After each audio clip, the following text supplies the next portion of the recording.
Chapter 801, Conquer Azkaban. So after this operation, not only will you not be hunted down, you will also become one of the heroes in repelling the Dark Lord as an undercover agent in the Ministry of Magic. Is there anything else I want to ask? Lucius. Yvonne asked, looking at several people. No, Sir Halls, we have nothing to ask. Lucius Malfoy shook his head quickly and said with a wry smile. It seems that we are too ignorant to understand your deep meaning. Gore and Crabbe also showed shame on their faces. They thought that Yvonne Halls was trying to squeeze their use value, and then force them to die, but they did not expect that the other party had already arranged it. Everything, by the way, gave them a credit. Of course, danger is still inevitable. They need to save their lives in this super melee. Only the living are eligible to enjoy the glory. Since you all understand your mission, let's take action. Yvonne took out a few bottles of improved compound decoction and threw them to the law enforcement officers. During the summer vacation, he caught a lot of Death Eaters. This action just happened. It worked. The law enforcement officer who received the bottle drank the potion without hesitation, and then his body changed for a while, becoming the appearance of a corresponding Death Eater. With the addition of Lucius, they have 11 former Death Eaters here, with so many old faces in the past, which can greatly reduce the possibility of their exposure. Yvonne was pretty sure that the Death Eaters imprisoned in Azkaban probably didn't know the news of Voldemort's fiasco.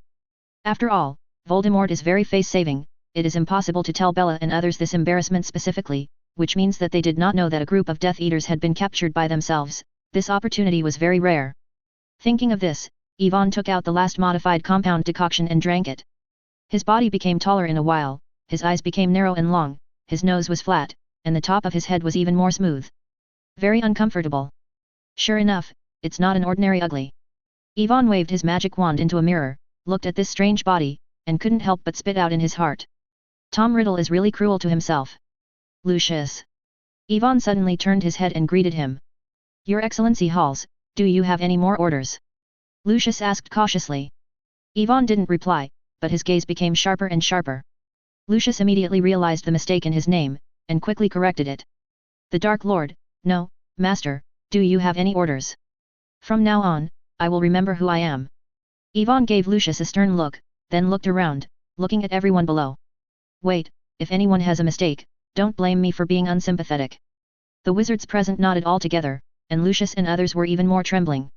Looking at Yvonne in the black robe in front of them, they even felt like they were facing Voldemort directly.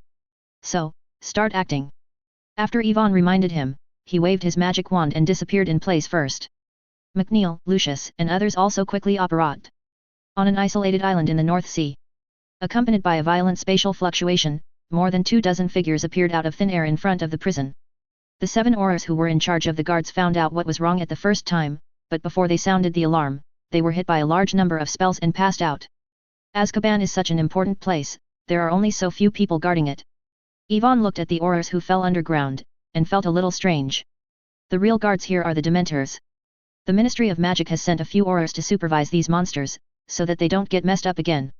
McNeil explained.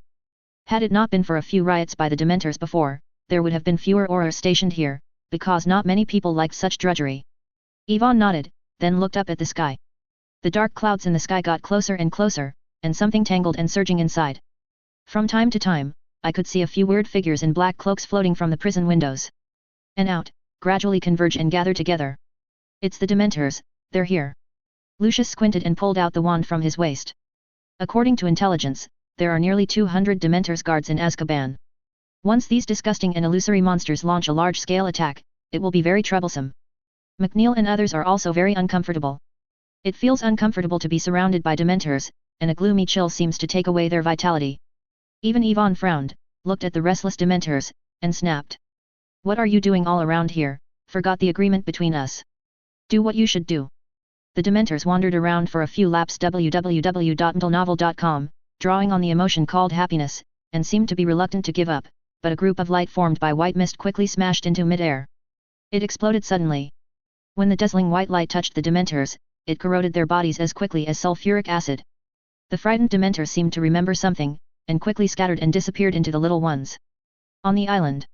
Yvonne didn't bother to pay attention to the whereabouts of these Dementors, their brains were a bit awkward, so even if he had some combat power, he didn't plan to take the Dementors to attack the Ministry of Magic, in case something bad happened. Let's go. Conf Ringo. Thunderbolt explosion. Yvonne raised his hand, and a crimson flame floated out, swelled into a 4-meter-sized fireball against the wind, and blasted on the solid iron gate in front. The fire blazed into the sky, and a violent roar immediately sounded. The entire island shook violently. The gate of Azkaban was blown open instantly, and Yvonne took McNeil and others directly into it. Stepping into it, Yvonne suddenly found that the entire interior of Azkaban was very dilapidated. It was dark and damp, exuding an unpleasant stench, the poorly maintained earth walls were pitted, and the pillars of the cell were rusty. The prisoners, who were awakened by the explosion, dragged their tired bodies to help the iron door of the cage to probe outwards, crying for help continuously. But after seeing the appearance of Yvonne clearly, the wizards who wanted to be rescued looked as if death were pinched in their throats. Panic and fear appeared on their faces, and only one messed up wizard laughed wildly. I got up, hit the door hard, and screamed loudly. Master! I knew, you will definitely come to save us. Chapter 802, Now is the best time to attack the Ministry of Magic. Yvonne followed the sound and looked over. In a prison on the right, a middle-aged wizard in ragged clothes was poking his head out of the ventilated window. The hair that had not been washed in 10 years looked messy and his face was full of stains and dried blood. August. Yvonne compared the intelligence in his mind. From the eye-catching pockmarked face, he quickly confirmed the identity of the wizard, and even reached out to cast a spell and blasted the door lock. The wizard named August was very excited to open the door, and rushed forward to Ivan's body, kissed his robe, raised his head and said tremblingly. 15 years, Master, you still remember me. Of course, August, I will never forget anyone who is loyal to me. Yvonne didn't dislike August's filthy pit and looked like he hadn't bathed in more than 10 years, so he enthusiastically helped him. Got up, then asked again. Bella and the others. August was moved to tears, and hurriedly responded. Master, Bella and Dolohov are locked up in a deeper place. Yvonne nodded. He had also learned some information from Azkaban before. The most vicious prisoners are usually held in the deepest part of the prison. August was an official of the Ministry of Magic before he went to jail. He was imprisoned on the charge of leaking information from the Ministry of Magic to facilitate the Death Eaters. It was probably because the threat was not high that he was kept in a cage near the entrance. Thinking of this, Yvonne ordered Malfoy, McNeil, and others to act separately and rescue all the Death Eaters who were imprisoned as soon as possible. As for the ordinary prisoners, as long as they are willing to join their team, Yvonne will also amnesty, and increase his power to attack the Ministry of Magic as much as possible. Lucius and others were very efficient in doing things. In just 3 minutes, more than 100 prisoners gathered together. In addition to the 71 Death Eaters, there were more than 50 strangers willing to take refuge in the Dark Lord. Face. My most loyal friends, congratulations on regaining your freedom. Yvonne greeted warmly with a smile on the pale snake face. I knew you would be back one day, Master. Antonin Dolohov said excitedly. 2 years ago, I expected today. Bellatrix screamed with loose hair, asking for credit. It's me, I helped Wormtail escape Azkaban, forcing him to find you anyway, Master. It's me. While talking, Bella moved a few steps closer, like a female beast seeking praise from her master, her eyes full of obsessiveness when she looked at Yvonne. It turns out that you helped Peter escape. Ivan's mouth twitched slightly, wishing to slap the mad woman to death. However, due to his current identity, Yvonne had to hold down this thought temporarily, and in accordance with the feedback from sensation, stretched out his hand and gently stroked Bella's face, and said in a voice with a trace of magnetism. You did a great job, Bella. Of course, you too. Yvonne turned his head to look at those Death Eaters who were sluggish, but their expressions became more and more crazy, and said again. The Dark Lord will not let go of any enemy, nor will he treat any hero. I have already felt your loyalty, and it is different from those who need atonement. Yvonne added pointedly. Bella and August showed triumphant expressions on their faces, and the other Death Eaters stared at Lucius and others with contempt and resentment, feeling unwilling to betray the Dark Lord. Shame. The trembling bodies of McNeil and Lucius, who were full of acting skills, lowered their heads in fear. In the crowd, Gore and Crabbe almost didn't laugh, until they saw Ivan's sullen gaze. They had to secretly twist their thighs to make the expression on their faces a little ugly. Yvonne withdrew his gaze from the faces of Gore and others, turned to those Death Eaters again, and continued to speak. Perhaps, some of you will wonder, I have recovered my strength more than half a year ago, but I haven't been able to save my most loyal servants and friends in the first time. No, we all believe that you didn't come to rescue us until now. There must be a reason. Rodolphe Lestrange shouted enthusiastically, not caring that Yvonne was slightly close to Bella before. Contact. Yes. You are very smart, Lestrange. The reason why I postponed my plan to rescue you is because I am waiting. Ivan's tone became high. Waiting for a wonderful opportunity. An opportunity to avenge your suffering thousands of times. The time has come, right? Master. Bella asked impatiently. August, Lestrange, and others also looked at Yvonne expectantly. 15 years of suffering did not obliterate their will. On the contrary, the hatred in their hearts became stronger and stronger, and they wished to retaliate immediately for the arrest. On his own order. This is natural, the destruction of the Ministry of Magic is today. Yvonne said fiercely, and then looked at McNeil and others, asking them to distribute the wands. These unowned wands are all prepared in advance, and thanks to the illegal wand sales business in the wizard market, so many can be gathered in a short time. Too bad. Bella took a U-wand from McNeil's hand, waved it vigorously a few times, frowning involuntarily. Your wands are all confiscated in the Ministry of Magic, and you can get them by yourself later. McNeil shrugged and explained. Master, let's attack the Ministry of Magic now? Wouldn't it be too risky? Augusta held the wand in his hand www.mtlnovel.com after hesitating for a while, and finally couldn't help speaking. Asked. Although he wanted to kill everyone in the Ministry of Magic, he was not completely dazzled by the hatred. They had just left the cage, in an unprecedented state, and holding a magic wand that was not worthy of their hands, their combat power was greatly reduced. With such a team to attack the heavily guarded Ministry of Magic, there is no doubt that you will die. Hearing Augusta's words, the energetic Lestrange and the Carlo brothers and sisters also hesitated. Yvonne opened his mouth and wanted to answer, but before he could speak, Bella rushed up and grabbed Augusta's collar, poked his face with a wand, and said viciously. Are you questioning the order of the Dark Lord? August. No, Bella, you misunderstood. Augustus shook his head in horror, and hurriedly defended. I didn't question the master's meaning, but I just don't understand. There was a smile at the corner of Lucius's mouth. Knowing that his opportunity to behave had arrived, he took 2 steps forward and said sarcastically. Ignorance. Do you think the master is as stupid as you? August. May I tell you that Wormtail and Snape have taken the Dementors of Azkaban to attract the attention of those Aurors. Now that the Ministry of Magic has an unprecedented emptiness, they would never think of the master. Will take us on a raid. Besides, we have also wooed Mrs. Ekmo of the Flow Network Management Bureau, and our people are also in the Department of Mystery Affairs. Today, the Ministry of Magic will not receive any external support, and all defense circles will be invalidated. Now is indeed the best time to break the Ministry of Magic. McNeil also hurriedly stood up and added. Chapter 803, It's impossible for the mysterious man to bring in Death Eaters, right? The words of Lucius and McNeil made August awake. No wonder they didn't see Wormtail and others. It turned out to be a decoy mission. The rest of the Death Eaters also praised the Dark Lord's wonderful plan. In this way, the Aurors guarding the Ministry of Magic will definitely be greatly reduced. In addition, those annoying protective arrays cannot be opened. Their advantage is great, and the Ministry of Magic will be destroyed today. Master, when do we start to act? Amicus Carlo asked eagerly. He could not wait to enter the Ministry of Magic to vent his quiet anger for more than a decade. Of course it is now. Yvonne said without hesitation, then looked at the group of high-morale Death Eaters in front of him, and spoke gloomily again. I'll take the wand. Let's go to the Minister of Magic, a special Halloween gift. I think Fudge will like it. Bella laughed wildly. August, Dollahove, and others also laughed at the same time. They can't wait to make a big fuss. England, at 9:40 in the morning. With a burst of space replacement, hundreds of figures appeared out of thin air on a dilapidated and abandoned street in London. Directly in front of them, an old red telephone booth stood quietly on the right side of the road. Yvonne, who had been there twice, knew that this was the entrance to the Ministry of Magic. Should you say hello to the Ministry first? Master. McNeil asked jokingly, looking at the phone booth. Of course. A smile was drawn from the corner of Ivan's mouth, and he raised a finger at random, but without chanting, the red telephone booth suddenly burst into fiery fire, turning into a deep red fireball toward the bottom of the earth. Fell everywhere. About 10 seconds later, a violent impact and explosion came up from the ground. After a simple greeting, Yvonne took the lead to jump into the bottomless tunnel. Under the action of the floating curse, the black outer robe was propped up, like a bat wing with his body to fall quickly, and outsiders looked like it's like flying. In order to simulate the signature skill of the Dark Lord, Yvonne spent a full week trying it out, and now it is finally decent. The rest of the Death Eaters turned into a cloud of black smoke and plunged into the ground with Yvonne.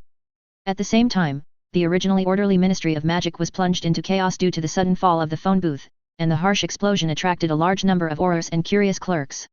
What happened? Gadvin, who was the deputy director of the Auror Command at the time, rushed here quickly and frowned at the fire rising from the entrance of the tunnel. It's an attack, Captain. Someone has blown up the phone booth. A young Auror waved his wand to disperse the smoke and fire. He looked at the phone booth that was almost melted into iron and replied with a solemn expression. Attack? How is this possible? Gadavin's mind was dumbfounded. Who would dare to attack the Ministry of Magic? Compared to this, he would rather believe that the phone booth was out of repair and malfunctioned, so he fell. It's impossible that the mysterious man brought in Death Eaters, right? Just as he was thinking about it, Gadavin's expression suddenly became dull, his eyes staring straight ahead, his eyes wide open. In the deep tunnel, a figure dressed in a black robe flew down quickly. The wizards present were like a group cast a silent curse. All the words were blocked, and only the scarlet ones were left in their eyes. Eyes and snake-like terrible faces. God, mysterious man. Gadvin swallowed hard, his body trembled, and his brain went blank. Didn't the Daily Prophet say that the resurrection of the mysterious man was fabricated? But now the other party is standing in front of his eyes with good grace, and Gadvin can't wait to give the editor of the Daily Prophet to the editor. Hurry up and inform the minister. It's a mysterious man. A screaming scream suddenly broke the short silence on the court, the wizards surrounding the hall fled in panic, and the harsh screams continued. Ivan looked around, his eyes quickly locked on a wizard, and then he waved the wand hidden in his sleeve and shouted fiercely. Avada Kedavra, Avada Kedavra. The dark green light beam flashed in mid-air, and the locked wizard showed a look of horror on his face, and couldn't help shouting loudly. No, the Dark Lord, you shouldn't kill me. Before the words fell, the green light had already hit him. The hapless wizard was instantly taken away from his life, and fell to the ground unconsciously, with an incomprehensible color in his eyes before he died. He wondered if the Dark Lord had hit the wrong person. He clearly became one of the Death Eaters 3 months ago. After clearing a residue, Ivan continued to cast the spell without stopping, trying to cause greater chaos. After the first deceased appeared, the hall of the Ministry of Magic had become a mess, and countless clerks screamed and wanted to escape from the hall. However, the surrounding fireplaces lost their proper function for some reason. Flow fans can't send them away. www.mtlnovel.com. What makes everyone feel desperate is that a large amount of black fog is pouring in from the deep tunnel above, and after landing, it will turn into a bite to die. They fought against the Aurors who had plucked up their courage to resist. Hard-cutting as soon as the crazy Bella landed, she immediately waved her wand to the nearest Auror. Compared to killing them directly, she preferred to torture the opponent fiercely. Brothers and sisters Carlo, Augusta, and others did not have the interest of Bella. They attacked fiercely one by one, venting their anger recklessly. 20-odd Aurors who dared to resist quickly lost their combat power or simply lost their strength. Dead on the spot. But this is the Ministry of Magic, after all. More and more Aurors gathered here, and many clerks who had no hope of fleeing also took out their wands and joined the resistance camp. Even though the time of this raid was perfect, everyone was caught off guard, but after all, the Death Eaters had just taken out of the prison and were in a surprisingly poor state. After a large number of reinforcements arrived, they soon lost their early advantage and fell into a bitter battle. In addition, over the years, the Aurors' equipment has been greatly updated, and the strikers are all wearing protective rings. Unsuspecting this, Bella and others quickly suffered a big loss, more than 10 people in a row. The Death Eaters were knocked to the ground by the curse that bounced back.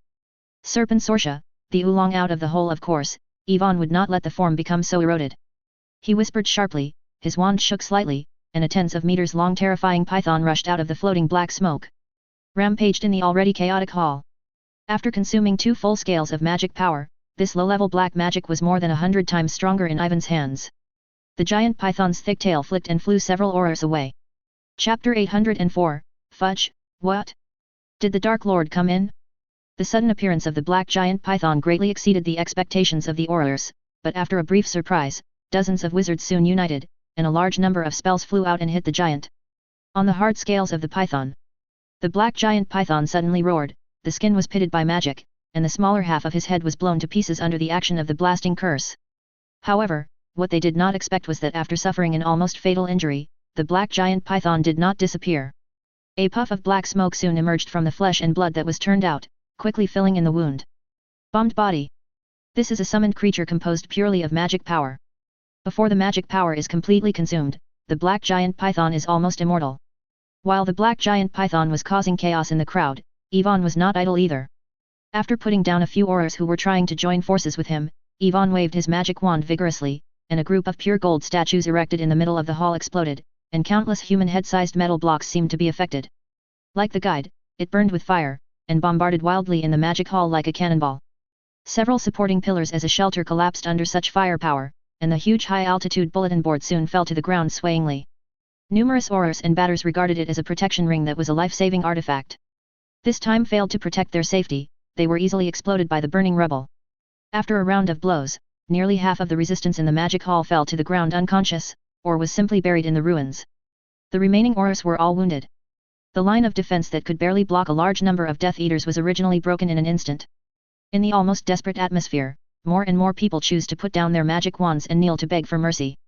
In contrast, the Death Eaters were morale boosted, and the Aurors fought by black magic one after another were defeated, and under the leadership of Yvonne, they had penetrated the core area of the Ministry of Magic in just 3 minutes.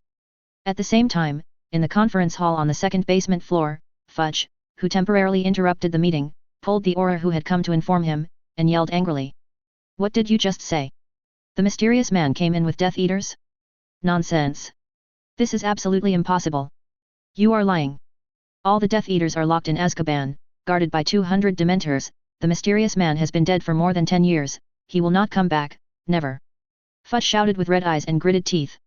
"But this is the truth, Mr. Minister. Obviously, the Dementors of Azkaban have betrayed us and released all the Death Eaters." Kingsley Shackler broke free of Fudge very bluntly. Restrained, and then said coldly again.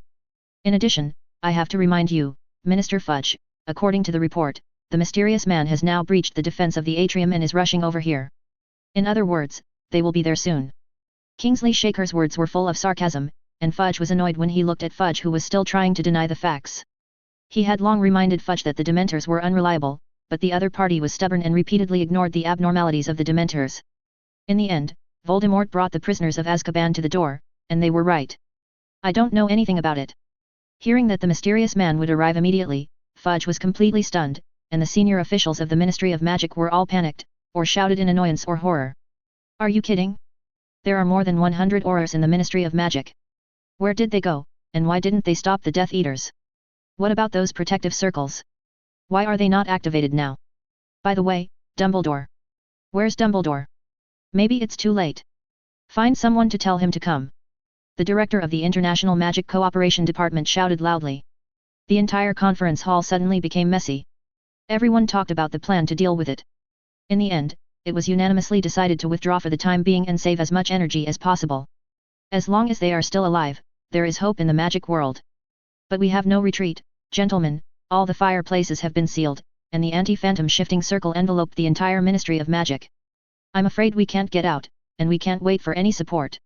Kingsley Shacklebolt ruthlessly shattered the fantasy of Fudge and others running away.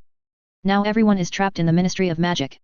According to Kingsley Shaker, if you want to survive, you can only fight to the death and storm the Department of Mystery Affairs on the 9th floor of the basement to clean up the traitors. Then turn on the protective circle and gather all the wizards who are still resisting, so that there is hope that the mysterious people can be driven out of the Ministry of Magic. Damn it, Ekmore must have betrayed us, no wonder she didn't come to the Parliament today. Rufus Scrimgeour said angrily. And Pierce, I didn't see him today. Fudge added angrily. Okay, now is not the time to discuss this, we must start acting as soon as possible. Arthur Weasley hurriedly interrupted the conversation of several people, looking a little worried. www.mtlnovel.com Voldemort's action to attack the Ministry of Magic is too suddenly, he had a very bad premonition. You must know that the Order of the Phoenix was undercover by the mysterious people, but Snape didn't give them any notice for such a big action, which was obviously extremely unreasonable. Could it be that Snape's undercover identity has been discovered? It was said that Snape had betrayed them, so he didn't report Voldemort's big action to them. Arthur Weasley became more frightened as he thought about it. They have not been able to contact Dumbledore in the past few months. If Snape is a traitor, then Sirius's guess would be true. Dumbledore has now been murdered by Snape. In that case but even the hope of the final counterattack is gone. After venting, Fudge finally recovered some sanity and said calmly. No, you don't need to go to the Department of Mystery Affairs, you can go directly to my minister's office. The fireplace is connected to the outside world alone and cannot be blocked. We can go to London through there, well, and then gather forces to counterattack. Although the recapture of the Department of Mysteries can remove the anti-phantom shifting circle that is shrouded in the Ministry of Magic, the place is on the 9th floor underground, which is too far apart. They went straight in this way, and in all likelihood they would run into Death Eaters or even mysterious people, so it is safer to go to the minister's office, which is only 1 floor away. The senior officials of the Ministry of Magic breathed a sigh of relief. Kingsley Shacklebolt almost died of anger. He didn't expect such a critical moment. Fudge and the Minister of Magic thought for the first time how to run. If they just ran away like this, what should the Aurors who are still desperately resisting do? There are more than 300 wizards in the Ministry of Magic. Isn't it possible to give up all of them? Chapter 805, Death of Fudge. Kingsley Shaker glanced coldly at Fudge, who was about to run away, and then his eyes were intertwined with Arthur and other members of the Order of the Phoenix. Everyone's eyes were firm, and they unanimously decided to stay and organize. The power of resistance. The Ministry of Magic is too important to give up so easily. Just as Kingsley made up his mind, a violent roar suddenly came from outside the door, and then an unknown object galloped past everyone's head and hit the wall behind. The originally noisy conference room suddenly became a lot quieter, and the frightened officials of the Ministry of Magic looked back and found that the door of the conference room that had just flown over their heads was just twisted. It's out of shape. Impossible, how could they come so fast?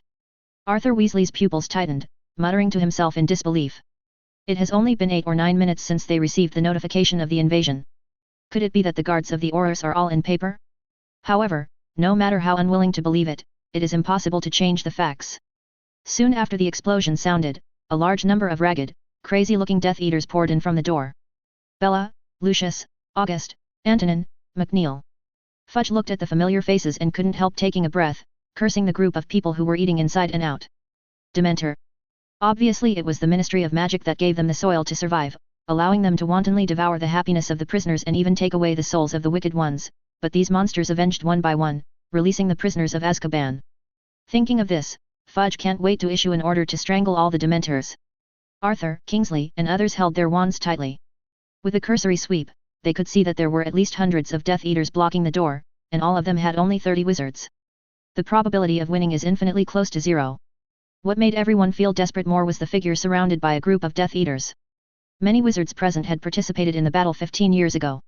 Naturally, they are no strangers to this red-eyed, snake-faced face, and they are also deeply aware of the power of the Black Devil. Yvonne strode to the center of the conference hall, raised his hand to signal the Death Eaters not to attack for now, then looked at Fudge and others, and said, "Long time no see, Connery." Fudge, who was in despair and fear, couldn't help but froze after hearing Ivan's words. Have they seen it before? To say that it must have existed 20 years ago, but he was not the Minister of Magic at the time, and he was mixed in a bunch of Aurors. Fudge didn't think that a small role like himself could be remembered by the Dark Lord. Before Fudge could understand, Yvonne continued to speak. I have to say that the proposal you gave me before is very good, but unfortunately I prefer to control the magical world myself. But Connery, I can give you a chance to survive, now. Prove to me your loyalty. Proposal? Proof of loyalty? The huge amount of information contained in Ivan's words made Fudge's brain a little bit overwhelmed. He almost doubted whether the Dark Lord had admitted the wrong person, but he soon discovered that the wizards who had gathered around him had stepped back. His eyes were full of doubts. Listening to the words of the Dark Lord, Arthur suddenly recalled the frenzied suppression of Dumbledore by Fudge over the past few months, and firmly denied the resurrection of the mysterious man in the Dementors' riots. At first, he thought that the Minister of Magic had a pure IQ problem, and was stupid enough to politicize a thing that would harm the entire magical world, and attributed it to the rumors that political opponents used to suppress him. It seems that things may not be so simple now. Fudge may have reached some kind of agreement with the Dark Lord secretly, such as jointly removing Dumbledore, to be so aggressive. However, it is clear that Fudge is seeking skin with a tiger, and Voldemort's outrageous attack on the Ministry of Magic is enough to prove that Fudge has played off and seriously underestimated Voldemort's power and ambition. Kingsley Shackler felt that something was wrong. No matter how stupid he was, Fudge couldn't choose to cooperate with the mysterious person. When he heard that the mysterious person attacked, Fudge's expression of shock and fear did not seem to be pretending. Under the gaze of doubtful eyes, Fudge finally awakened in hindsight, and hurriedly said in defense. No, it's not true, don't listen to his nonsense, there is no agreement at all. He must be trying to divide us, yes, it must be so. However, Fudge's excuse was ignored by many people. After all, the Dark Lord had already captured the entire Ministry of Magic and could kill everyone here at any time. There was no need to deceive them. It seems that you are ready to disobey what I mean? Connery. Yvonne interrupted Fudge, who wanted to continue his defense. Yu reading www.yuyuganshu.com couldn't help accentuating the tone a little, and at the same time raised it impatiently. Raising his right hand, a faint green light flashed. Fudge's face changed suddenly, and his hair exploded. Under the threat of death, all rights and face were thrown aside, and he shouted loudly. No, no. Stop. I'm willing to. Before Fudge had finished speaking, Yvonne waved his wand fiercely, and a green light beam shot out from the tip of the wand. Avada Kedavra, Avada Kedavra. The next moment, Fudge's body fell limply on the ground, his eyes were rounded, and there was still a look of panic and incomprehension on his face. The entire conference hall fell into deathly silence. Looking at Fudge's body, Arthur and the others were chilly and swallowed hard. The Minister of Magic died just like that, dead in front of them. Kingsley Shak looked away from Fudge's corpse and looked at the Dark Lord standing in the middle of the hall. Some wondered why Fudge had already expressed his willingness to surrender, but the Dark Lord still mercilessly killed him. It's too late. I prefer people who know current affairs. Ivan Yo-Yo put down the wand in his hand, said with regret, then looked at the remaining wizards and asked casually. So, it's your turn, who else wants to disobey me? Under Ivan's gaze, the officials of the Ministry of Magic trembled one by one, and the Dark Lord's fierceness was beyond their imagination. Just because Fudge thought about it for a while and went on a slaughter, it was a lunatic at all. However, Ivan's moody performance has further aggravated the fear in their hearts. In just a few seconds, nearly one-third of the senior officials of the Ministry of Magic fell to the ground with awareness of the current affairs, humbly praying for the Dark Lord's forgiveness. Chapter 806, Abandoned Death Eater. Seeing the Ministry of Magic officials kneeling and begging for mercy, the Death Eater's onlookers laughed happily. Kingsley Shaker and others flushed their cheeks and felt shameful for those colleagues who abandoned their dignity. My patience is limited, I will only wait for the last minute. There is no need to live for those who are still standing at that time. Yvonne said casually, looking at the 10 people who were still standing at the end. A little hesitation appeared on the faces of the wizards who were still firm in their beliefs, considering whether to choose to sacrifice fearlessly here, or to compromise to save their lives for the time being, and then plan a counterattack in the future. If there is still a chance of victory, they will definitely fight for it without hesitation, but it is a pity that they are bound to die in their current form, and it is meaningless to die. As time passed bit by bit, just as Arthur and the others were preparing to compromise, the wall behind them suddenly burst open, and the flying debris fell like an arrow toward the Death Eaters. The sudden attack surpassed everyone's expectations, and only a few powerful Death Eaters could react to it, constructing a protective barrier to block the sky full of rubble. In the smoke and dust from the explosion, more than 24 auras and a large number of unfamiliar faces emerged from the tunnel. At the same time, there was a loud noise from the entrance of the meeting room. Under the attention of everyone, the executive director Pierce, who had been missing for a whole morning, strode forward with hundreds of wizards and surrounded the Death Eaters from all directions. When he got up, he shouted righteously. Your end is here, the Dark Lord. Arthur and others, who had fallen into despair, were shocked when they looked at Pierston, who seemed to have fallen from the sky. Although they still don't understand where Pierce went this morning, and why he suddenly appeared here with so many people, those are not important. What is important is that the time to fight back has arrived. Reducto, bone-torn Kingsley Shaker seized the opportunity and took the lead in provoking the battle. The spell beam instantly hit a Death Eater who hadn't reacted, knocking him to the bottom. As soon as the war was about to start, the Death Eaters who had reacted launched their counterattacks, but the Death Eaters who had just escaped from prison and experienced a fierce battle were not the opponents of the law enforcement and the Aurors at all, not to mention Pierce's manpower. They are more. Within a few moments of the battle, more than a dozen Death Eaters died one after another. However, the besieged Death Eaters quickly regained their composure after the initial chaos, because everyone knew that the Dark Lord was powerful, and his combat power alone was enough to make up for the difference in numbers. The fact is exactly the same. Yvonne waved his wand vigorously, and the wall on one side was violently pulled over, blocking the attack of dozens of law enforcers.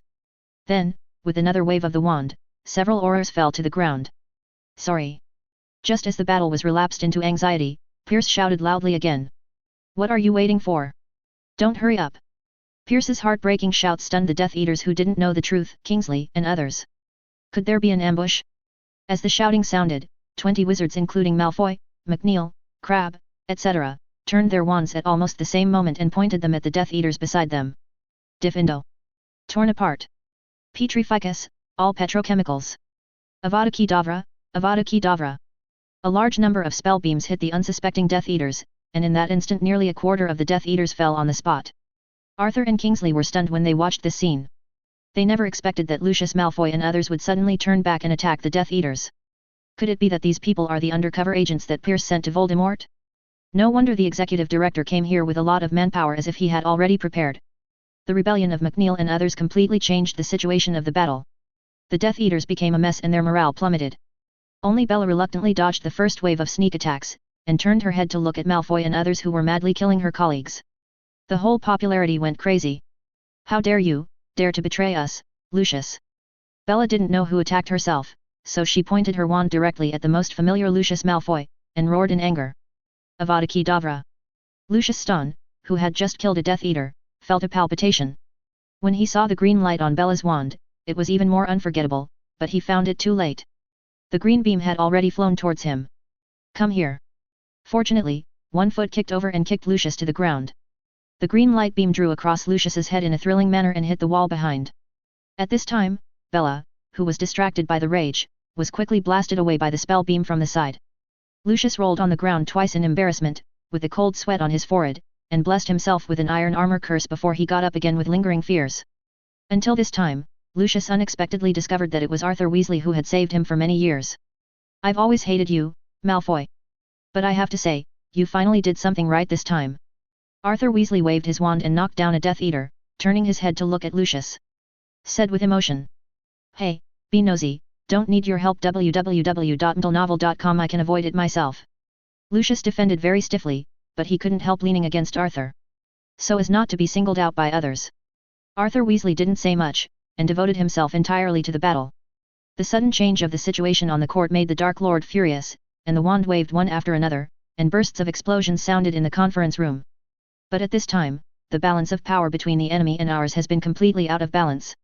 Under the joint control of dozens of law enforcement officers, even if it is as strong as the Dark Lord, it will not be able to recover, and a large number of Death Eaters have fallen under the encirclement. "I beg you to find a way, Master. Help me." Augusta and the others wailed bitterly, and under everyone's attention, the Dark Lord seemed to be extremely angry. "Enough, all die for me." Yvonne furiously waved his magic wand, and in an instant he blew up 30 law enforcement agents around him.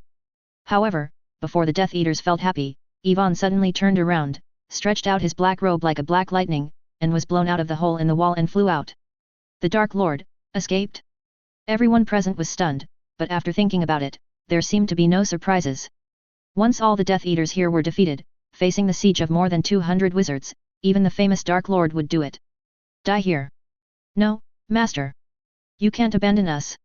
August looked at Voldemort, who was fleeing in a hurry, and shouted in despair. "Take me away, Master, please, take me away." Carlos' brothers and sisters lay on the waste rock, their heads covered with blood. They could not accept the fact that they were ruthlessly abandoned by the Dark Lord. The rest of the Death Eaters also cried and cried, completely lost their fighting spirit, and fell into endless despair. Chapter 807, They are all righteous men who came to help the boxing. The Death Eaters who had lost their fighting spirit were quickly wiped out one after another. In order to prevent the next large-scale escape from prison, the law enforcement officers took fierce measures. Except for a dozen Death Eaters who had lost their combat effectiveness, the rest of the prisoners were killed on the spot. After a simple cleaning of the battlefield, Arthur Weasley and others gratefully stepped forward and gave Pierce a hug. "Thank you so much, Pierce, you saved us. Yet, if you come later, I'm afraid you can only collect the bodies for us," Rufus Scrimgeour said with lingering fear. The rest of the Ministry of Magic officials also stepped forward to express their gratitude, and some of the thoughtful wizards were even more enthusiastic. After all, the current Minister of Magic Fudge died under the mysterious man's life-killing curse, and the Ministry of Magic will officially launch the election of the next minister at the latest tomorrow morning. Pierce was originally a popular candidate for the ministerial election, and now he has made great achievements in this battle, leading people to fight off the Dark Lord, and rescued more than 30 high-ranking officials of the Ministry of Magic. Anyone with a discerning eye can see the next one. The Minister of Magic has no more suspense.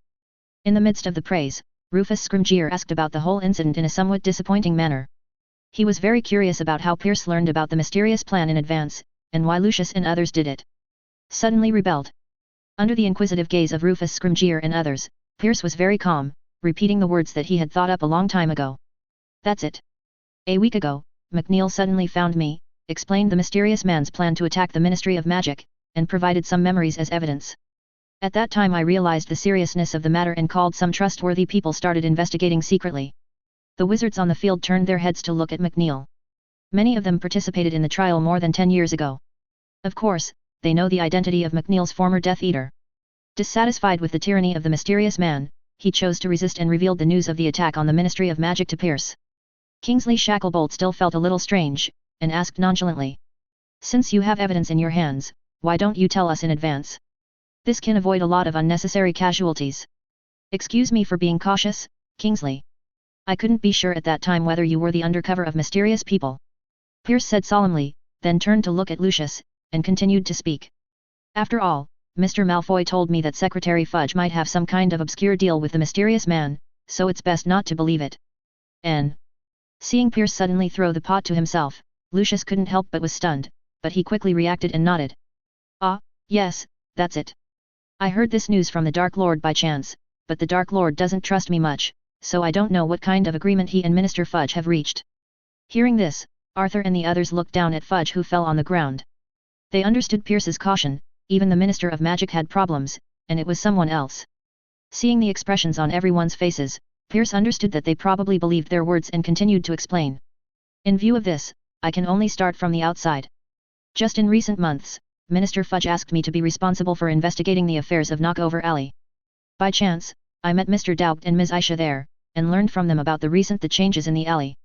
Pierce babbled the good things of the two and tried to prove that the residents living in Knockdown Alley had expelled the vicious dark wizards and achieved true democratic autonomy. These righteous men who enthusiastically came to help were the most good proof. Listening to Pierce's words, Kingsley Shaker and others' expressions were more weird. No one in the entire magic world knew that Knockdown Alley was the gathering place for dark wizards. For hundreds of years, there was chaos and disorder, full of killings, and conspiracy is not a place for normal people at all. Counting on these dark wizards to suddenly wake up and change their past? The sudden death of mysterious people is more reliable than this. In contrast, Kingsley Shackler is more willing to believe that Pierce has reached an agreement with these people, promising a lot of benefits in order to summon so many people to work for him in a short period of time. But Kingsley Shaker didn't make this point publicly. After all, it's a special time, and all the forces that can be united need to be united. He has witnessed the combat power of those dark wizards with his own eyes. Compared with the Auror, he has not made any difference, and even shot more fiercely. If some prejudice forces them to the mysterious side, it will be over. After spending more than 10 minutes explaining the whole story, Pierce gathered all the people who were not seriously injured into the hall and started the post-war reorganization. The battle just now caused extremely serious damage and a large number of casualties. www.mentalnovel.com. There are hundreds of people who just need to be sent to the medical room for first aid. Coupled with the need to arrange a place to detain the Death Eaters, a meeting was held to discuss how to repair the badly damaged building. At the end of the day, Pierce was so busy that he did not catch a free time until about 4 p.m., and was able to spare half an hour to go there. Take a break in the office. Despite being exhausted physically and mentally, Pierce particularly enjoys this feeling of being in power, not to mention that everyone now regards him as a hero who drives away mysterious people. Even Rufus, who has not dealt with much in the past, treats him thankful. Thinking of this, Pierce felt a little airy. Click. Just as Pierce was thinking about it, the door of the office was suddenly pushed open. Pierce's face appeared a little unpleasant. He looked up as if to see who was not long-eyed and walked away without knocking on the door. However, after seeing the incoming person clearly, Pilston shuddered and the arrogant expression on his face immediately became extremely humble. He hurriedly stood up, stepped aside, and greeted very respectfully. Your Excellency Halls. Ivan locked the door with his backhand and sat on the main seat without any notice. He tapped on the table with his right hand and asked casually. How are things going, Pierce? Does anyone doubt us? No, your plan is seamless. Now everyone believes that a mysterious person has attacked the Ministry of Magic. No one would have thought of the second possibility. Pierce shook his head quickly and said excitedly. Pierce was very fortunate that he had chosen to take refuge in the other side wisely half a month ago. Otherwise, this would either be as deadly as fudge, or be played around like the group of fools outside who don't know the truth. Chapter 808, Ivan, although I am kind by nature, I am by no means gentle. Pierce's praise of Ivan was all deaf ears. Although the plan this time was perfect enough, it was at best able to hide it from some outsiders. For example, the Dark Lord will definitely find something wrong, and not, who mysteriously disappeared before the war, is also a hidden danger. Fortunately, now the most dangerous time has passed. After this war, the entire Ministry of Magic is in his grasp.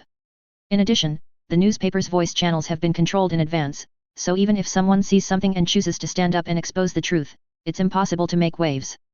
Thinking of this, Ivan's tense expression relaxed a bit, looking at Pierce who was still trying to flatter, shook his head, and interrupted. Don't talk about the useless casualties and losses. Are they all counted? I want all the data. I've already asked. About 600 wizards participated in this battle. Of these, 127 wizards were slightly injured, 94 were seriously injured, and 245 wizards died. In addition, some of the ruins are still there. We are cleaning up, so there may be some omissions. At this point, Pierce's face became serious. Such a large casualty is an extremely headache for him, the incoming Minister of Magic. So many people died. Ivan was somewhat surprised. Before the war, he did a lot of measures to reduce casualties. For example, the protection ring sold to the Aurors before, or ordering the Death Eaters not to fall in love with each other, and directly kill Fudge and implement the beheading operation. This way, the process of making a knife is eliminated, and it should be able to save many people. Life. And he himself, although he released a lot of powerful magic in the battle, he was just pretending to look at the grand scene, but he kept his hands just looking at killing traitors and destroying buildings. He couldn't kill a few people. Seeing Ivan's doubts about this, Pierce immediately explained it. Most of the 245 wizards who died were prisoners of Azkaban. Aurors and Ministry of Magic clerks accounted for only a small part of them. A total of 67 were unfortunate in the fight against the Death Eaters. In the deaths, the law enforcement officers suffered even fewer injuries, and only 21 people died from beginning to end. Ivan then understood that the cruel order to the Death Eaters was personally issued to prevent Voldemort from robbing the prison again to rescue people, destroying the results of this operation, and also saving a lot for the Ministry of Magic by the way. Expenses. As for the deaths and injuries of more than 80 friendly wizards, Ivan's heartache is still acceptable. Although he is kind by nature, he is by no means indecisive. To defeat Voldemort and reverse the current disadvantages, some sacrifices are necessary, and this plan has the smallest casualties of all the actions he can think of. Ivan is very clear that if he continues to be negative as he did in previous years, Voldemort will definitely increase the penetration of the Ministry of Magic and use official power to deal with himself. Unless he is willing to dissolve the law enforcement officers and prove his innocence, it will be 100% longer. New contradictions will break out. At that time, it will not be solved by the death of 100 or 200 wizards. The Second British Wizarding War will break out immediately, and the entire magical world will be charred. As the culprit, Voldemort was able to hide in the dark and reap the benefits of the fishermen. This is something Ivan said could not accept, so he finally decided to attack the opponent first, and in turn cheated the opponent. Thinking of this, Ivan sighed, and then continued to speak. All the people who died in this battle were heroes of the magical world. They were given 3 times the pension. In addition, all wizards who were injured or participated in the battle were given an additional 3 months' salary as comfort and reward. For the dead, Ivan couldn't bring them back to life, but paying more pensions would give the families of the deceased a guarantee, which was the only thing he could do. Pierce naturally had no opinion. After such a big battle, the people in the Ministry of Magic were panicked, and raising a little bit of welfare would help unite people's hearts. Even if Ivan didn't order, he planned to do so, but Pierce couldn't help but think of the news he had received from the logistics office, and his face suddenly became a little sad. What's the matter? Ivan keenly noticed the change in Pierce's face, and asked strangely. Your Excellency Halls, the Ministry of Magic was badly damaged in this war, and coupled with the plan to pay the pension, I am afraid it will take about 600,000 gallons, but... Pierce hesitated for a long time until Ivan's face appeared. He was obviously impatient, and he continued quietly. But there are less than 300,000 gallons in the vault of the Ministry of Magic. What? Is the Ministry of Magic so poor? Ivan looked at Pierce with weird eyes. He couldn't imagine that as the official institution of the magic world, the Ministry of Magic's treasury only had so little money. In the face of Ivan's questioning gaze, Pilston was very bitter and condemned the former Minister Fudge for perverse actions and would not increase revenue and reduce expenditure at all. Despite the fact that the Ministry of Magic collects a lot of taxes each year, the various expenses are equally astonishing. Especially in recent years, the annual fiscal deficit has forced them to borrow a large amount of money from the fairies of Gringotts. The reason why Fudge insists that the mysterious person does not exist may also have this reason. www.mtlnovel.com. After all, the Ministry of Magic is too poor to fight a war. Your Excellency Halls, I can take out 100,000 gallons personally, but it's still a lot worse. Pierce gritted his teeth and took out all his savings. Cygnus is not a pure-blooded family with a long heritage. 100,000 gallons was saved by his hard work. I will give you 400,000 gallons as a reserve fund. Recently, the Ministry of Magic has a lot of money to spend. Ivan readily agreed to Pierce's request. Now it is not the time to save money, but to control it smoothly. In the magical world, Jin Jialong doesn't need as many as there are. By the way, I remember that among the dead Death Eaters, some were members of the Pure Blood family, right? Ivan suddenly thought of this, and was shocked that he didn't have to pay, but he could make a fortune instead. Then he spoke and suggested. You can consider confiscating their property to make up for the financial shortcomings. Others don't know it, but Bella's vault has a lot of good things. Her husband Rodolphe Lestrange is the patriarch of the ancient Pure Blood family. His family is also rich. It's enough to copy this one. Fill this vacancy. This is probably difficult to do, Your Excellency Halls. These people's property and land deeds are basically stored in Gringotts. Those goblins always only accept contracts to do things. Even if I become the Minister of Magic, I am afraid I can't force it. Collect it. Pierce said helplessly. Gringotts again. Ivan's face showed a bit of unpleasantness. He has never understood why the wizard who dominates the entire magical world can tolerate such an important place as a bank to a group of greedy goblins. In hand. If you know that fiscal power is the lifeblood of a country, you can't be too careful. Chapter 809, One Cut to Defeat the Dark Lord. Do you have a way to put those fairies in peace? Pierce. Yvonne groaned. If he remembers correctly, Voldemort's other Horcrux Hufflepuff's gold cup is now in Bella's vault, and it is better to take it out and destroy it as soon as possible to be on the safe side. Your Excellency Halls, fairies are different from other magical creatures. They are surprisingly united and very difficult to deal with. They also operate multiple banks and almost control the entire European finances. But I will find a way to give them as soon as possible. It's crushing, it may take some time. Pierce wiped the cold sweat from his head and said with an embarrassed expression. Yvonne shook his head helplessly. Use your mind, Pierce, from another angle, this matter is actually very easy to solve. Don't forget, this is a very time, and an important place like Gringotts must be protected by the Ministry of Magic. Yvonne reminded. But these greedy goblins will never give the Ministry of Magic a chance to intervene in Gringotts, unless they are in a life and death crisis. Pierce frowned and wanted to retort, but after thinking about it, he quickly broke through the thinking trap of using his power to suppress people in the past. It doesn't matter if there is no life and death crisis, they can create one. For example, find a group of fierce Death Eaters to make trouble, and beat those greedy goblins. Only by letting them recognize their own weaknesses will they need the help of the Ministry of Magic. I understand what to do, Sir Halls. Pierce said very excitedly. As the incoming Minister of Magic, he certainly hopes to take the financial power back from the goblin. Out of the trust of Pierce's ability, Yvonne did not ask the details of the plan. If he can't figure out even this little thing and needs to ask himself for help, the other party doesn't need to be the Minister of Magic. Work hard, Pierce. Oh, no, I mean Mr. Minister. Everything is to defeat the Dark Lord as soon as possible. Yvonne stood up, patted Pierce on the shoulder, and walked to the fireplace in the minister's office. Grabbing a handful of fluid powder was thrown out. The faint blue flame rose up, and Ivan's figure quickly disappeared into the flame. Pierce, who watched Yvonne leave, slowly breathed a sigh of relief, and the whole person directly slumped on the chair. In order to defeat the mysterious man as soon as possible? Are you kidding me? It's almost the same if you want to hold the devil's own weight. The Dark Lord is miserable enough.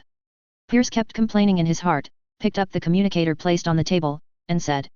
Let the editor-in-chief of the Daily Prophet come over. The next day, early in the morning, in the premises of the Daily Prophet, thousands of owls carrying envelopes spread the news of the mysterious man attacking the Ministry of Magic throughout the magic world. All the wizards who got the newspaper were shocked by the shocking news and almost regarded it as a bad Halloween joke. After all, the Daily Prophet has been telling them that the magic world is very peaceful for more than half a year. Mysterious people do not exist at all. Everything is a joke made by Dumbledore, who took Harry Potter's dream seriously. After more than half a year of constant brainwashing, this concept has long been deeply rooted in the hearts of the people, but today's news of the Daily Prophet has undergone a 180-degree reversal, suddenly telling them that what Dumbledore said is true and mysterious. People actually exist. Not only that, but the cunning Dark Lord also brought a large number of Death Eaters into a surprise attack on the Ministry of Magic, causing hundreds of casualties, and even killing the Minister of Magic in public. When seeing this news, most people's first reaction was that they couldn't believe it. However, the 4 pages of the Daily Prophet listed a large number of pictures as evidence. Fragmented statues of wizard brothers, dilapidated conference halls, and atriums full of rebel remains and corpses. These pictures of truth and fiction convey the feeling of despair to everyone who reads the newspaper. In the wizard's heart, the fear in their hearts was connected. 15 years ago, the mysterious man who made everyone in the magical world afraid to call his name, really returned. At the same time, in Riddle's mansion, Voldemort looked at the 20 Death Eaters standing in front of him and asked angrily. Can anyone tell me what is going on? The Death Eaters tremblingly did not dare to reply, and looked at the Daily Prophet placed in the center of the wooden table from time to time. Snape was even more frightened in a cold sweat. Voldemort did not inform him of such an important plan in advance. This was an extremely dangerous signal. Has his identity as an undercover agent been discovered? Master, a momentary defeat is nothing. In fact, the plan you specified is perfect. If it weren't for a traitor, the Ministry of Magic would have been in your bag. Fenrir Greyback cautiously replied. The rest of the Death Eaters also hurriedly followed to praise a few words, and by the way they scolded Lucius Malfoy and the others who were screaming. However, what they didn't expect was that Voldemort's face became more and more gloomy under the crowd of praise. www.mtlnovel.com and soon became intolerable, and he sternly said. Enough, just shut up. The noisy hall became silent in an instant, and the scorching black mark of the Dark Lord accompanied by the anger of the Dark Lord sticks to their arms like a soldering iron. The pain caused the Death Eaters to inevitably give birth to a little bit of resentment. What is this? The Dark Lord had lost the battle this time, and he wanted to cast all his anger on their heads. Voldemort could of course see the minds of these people under the perception of sensation. He turned his head to look aside Peter and asked sternly as he became more annoyed in his heart. Wormtail, tell them, what was the task I assigned to you yesterday? Master, you asked me to sneak into the jail while the Azkaban guards were changing shifts to rescue Bella and the others. Peter stubbornly said, his small eyes filled with horror. The color. What then? Did you save the man back? Voldemort's tone became more and more severe. I reported to you. By the time I got there, Bella was gone. I thought it was the Dementors who left the job without permission, so they found the chance to escape in advance. Antonin has always been very smart. Peter knelt down slightly trembling, and quickly climbed up to Voldemort, pleading. Master, I don't know, Master. So not only did you fail to complete the task, you also brought back a false message, right? Voldemort's face was distorted to the extreme, he looked at Peter coldly, and waved his wand without hesitation. Drill my heart and cut my bones. Ah! Peter curled up in pain, rolling on the ground non-stop, shouting loudly. Master, I don't know anything, it's Malfoy. He must have revealed our news, Master. Chapter 810, Voldemort, 1 It must be that the way I was resurrected is wrong. Peter's sorrowful cry reverberated in the hall. However, no matter how he defended it, Voldemort didn't waver at all, but he was even more cruel when he started, and he was kind of trying to find someone to vent his anger. The screams continued for more than 5 minutes, until Peter was tortured and almost unconscious. Voldemort seemed to be bored, and he raised his wand and stopped casting the spell. Looking at Peter, who was lying on the ground, his body still twitching unconsciously, the Death Eaters in the hall shuddered together, and there was a surge of fear in their hearts, and they all took away the thoughts that had risen in their hearts. Go back. Even if the mysterious people are down, they are also vicious and vicious black demon, who can easily take their lives.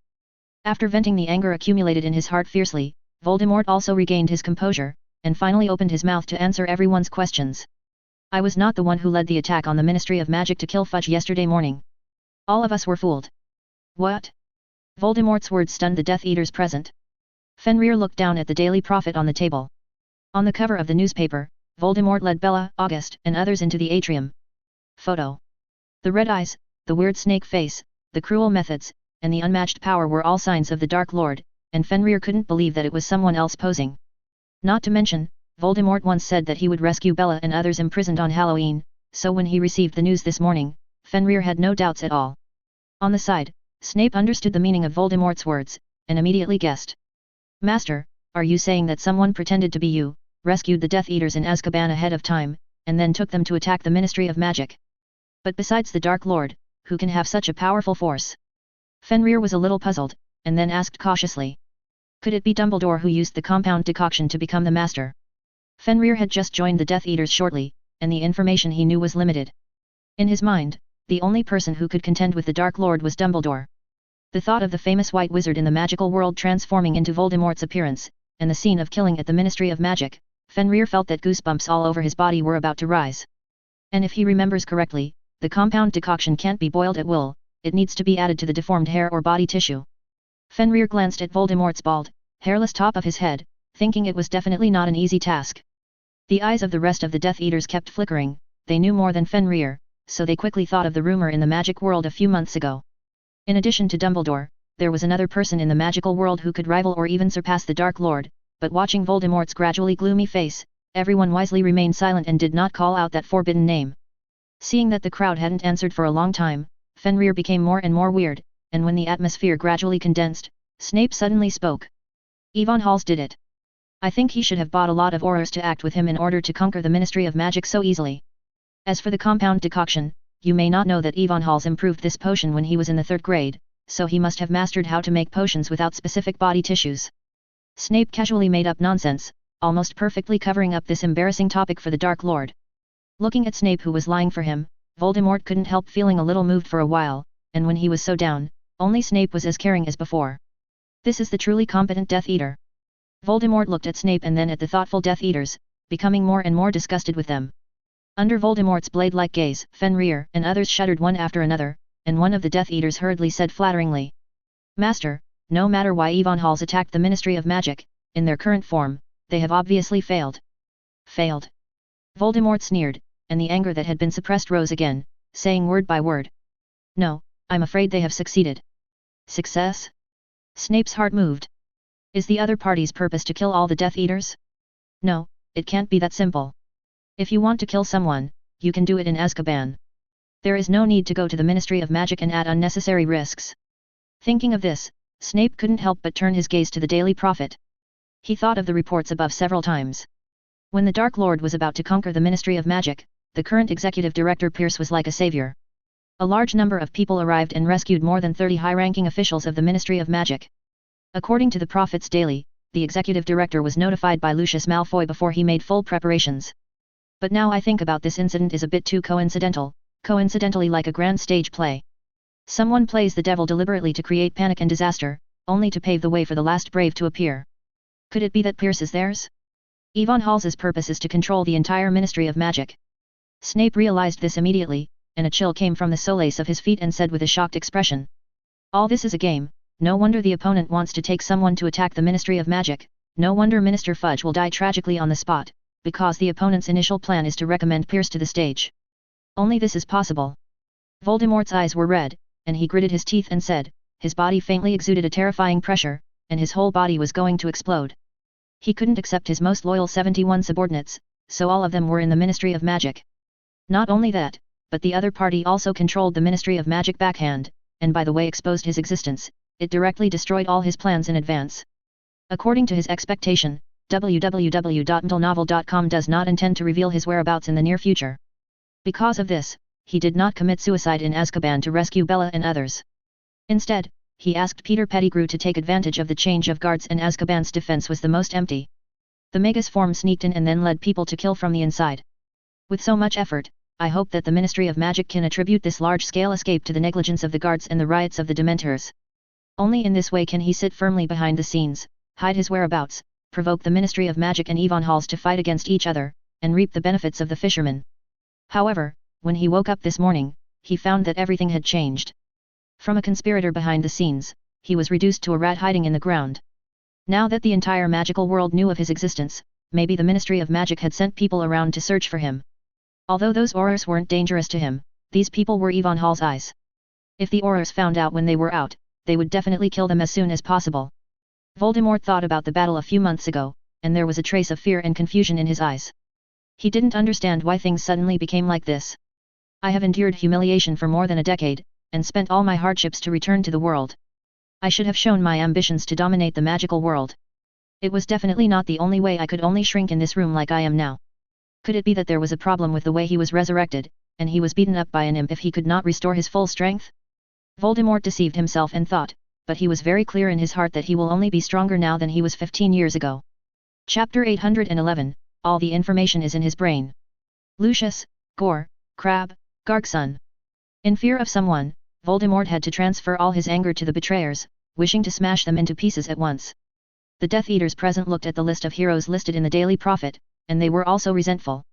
This is not only because they were implicated for no reason, but more importantly, when the Malfoy defected, he would rather take two fools, Gore and Crabbe, than to inform himself. This looks down on them too. Fenrir was even more upset on the side. When he joined the Death Eaters last month, he thought he had found a great backer, and from then on, he could lead his werewolf wizards in the magic world. However, this wonderful dream had not yet begun, it was pierced by the cold reality. The seemingly powerful Dark Lord was restrained everywhere, and was calculated to death. The wolf poison potion originally promised to him had also become a low-quality version, which made Fenrir's accumulated dissatisfaction almost reached a critical point. If it hadn't been for the strong power of the other party, he would have been picking things up a long time ago. Master, what should we do now? Shall we bring Lucius and the others back? Snape asked with a solemn expression. Unlike the other Death Eaters, Snape did not feel contemptuous because of Voldemort's successive failures. He knew very well that now was the most dangerous time for the Dark Lord. If Voldemort is so angry that he kills indiscriminately and targets the civilian wizards, then the magic world will definitely usher in a catastrophe. The wandering minds of a group of Death Eaters were immediately pulled back by Snape's words. Everyone looked at Voldemort eagerly, hoping that the Dark Lord would not take them directly to the Ministry of Magic when his brain heated up. No doubt with death. If they want to relieve their anger, they can grab a few muggles and torture them severely. However, Voldemort's next words were beyond everyone's expectations. No, we don't do anything now. A stern grin appeared on Voldemort's face. Aren't you going to punish those traitors and take revenge on Yvonne Halls? Snape asked in confusion. He didn't believe that the Dark Lord could swallow this breath. Voldemort's face twitched. Of course he thought, if he could, he would like to kill the Ministry of Magic right now, but Voldemort also knew that he was not an opponent of Yvonne Hall's. As for Malfoy, Gore and others? This morning, he discovered that several of the dark marks he had printed had been cracked. In other words, Lucius Malfoy and others had completely got rid of his control, and this would have been hidden in all likelihood. It was not an easy task to find them in the safe house in Turnover Alley. However, in order to increase the confidence of the Death Eaters, Voldemort did not express these concerns in public, but said with a sneer. Even if we don't do it, they won't be happy for long. Yvonne Halls is too arrogant. He thinks that he can control the Ministry of Magic and fool the foolish people and he can sit back and relax, but it is a pity that he has forgotten an important thing. It is not these wastes that can determine the outcome of the war. Having said this, Voldemort suddenly turned his head to look at Snape and asked. Severus, how did you do when I made things happen? Master, I have told Dumbledore the true face of Yvonne Halls according to your instructions, but the principal doesn't really believe my words. Snape said with a calm expression, and then seemed to think again.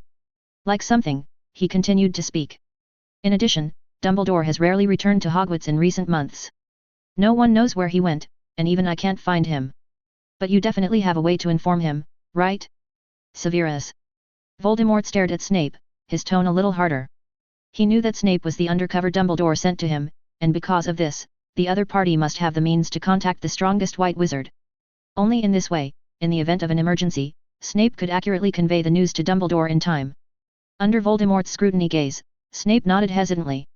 Master, you are right. I do have a way to contact him, but it is only a one-way contact. I can't guarantee that he will respond to me. Dumbledore will never sit back and watch such a big thing in the magic world. I want you to truthfully report to him the news that Yvonne Hall set up the Ministry of Magic. I believe he will be very interested. Yes. Voldemort said gloomily. In his opinion, Dumbledore is a hypocritical wizard, the guardian of mudbloods and muggles, who obviously has superhuman power but is willing to curl up in a small Hogwarts, a so-called by the weak. Order is firmly bound. This is tantamount to the tigers restraining themselves in order to please a group of lambs. www.mdlnovel.com. I don't know what to say. However, Dumbledore's inexplicable sense of justice and responsibility also destined that he could not tolerate Yvonne Hall's use of conspiracy and force to rule the entire magical world. The fierce contradiction between the two sides can hardly be eliminated, as long as someone gently pushes it, it will immediately burst out. But we didn't have the evidence to report Yvonne Hall's. Snape said cautiously. Now the outside world believes that the person who captured the Ministry of Magic is the famous Dark Lord, and has nothing to do with a 5th grade student. Relationship. Who said we didn't? Voldemort smiled coldly. I will provide you with a very reliable testimony that proves Yvonne Hall's wolf ambition. Witness?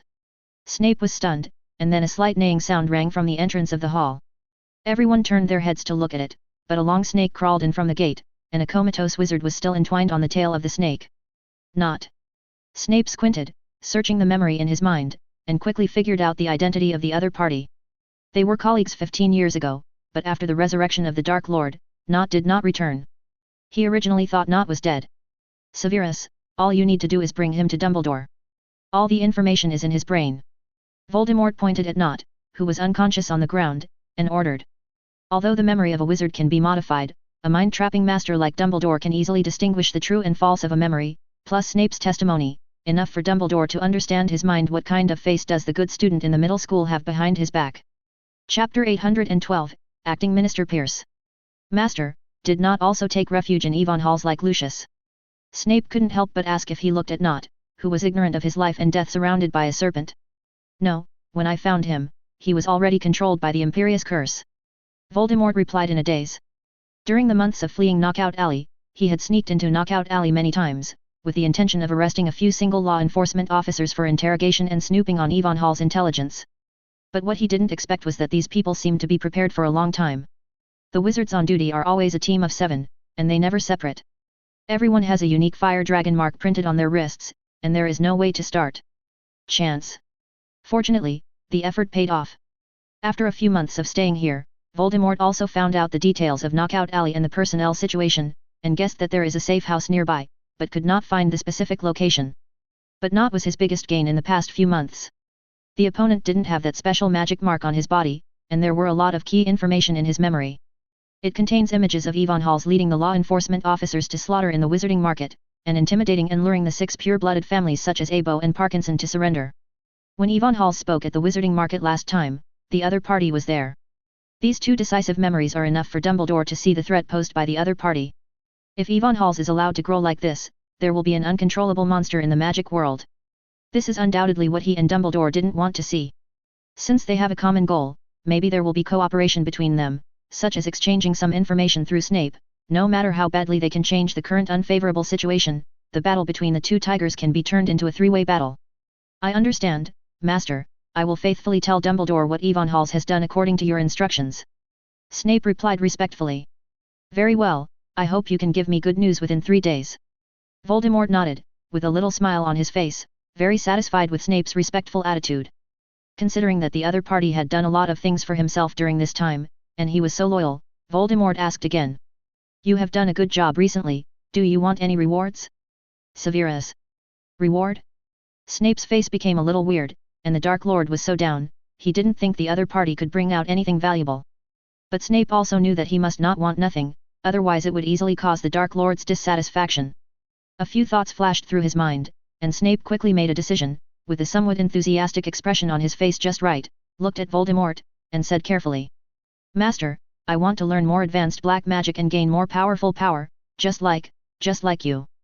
Voldemort squinted slightly, looked at Snape carefully, and suddenly laughed. You are very ambitious, Severus, but I can satisfy your wish. Starting today, if you don't understand anything about dark arts research, you can come to Riddle's mansion and ask me at any time. Voldemort agreed very readily. Although Snape's talent was good, it was only that.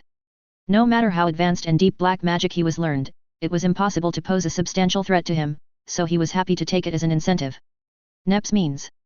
After arranging the task of this loyal man, Voldemort turned his attention to the remaining Death Eaters, and indifferently ordered them not to have any trouble in the near future and pay attention to hiding their body. Arafin and the others nodded in pleasing eyebrows, but secretly made up other calculations in their hearts. Voldemort saw the thoughts in their minds clearly and sneered, but he didn't pay attention to the careful thoughts of these people. If it weren't for the fact that sometimes some people are needed to support the scene, one of these people will have to be dragged down to feed Nagini. The wandering snake seemed to sense Voldemort's thoughts, propped up the snake's body high, and scanned the Death Eaters present with eager eyes, as if watching a plate of delicious meals. 2 days passed in a flash, and after an overwhelming propaganda offensive, the news of the mysterious man's aggressive attack on the Ministry of Magic was already known to everyone. Fudge, the former Minister of Magic, was unsurprisingly the first person to be the first person to hold the pot. A large amount of black material was dug up by the Daily Prophet, and a day later it was revealed that there was some kind of obscure deal with the mysterious man. The entire magical world was in an uproar, and there were endless verbal abuses. Only Mrs. Ekmo, who claimed to be a friend of the Minister of Magic, and a small number of Fudge's supporters came out to defend the former Minister of Magic, claiming that Fudge was deceived by a mysterious man. Doing so many wrong things www.mdlenovel.com. But anyway, Fudge neglected his duty, helped cover up the mysterious person's whereabouts, and turned a blind eye to the abnormality of the Dementors, resulting in a large number of Death Eaters escaped from prison and other crimes were stone-hammered. With such a night's effort, Fudge's reputation has become stinky, and he is hailed as the most incompetent Minister of Magic in history. Thousands of insulting letters were sent to the Minister's office every day, but it was a pity that Fudge's body was cold long ago, and he couldn't come out to face everyone's doubts. These letters also put a lot of burden on the Ministry of Magic that is still being rebuilt. Every day, several employees must be specially assigned to intercept the roaring letters to the Ministry. In this kind of atmosphere where all the staff were tense and everyone was in danger, a hero of the Salvation stepped on Fudge's corpse and showed his face fiercely. Pierce, the executive director at the time, demonstrated thunderous methods in the battle to defend the Ministry of Magic, leading a large number of wizards to kill and capture 71 Death Eaters, and dozens of Azkaban repeat offenders. Sweeping out all the invading enemies except the mysterious man has greatly boosted the morale of the Ministry of Magic, which can be described as turning the mansion into full swing. Even in the inauguration speech of the acting minister the next day, Pierce publicly announced that the Second Wizarding War had officially started, and then a large number of Aurors would be sent to search and apprehend Voldemort at all costs. Such a tough attitude immediately won the support of countless civilian wizards, and no one hopes to return to the era when the Dark Lord was raging and thugs were rampant more than 10 years ago. Every wizard who has experienced a dark period cherishes this hard-won peace and hopes that the mysterious person will be arrested and brought to justice as soon as possible. However, some people think that Pierce is too big. After all, everyone knows how powerful the Dark Lord is. No amount of aura can be the opponent of the mysterious man. This will only increase casualties. Chapter 813, Umbridge. The news of the mysterious man's return set off a huge wave in Hogwarts. Although Yvonne had been vaccinated beforehand, allowing most people to agree with the fact that the Dark Lord was resurrected, This time it was an official stone hammer after all. Not to mention that the mysterious man just attacked the Ministry of Magic and killed dozens of wizards including the Minister of Magic. For a while, the students in the castle were tense, no longer the easy and free attitude of the past. They can hear the voice of the attack wherever they go, and some people even worry that the mysterious person will bring Death Eaters to Huo. Here comes Hogwarts. Harry and Ron were shocked the moment they got the Daily Prophet the next morning. Merlin's beard, how is this possible? Malfoy's father turned out to be an undercover agent sent by Secretary Pierce to Voldemort. Ron couldn't believe that this turned out to be true, but it did appear on the cover of the secondary page of the Daily Prophet. Photos of Lucius, Gore and others. Because the information provided by these people and their defiance before the war provided a great help to the final defeat of the mysterious people, the Daily Prophet did not hesitate to give them the name of an anti-magic hero when propagating. Head. This made Harry and Ron, who had great opinions on Lucius and others, found it a little unacceptable. Why is it impossible? Maybe it's because he suddenly figured it out. Yvonne shrugged and yawned casually. Of course, this honor is not for nothing. Lucius and others have now become Voldemort's thorns. Once they are caught by the Dark Lord alone, they will definitely die. However, Lucius himself obviously understood this truth, so on the night of the interview with the Daily Prophet, he wept bitterly and begged himself to allow him and Narcissa to move into the safe house in Knockdown Alley. For the sake of that 1 million gallons, he still readily agreed. Yvonne, you must know something, right? Hermione on the side was not surprised when Yvonne saw the newspaper, and asked curiously. Harry and Ron also looked over. They all remembered that on Halloween the day before yesterday, Yvonne somehow disappeared for a day, and his figure could not be seen in the entire castle. Umbridge was furious when he was in the defense against the dark arts class. They threatened to wait for Yvonne to be found. He his hands and hung him on the roof and used a whip to slap him fiercely.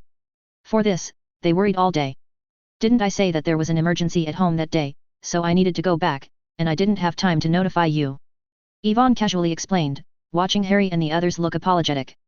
The battle 2 days ago was too important. They had been preparing for more than half a year, and they had leaked the news. Yvonne didn't dare to mention it to anyone. After all, Harry's occlumency is nothing but a silly. If Voldemort searches for the memory, it will be all over.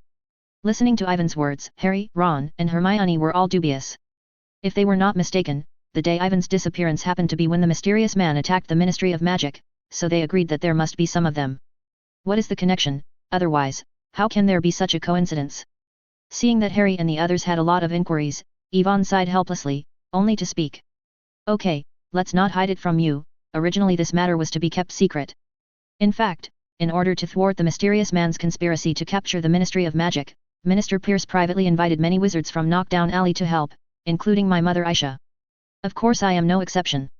In other words, you rescued the Ministry of Magic with Minister Pierce that day. Harry was surprised. Hermione and Ron also asked excitedly. Yvonne had no choice but to talk nonsense that he had defeated several Death Eaters that day, and had a few tricks against Voldemort, but the Ministry of Magic patronized Pierce, who was going to be acting minister, and Lucius, McNeil, and others who had fallen in battle. So I completely ignored my merits. Harry and the others were full of enthusiasm. They all knew that Yvonne had the ability to fight Voldemort, so they didn't have any doubts. They just wished they could join the battle and compete with the Death Eaters. No money to read novels? Give you cash or points, and receive it in 1 day within a limited time.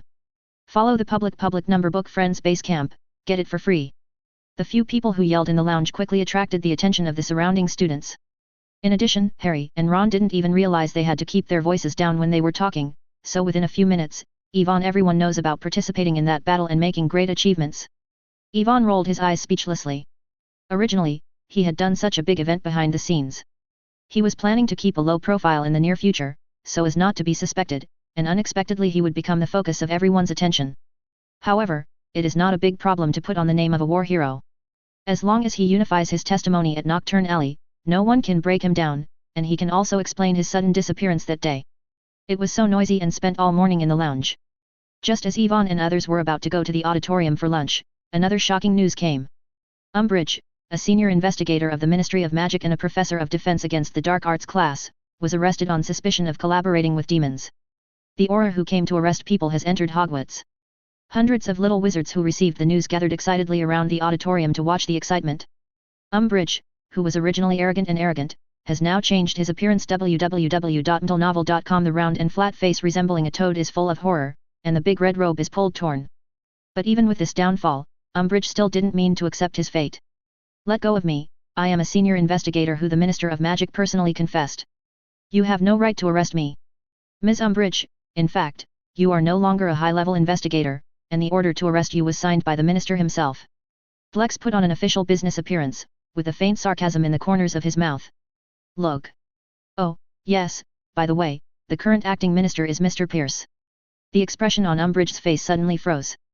Of course, she had read the Daily Prophet this morning, and it was also clear that Fudge was hit by a mysterious man's killing curse in the battle to defend the Ministry of Magic and was killed on the spot. But she couldn't accept the fact that she lost power overnight and was even slandered as a mysterious person with the party. In contrast, Umbridge prefers to believe that these are all fake news fabricated by the Daily Prophet.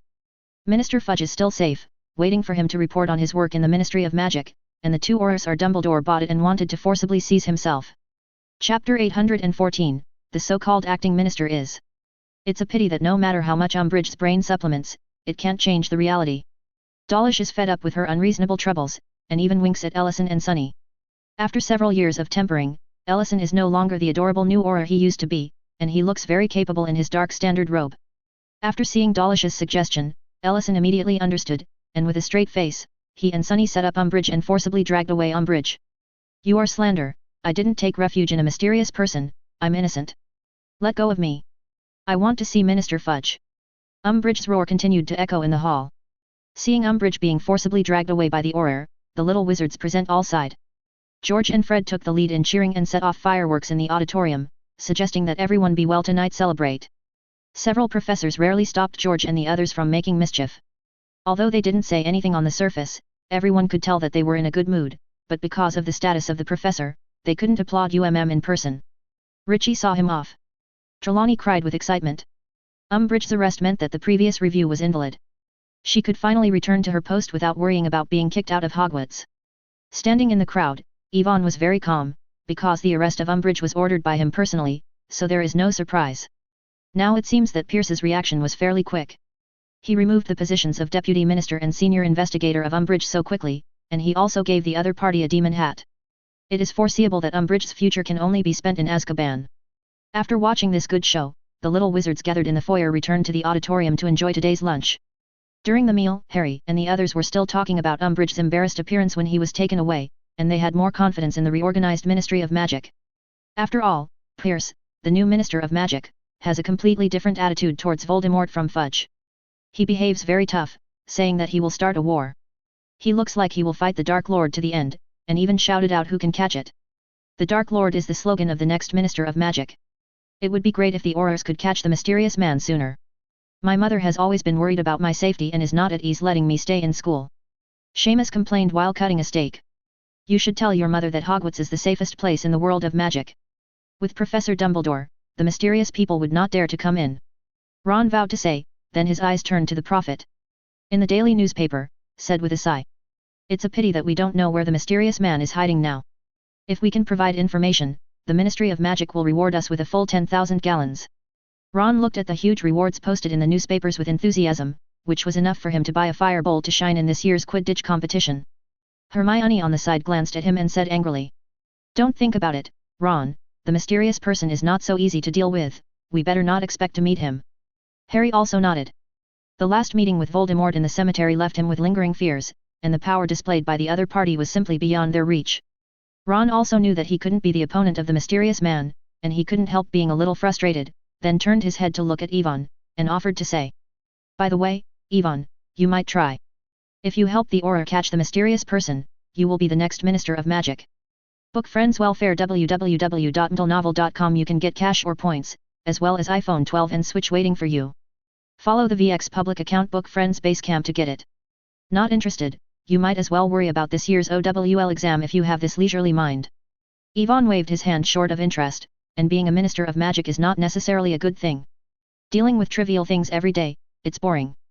As for why he knew so clearly, of course it was because he had seen the documents that Fudge had left in the office and the minutes of recent meetings. Because of this, Yvonne lost the last bit of interest in the post of Minister of Magic. But what he should have thought of is that there are only a few thousand wizards in England, even if the total number of magical creatures with wisdom, such as fairies and horsemen, is less than 10,000, it is not even comparable to a Muggle town. There are not so many on weekdays. Big things need to be dealt with. If it weren't for the resurrection of the Dark Lord, the most important thing the Minister of Magic would do every week would be a meeting at the Ministry of Magic, and the discussion would be whether it is necessary to legislate against humanoids.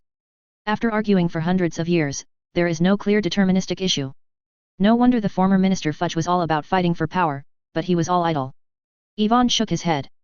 In his opinion, being Minister of Magic is a waste of his precious time, so he might as well give it to Pierce, who is also keen on power. At least the other party is doing pretty well now. After being beaten by himself, the whole person is even more honest, otherwise he would not take the initiative to give up the opportunity to directly serve as Minister of Magic and instead use the name of an acting minister. Pierce's meaning couldn't be more obvious. The translation is to manage the Ministry of Magic instead of himself. In view of this, Ivan was naturally reciprocated, and let the Prophet's daily hype for Pierce, blowing the newly appointed acting minister into the anti-magic hero, the hope of the magic world. I just don't know how Voldemort would react when he saw this newspaper. Ivan picked up the Daily Prophet on the table and muttered to himself, with a smile on his lips. I even want to go to Snape and ask, I believe it will be very interesting. But curiosity goes to curiosity. www.mdlnovel.com. Ivan did not develop complacency because of this successful calculation of Voldemort. After all, the threat posed by the Dark Lord has not disappeared, and he stimulates the opponent so frequently. It may also cause some unexpected consequences. No one can predict what kind of revenge Voldemort, who is caught in rage, will take next. Thinking of this, Ivan inevitably has a headache. A powerful wizard like Voldemort is hardly bound by anything. Even if he happens to set up a situation to trap the opponent in a certain place, he can win with his current strength. Not to mention killing Voldemort completely. These questions should have been Dumbledore's troubles, but it was his turn to think of a solution. Ivan kept complaining in his heart, but he also understood that Dumbledore hadn't shown up for a long time, and he was afraid that it would be too bad for him to devote his life to the cause of the anti-dark devil. Just as Ivan was thinking this way, a voice suddenly rang behind him. House, Principal Dumbledore asked you to wait for a visit to the office. Chapter 815, Dumbledore returning. Ivan was taken aback by the sudden sound, turned around and looked over, only to find that Snape had been standing behind him for some time. What made him even more concerned was what Snape had just said. Professor Dumbledore is back. Ivan asked suspiciously. Yes, he is waiting for you in the principal's office. Snape nodded and responded, looking at Ivan with a complex look. If he hadn't seen Voldemort's desperate appearance, he couldn't believe that the young wizard in front of him had been secretly trying to control the British magical world, and he had successfully done it. Snape took a deep look at Ivan. Even the Dark Lord in his youth couldn't have such a courage. He couldn't imagine what height the opponent would grow to in a few years. In terms of blessing or curse. While Snape kept thinking about it, Ivan also fell into deep thought. Dumbledore hasn't shown up much since the school banquet this semester. He has been missing for more than half a year, but now he suddenly appeared, and named himself to go to the principal's office. The timing was a bit too coincidental. Professor Snape, do you know what President Dumbledore asked me for? Ivan asked. Snape shook his head and replied. I just follow the command line. Ivan raised his eyebrows, he didn't believe that Snape was really as ignorant as he said. The only person in the entire Order of the Phoenix who could guess his plan and relay it to Dumbledore was Snape. Ivan's scrutiny gaze made Snape very uncomfortable. He only felt like he was being stared at by a fierce fire dragon. That terrifying dragon's breath could take his life at any time, as if his breathing became less smooth. But after all, he had been a double-sided undercover agent. Under the pressure of the faint aura, Snape's face remained calm and continued to remind him. The password of the principal's office is lemon ice cream. Understood, I'm going now. Seeing that Snape couldn't ask anything, Ivan didn't mean to embarrass him anymore. After saying hello to Harry and the others, he got up and left the university hall. On the way to the headmaster's office, Ivan's frowning brows were never loosened. Dumbledore looked for himself at this point in time, probably because he led an attack on the Ministry of Magic 2 days ago. With a Snape like Snape by Voldemort's side, Ivan didn't feel that he could fool the strongest white wizard. The more I think about it, the more bored Ivan's mood becomes. He keeps thinking about the solution in his mind, but unfortunately he has no clue. I can't say that I attacked the magic and killed the Minister of Magic to avoid internal friction, integrate all the resistance forces, and fight against Voldemort together, right? Although this is true, Dumbledore may not be able to accept this kind of justice. It's really troublesome. Ivan sighed helplessly. Dumbledore's sudden return was something he hadn't expected before, otherwise he would definitely modify the plan to be more complete and concealed. It's a pity that it's too late to say anything. For Ivan, he was not willing to be hostile to Dumbledore if he could. Even though the White Wizard had a big gap with his mother Aisha, in all fairness, Dumbledore has indeed provided him with a lot of help in the past few years. As he thought about it, the huge stone beast in front of him had already come into view, Ivan closed his mind and shouted out the password. Lemon ice cream. The huge stone beast immediately shook violently, making a dull sound, and slowly rotating upwards. After a while, the stairs leading to the principal's office appeared in front of his eyes. Ivan hesitated and stepped on it, feeling a little nervous. In a daze, he couldn't help but think of Halloween that year when he enrolled in school. He also went to the principal's office with a similar mentality, thinking about how to defend Dumbledore in front of Dumbledore. This feeling of losing the initiative makes Ivan very uncomfortable. He has always been hungry for strength, to a certain extent to avoid such a dilemma. Stepping on the last step, Ivan's left hand unconsciously stroked the alchemy device on his wrist, but the huge magic power in the Philosopher's Stone did not make him feel at ease.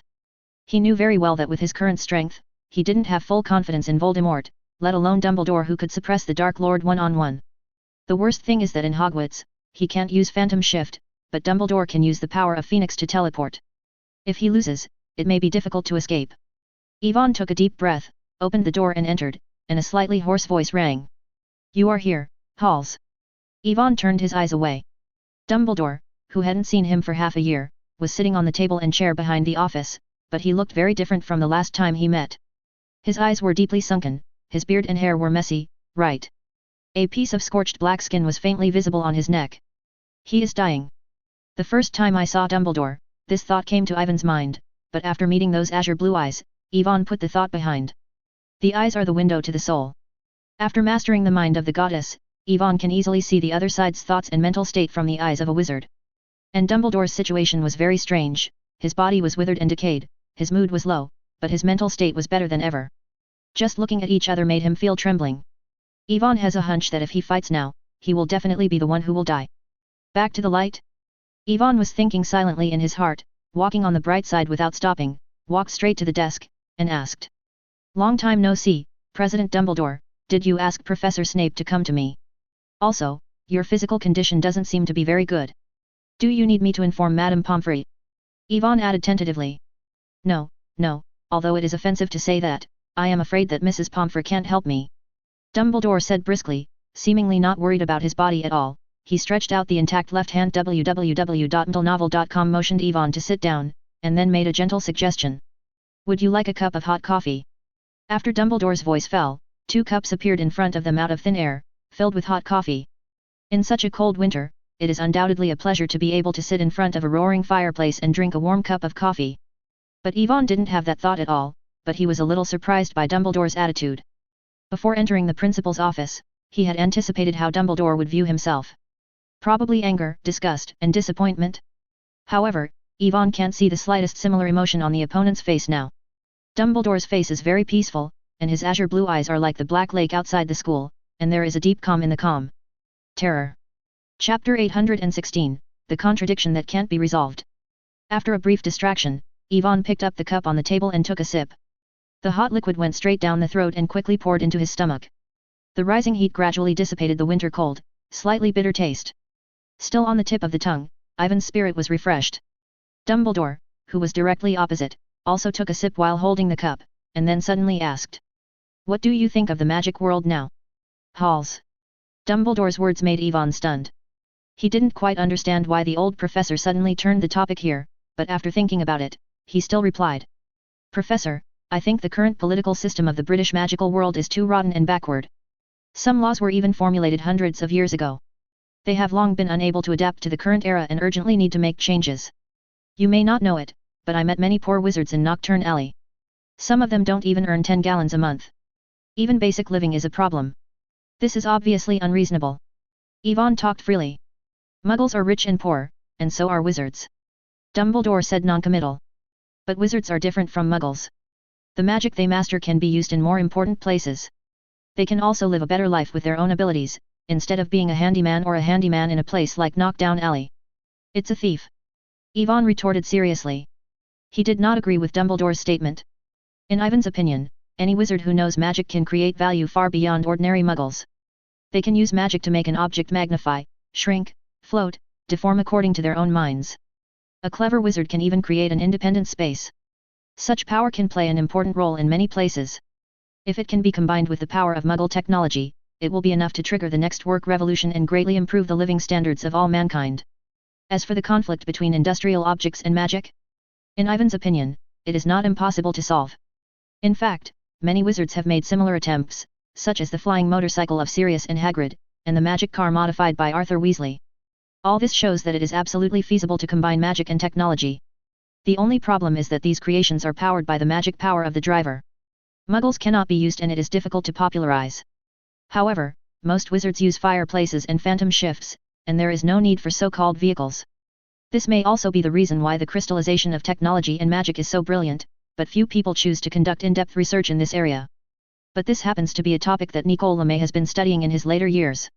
The solution is the magic storage device, or a degraded version of the Philosopher's Stone. According to the alchemy notes, if you continue to study the improvement of the Philosopher's Stone, reduce the cost, and mass-produce it into a battery-like existence, then the magic will become a brand new energy source. Even Muggles can experience the joy of magic. A new civilization combining magic and technology will also be born from this. These thoughts in his mind, Yvonne didn't mean to conceal Dumbledore, and he spoke out generously. He also wanted to know how the strongest man in the magical world would think of his plan in front of him. Listening to Ivan's narration, Dumbledore groaned for a long time, without any change in expression on his face, and then said slowly, "So you want to make the wizard's existence public?" "Yes." Yvonne nodded without hesitation. He had read the Ministry of Magic's document report. It was clear that Dumbledore was one of the biggest supporters of the International Wizarding Secrecy Act, but Yvonne would not do this either. Lie, because he was convinced that his actions were correct. "Then have you thought about how to resolve the conflict between Muggle and Wizard?" Dumbledore didn't mean to be angry at Ivan's answer, but continued to ask. "Or to put it another way, in what capacity do wizards live in the Muggle world in your imagination?" "Probably wizards will become a very special high-paying profession based on talent." Yvonne was a little unsure. He hadn't thought about this question beforehand, so he had to bite the bullet and answer. "It's probably hard to do." Dumbledore smiled and shook his head, took another sip from the cup, and said with emotion, "They won't be satisfied with this." Yvonne fell silent immediately. Of course he knew what Dumbledore was talking about. Most wizards were arrogant or even contemptuous towards Muggles. They usually felt that they were superior. This can be seen from the name. Moreover, the contrast between the strengths of the two parties will further expand this psychology. After all, a wizard who graduated from a regular school, if he wants to, can completely turn the Muggles around, just buy a bottle of ecstasy, and make the beauties and handsome guys he loves crazy in love with him, and use magic to create an accident easily kill people you hate. Not to mention that a small number of wizards also master bug-level magic such as forgetting spells and dementing minds. They can delete and tamper with Muggles' memories at will. It is not too much to describe them as they please. It can be said that Muggle laws and regulations do not have any binding force on a wizard. If the other party is smart enough to commit crimes without being discovered by anyone, this temptation is probably something that few people can resist.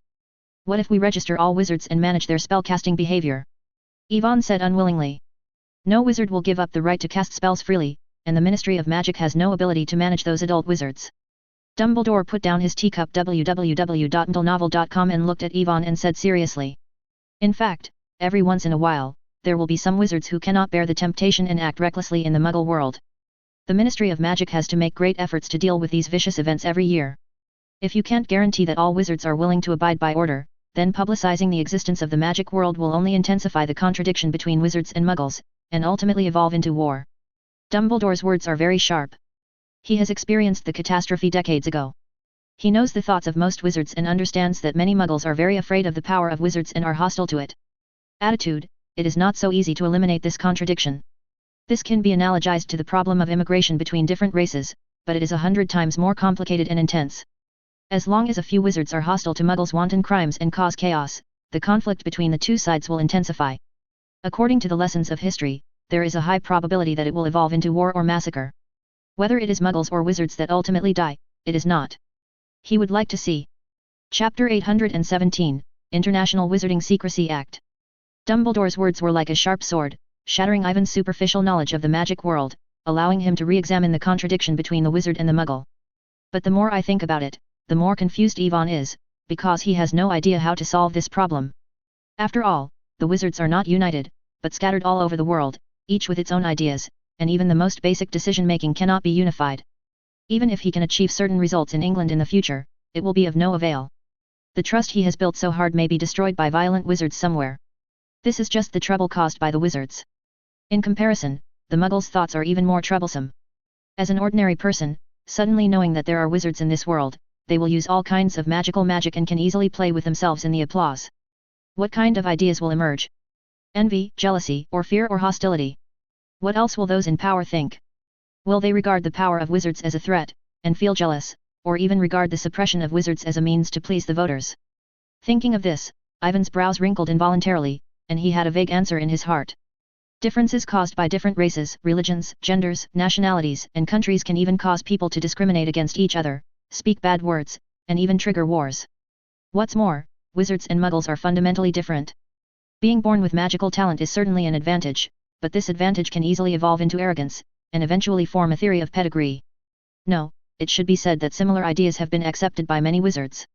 Even pure-blood wizards like Weasley who are close to ordinary people will unconsciously show the superiority of being a wizard when mentioning muggles. If the number of wizards can be increased by 100 times, then Yvonne has no doubt that muggles in the world are only ruled, and the so-called equality of all will become a joke.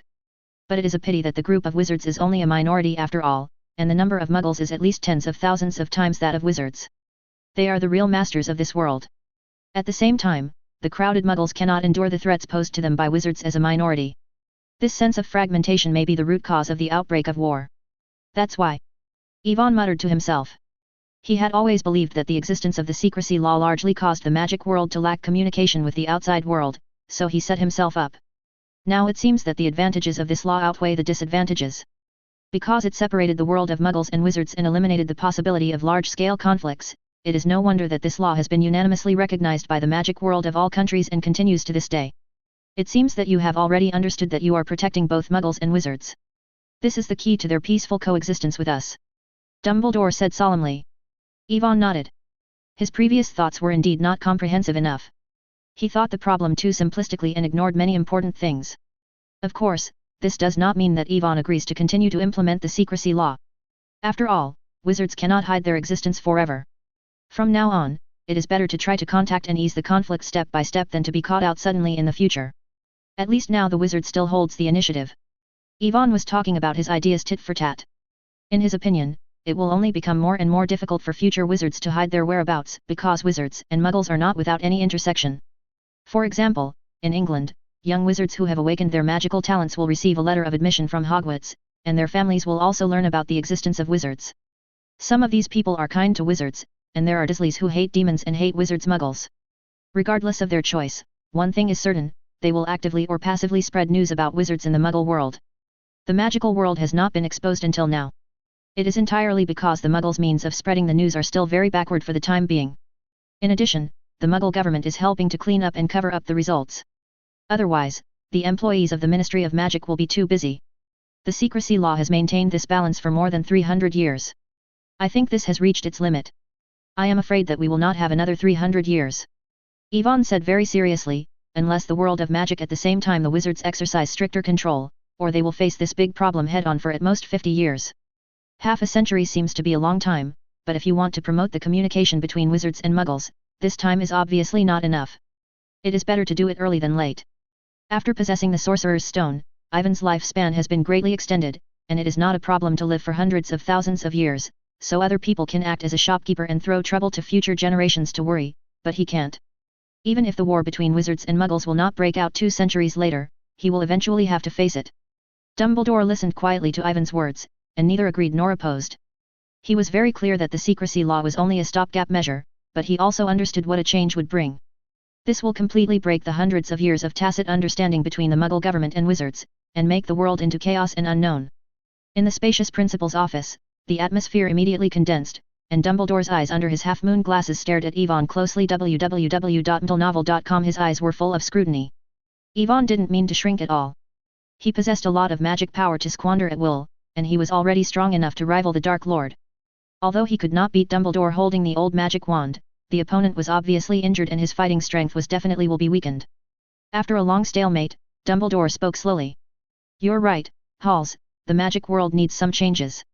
The heart that Yvonne had been holding was finally let go, but before he could breathe a sigh of relief, Dumbledore continued to speak. But you can't give a perfect solution, can you? Increasing the contact between wizards and muggles means increasing the risk of exposing the magic world. Since its implementation at the end of the 17th century, hiding has become the consensus of the global magic world. Many people have tried to break this status quo, but they failed without exception. The resistance you need to face will only be much more than you think. Dumbledore said, seemingly meaningful. Chapter 818, The Plan to Dominate the World. Yvonne vaguely heard what Dumbledore seemed to be suggesting, but the latter did not explain too much about it, but continued to speak. Decades ago, there were people who wanted to change the status quo of the magic world as much as you. Of course, his ideas were much more radical than you. You mean Grindelwald? Yvonne raised his eyebrows, and almost instantly he guessed who the other party was talking about. Well, it seems that you know him a little bit too. Dumbledore asked, slightly surprised. I have seen Grindelwald's deeds in the great events of modern wizards. It says that he wants wizards to live in this world with fairness and even further rule over muggles. Is that true? Yvonne Ban, the true half of the test, said. Dumbledore nodded first, then shook his head. The same can be said, but it is not accurate enough. Grindelwald believes that there is no possibility of harmonious coexistence between wizards and muggles, and the status of a race cannot be obtained by negotiation and tolerance. So sooner or later, war will break out, but sooner or later, the result can only be one side ruling the other. Rather than waiting for the muggles to start, let the wizards start the war. While we still have this ability. Dumbledore silently swallowed the last sentence. Grindelwald is consciously confident that he can win muggles? To win the war? Yvonne asked, puzzled. In his expectation, although the wizard's magic is magical, it definitely does not have the ability to defeat the muggle world. Grindelwald has spent decades visiting various places to promote his ideas, and has won the support of many wizards. The believers are almost all over the world. Dumbledore said with emotion. His expression was slightly moved, but he soon returned to it. After passing the gods, he continued. Not only that, he also chose the best time to implement his plan. 2 worlds, wars. Yvonne muttered to himself. He suddenly remembered when Grindelwald was most active, just before and after World War I and World War II. The muggles were hostile to each other and the war was endless. To some extent, it was indeed the best time for wizards to step on the stage of history. So Grindelwald wants to provoke a war between muggles, weaken their power, or directly represent the wizard to join one of the forces, wait for the opportunity to control and win over the other's upper-level figures, and then find a way to win the war. Yvonne guessed as he said. He was also shocked by Grindelwald's generous work. More importantly, this path seems really feasible. Wizards possess magical magic and are the objects that both sides of the war must win over. However, compared to the allies that originally dominated the world order, Germany, as a new force vainly attempting to overthrow the old world, is obviously more in line with Grindelwald's requirements. As a force, the wizard joins the German army that lacks allies, and it is easy to receive official attention. Next, only need to propagate in place, and let the wizards show their talents in the war, and use magic to reverse the battle, and then gradually gain the recognition and support of soldiers and civilians. In the end, of course, it is secretly eroding the upper class of muggles and waiting for the victory of the war. Through the canonization of war exploits, the promotion of blood lineage, and the suppression of power, the group of wizards becomes a privileged class, so as to realize the dream of wizards to rule muggles. Amazing idea. After clarifying Grindelwald's plan to dominate the world, Yvonne couldn't help sighing. Although he did not agree with this idea, he still admired the fact that Grindelwald could deliberately consider for the wizarding group, find a feasible route, and work hard for it. It's amazing, but it's just a castle in the sky after all. He can't even complete the first step of the plan. Dumbledore said softly. Why do you say that? Yvonne looked at Dumbledore unexpectedly. Greenwood does not represent all wizards, and there are no fewer people who oppose him than those who support him. Dumbledore's expression was serious. For example, the people of the International Wizarding Federation have been trying to arrest Grindelwald and terminate his evil plan. In fact, they have also achieved certain results. They successfully sent Grindelwald to prison, only because of the unfavorable guardianship, and let him give him escaped. Yvonne understood in an instant that Grindelwald could not resolve the contradictions within the wizard, and various plans could not be implemented at all. If you rashly join the Axis powers, there will also be a large number of wizards in the allied powers to help, and the final forces will be balanced. In addition, if he remembers correctly, the time of Grindelwald's defeat was 1945, which coincided with the time of Germany's surrender, and the information contained therein is worth pondering. Yvonne touched his chin, and suddenly thought that the current situation of wizards at that time might be a bit similar to the mutants in the previous film and television series, divided into doves who advocate peace and eagle cards who advocate war. The result of the constant fighting between the two sides only consumes the little power left by the side, and at the same time causes destruction, making ordinary people hate mutants even more. The only thing Yvonne felt fortunate was that the wizard mastered the forgetting curse and the muggle expulsion curse, so he could hide in the dark without causing muggle hostility. Then Grindelwald has ever thought about how to reverse this unfavorable situation? Yvonne looked at Dumbledore and asked. Grindelwald's methods must be extraordinary if he can come up with such a grand plan. So easily surrendered. Destroy Paris. Dumbledore said slowly. Hey! Yvonne was stunned. Why is it suddenly involved in the destruction of Paris, and the insult is not like this? What do you think will happen if an important Muggle city is destroyed? Dumbledore did not answer immediately, but asked instead. In that case, the existence of wizards will be known to everyone, and Muggles will panic because of this. But, they will never surrender just because a city is destroyed. www.mdlenovel.com. On the contrary, this will be great. This deepens the Muggles' malice towards the wizards, angers them completely, and may even become the fuse of the war between the two sides. Yvonne tried to infer. Dumbledore nodded. Grindelwald wants to deliberately create such hostility, forcing all neutral wizards to stand on his side. This is a big gamble, and the bet is the future of the entire magical world. It's crazy. Yvonne said in a speechless voice. Obviously, he failed in the end. The Aurors who arrived in time joined forces to stop his magic and avoid the tragedy. Dumbledore said the result indifferently. Yvonne was not surprised by this, because Paris was fine in history and was not destroyed by fire at all. By the way, Professor, why do you know so clearly? Yvonne suddenly asked. According to Dumbledore's statement, Grindelwald's carefully conceived plan failed to implement even the first step, and was forced to make considerable changes in the follow-up, deviating from the original route. Then Dumbledore was again how to get the full picture of the plan? Chapter 819, Young Ideals and Reality. Because the prototype of this plan was originally thought of when we were young. Many years ago, we used to be close friends. Dumbledore was silent for a long time before speaking slowly. A bit of regret and nostalgia appeared in the eyes under the moon-shaped glasses, and his thoughts seemed to float back to that afternoon for more than 100 years. He and Grindelwald were sitting face to face as they are now, discussing the future of the magic world together. At that time, he liked to play chess the most, representing the Muggle as the villain and playing games with Grindelwald on behalf of the wizard. In countless contests, they have deduced a roughly feasible route, and have always believed that there are too many Muggles. If the wizard wants to go to the front of the stage, there is only one way to go. That is to instigate a war between Muggles, and then use magic as a decisive force to control the weak and defeat the strong, so as to achieve the purpose of reducing the Muggle population and dominating the world on a large scale. He once naively thought that only this could realize their original vision. Therefore, the Muggles and wizards who died are all necessary sacrifices, the pain of an era all for the greater good. Along with Dumbledore's narration, Ivan's eyes became more and more weird. He didn't expect the old professor to be an anti-humanist when he was young. Of course Yvonne knew that Dumbledore and Grindelwald had a close relationship, and even discussed some evil plan to rule Muggles in private, but the two of them played too hard. It's hard for Yvonne to imagine that two teenagers could think so far. In this way, Grindelwald spent decades perfecting our original plan, and then in that evening, he sneaked into Hogwarts to tell the plan, and wanted to invite me to join. Dumbledore said. You rejected him, didn't you? Yvonne said the final result while feeling a little bit emotional. Both Grindelwald and Dumbledore are powerful wizards who transcend the commonplace. If the two can really work together and help each other over and over, maybe they can really realize their various plans. No, you may have overestimated me, Halls. I hesitated that night and didn't give him any clear answer. Dumbledore shook his head and said with his eyes closed, memories in his mind springing up. He still remembers that night when Grindelwald suddenly appeared in his lounge and told him happily that he had found the Deathly Hallows and gathered enough people, everything was ready, and they already had it. The powerful force that I dreamed of back then. As long as he nodded in agreement, the two could realize their original vision together. His mood was beyond words at that time, and since Ariana died, he and Grindelwald have been disconnected. The two of them have not seen each other for decades, but the other party still hasn't forgotten themselves, and has even been moving towards the path they once envisioned, and put forward a very complete and practical plan. Dreams that were originally out of reach seem to be within reach at the time.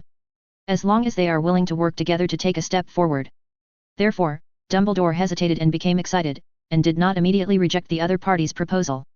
I think anyone facing the consolation of a close friend, and the dreams of his youth may be dazzled. Yvonne said with relief. Emotion is Dumbledore's magic weapon for winning, but it is also his deadlock. Dumbledore nodded noncommittally, and then continued to talk. He did not make a statement that time, but Grindelwald probably regarded his attitude as rejection, and did not contact him for a long time. But it is also just right, because Dumbledore is not sure whether he can resist this temptation again. When the next time we get news from Grindelwald, the other party has become the trembling Dark Lord of the entire European magical world, commanding a group of saints, and preparing to provoke a war between wizards and muggles.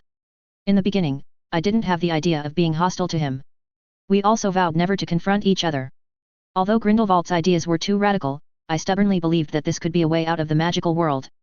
Dengblido added. Then why did you change your attention in the end? Yvonne asked in a puzzled way. Grindelwald played the emotional card and used his youth's wish as a killer. It can be said that he can recruit Dumbledore's weakness. He will probably be ready to fight with enthusiasm. But Dumbledore just held back, and finally killed off his relatives righteously, which really made him feel a little bit incomprehensible. Because Grindelwald's plan was not going well, the resistance we encountered was far greater than we had anticipated. It was not only the American and European magic circles that issued an arrest order against Grindelwald, but even the international federations the wizard joined in. He was almost an enemy of the whole world. Dumbledore sighed. Wizards like them are indeed very powerful, and no amount of ordinary horrors can threaten their lives. But this kind of power is also limited. As long as there are 10 wizards like McGonagall, Snape, and Flitwick, it is enough to contain them. Grindelwald's power was not strong enough to force wizards who did not agree with him to obey his will. Dumbledore can predict that even with his joining, it will probably be a dead end in the end. I anticipated his failure in advance. The facts are just as I imagined. The situation is gradually getting worse. Facing the encirclement and suppression of the 4 parties, Grindelwald's acting style has become more and more crazy. Countless people have died because of this. Becoming more and more indifferent to life. www.mdlenovel.com even crazy enough to want to destroy Paris. Dumbledore's voice trembled faintly. At that time, I had realized that the wizards and muggles who died in the dispute were not chess pieces that were allowed to play in the palms of our hands. I had endured the loss of a loved one and understood the pain. I couldn't let it go. He continues to spread this pain and create more catastrophes. There was a little guilt in Dumbledore's eyes, partly for those who died in the chaos. He thought he needed to bear a certain responsibility. The other part of the guilt is for Grindelwald. When he played chess with Grindelwald many years ago, he played countless times just so that the wizard group represented by the opponent could finally defeat the muggle power he represented. But fate is especially ridiculous. After many years, when they truly mastered the power and confronted again with similar identities, the situation was reversed. He personally crushed their previous ideals. Because he thinks it is not practical at all, it can only increase the pain. Chapter 820, You and I are just for the so-called justice. Yvonne on the side was completely immersed in the story told by Dumbledore, shocked by Grindelwald's courage, and regretted the final break between the two. You tell me this, do you hope that I can give up my plan to change the magic world? Professor. Yvonne pondered for a long time, let out a sigh of relief, and asked. The thoughts in his mind also began to shake. As a troublesome person, Yvonne didn't want to worry about how wizards and muggles should live in harmony all day long. He went to class every day, and the leisure life of studying magic was what he expected. However, contrary to expectations, Voldemort's resurrection completely disrupted his plan, and Fudge's pressing step by step forced Yvonne to make some radical moves such as attacking the Ministry of Magic. Unconsciously, the entire British magical world was under his control, and heavier pressure was accompanied by it. After all, he is not Fudge, and he can't just sit back and watch some problems, and ostentatiously throw them to his successors to worry about. Because of this, Yvonne changed his mind. What he wants is more than just defeating Voldemort. In addition, Yvonne also hopes to do something real to make up for the damage he has caused to the magical world. But now it seems that wanting to change the status quo of the magical world is more difficult than he expected. It is as stunning as Grindelwald has been fighting for his life, but even the wizard infighting problem has not been solved, which makes Yvonne start suspecting that what I need to face may be a dead end. Just as Yvonne was confused about this, Dumbledore's voice suddenly rang. I'm afraid you have misunderstood what I mean, Halls. If anyone can change the magic world, then I think this person will be you. Dumbledore looked at Yvonne and said seriously. Whether this road will eventually lead to heaven or hell. Yvonne was stunned, then shook his head. You look at me high, Professor. You probably don't understand your own particularity, Halls, you are the most talented wizard I have ever seen. Neither Tom, Grindelwald, nor me, when I was young, never had such a powerful force. Dumbledore said. Yvonne smiled sullenly, and didn't reply. His family knew about his family affairs. If there was no system to provide a means to accelerate learning, Yvonne felt that he was at best the level of an excellent 5th grade student. What's more, your talent is much better than ours. I have never seen anyone who can subdue hundreds of dark wizards and rule the entire British magical world at the age of 14 or 5. Dumbledore crescent the gaze under the shaped glasses stared at Yvonne, and said slowly. You did what Voldemort dreamed of. The harmonious atmosphere on the court suddenly cooled down. Yvonne was silent for a while, did not deny, but asked directly. You know? Did Professor Snape tell you? Although Yvonne had long suspected that Dumbledore might have some understanding of his own affairs, when he really clarified, his heart could not help but become a little nervous. Dumbledore shook his head. While I was wandering in the magical world, I happened to run into a lost wizard. This poor man had just broken free from the shackles of the Imperious Curse. The memory in his mind was in a mess, even what his name was. I don't remember. Not? Yvonne suddenly guessed who Dumbledore was talking about. He didn't expect this guy who had been missing for several days to bump into Dumbledore with such luck. No, it should be said that I was unlucky. While vomiting in his heart, Yvonne also retorted. Not is not pitiful. You should have seen the dark mark on his arm. There are many muggles and wizards who died in his hands. What about the Auror who died at the Ministry of Magic and the innocent wounded clerk? Dumbledore's gaze became sharper and he said solemnly. Their sacrifices were exchanged for the lives of 71 elite Death Eaters. Don't forget that once these people successfully escaped from Azkaban and returned to the Dark Lord, they would only cause more damage. Fan responded tit for tat.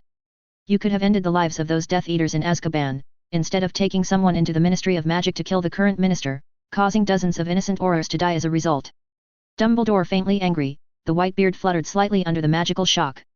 Fudge has added enough trouble to the magical world. His continued staying in the post of Minister of Magic will only drag everyone into the quagmire. I killed him to prevent more people from dying because of his stupidity.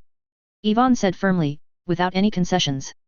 The terrifying Longway constantly escaped from Ivan's body, intertwined with Dumbledore's aura. The mahogany table located in the center trembles slightly, and cracks burst one after another on the table. Yvonne stared at the centenarian facing him without squinting, anger rose in his heart, and continued mercilessly. What about you? Professor Dumbledore? Since Voldemort's resurrection, what have you done for the magical world? I don't believe that Professor Snape didn't report to you Voldemort's plan to take prison. You had a chance to kill those Death Eaters, didn't you? But you still didn't do it. Because you think killing them might expose Professor Snape's identity. In your opinion, the undercover placed beside Voldemort is far more than 71 Death Eaters. www.mtlnovel.com and the damage they may cause is even more important. Are the wizards who will die in their hands not innocent? Ivan's questioning words were like the sharpest sharp knife, scratching Dumbledore's heart, making the centenarian's figure more and more haggard. Perhaps you are right, Halls, you and I are only sacrificing those innocent people for the so-called justice in your hearts. Dumbledore closed his eyes and said moved. But only a moment later, Dumbledore opened his eyes again, his withered figure seemed to become straight, and he spoke with a voice like Hong Zhong. Since you insist on your justice, then prove it to me, Halls. It's time to make a decision. Having said that, Dumbledore's blue eyes exuded a different kind of gloom, those eyes stared at Yvonne firmly, as if wanting to see something on his face. Anyway, you planned to do this a long time ago, didn't you? Clear the last obstacle and avenge your father. Chapter 820, You and I are nothing but tyrannical things for the so-called justice. Yvonne on the side was completely immersed in the story told by Dumbledore, shocked by Grindelwald's courage, and regretted the final break between the two. You tell me this, do you want me to give up my plan to change the magic world? Professor. Yvonne pondered for a long time, let out a sigh of relief, and asked, the thoughts in his mind also began to shake. As a troublesome person, Yvonne didn't want to worry about how wizards and muggles should live in harmony all day long. He went to class every day, and had nothing to study, and study the leisurely life of magic is what he expected. However, Voldemort's resurrection completely disrupted his plan, and Fudge's pressing step by step forced Yvonne to make some drastic measures such as attacking the Ministry of Magic. Unknowingly, the entire British magical world was under his control, and heavier pressure was accompanied by it. After all, he is not Fudge, so he can't just sit back and watch some problems, and throw it to his successors to worry about them. Because of this, Yvonne changed his mind. What he wants is more than just defeating Voldemort. Besides, Yvonne also hopes to do some real things to make up for the damage he caused to the magical world. But now it seems that wanting to change the status quo of the magical world is more difficult than he expected. It is as stunning as Grindelwald has been fighting for his life, but even the wizard infighting problem has not been solved, which made Yvonne start suspecting that what you need to face may be a dead end. Just as Yvonne was confused about this, Dumbledore's voice suddenly rang. You may have misunderstood what I mean, Halls. If anyone can change the magic world, then I think this person will be you. Dumbledore looked at Yvonne and said seriously. Whether this road will eventually lead to heaven or hell. Yvonne was stunned, then shook his head. You look at me high, Professor. You probably don't understand your own particularity, Halls, you are the most talented wizard I have ever seen. Neither Tom, Grindelwald, nor me, when I was young, never had such a powerful force. Dumbledore said. Try Mad 1, /Gad 2 / Catch, X, Yvonne smiled wryly, no reply, his family knew what was going on in the house, if there is no system to provide a means to accelerate learning, Yvonne feels that he is at best now it is the level of an excellent 5th grader. What's more, your talent is much better than ours. I have never seen anyone who can subdue hundreds of dark wizards and rule the entire British magical world at the age of 14 or 5. Dumbledore crescent the gaze under the shaped glasses stared at Yvonne, and said slowly. You did what Voldemort dreamed of. The harmonious atmosphere on the court suddenly cooled down. Ivan was silent for a while, did not deny, but asked directly. You know? Did Professor Snape tell you? Although Ivan had long suspected that Dumbledore might have some understanding of his own affairs, when he really found out, his heart still became a little nervous. Dumbledore shook his head. While I was wandering in the magical world, I happened to run into a lost wizard. This poor man had just broken free from the Imperious curse, and the memory in his mind was in a mess, even what his name was.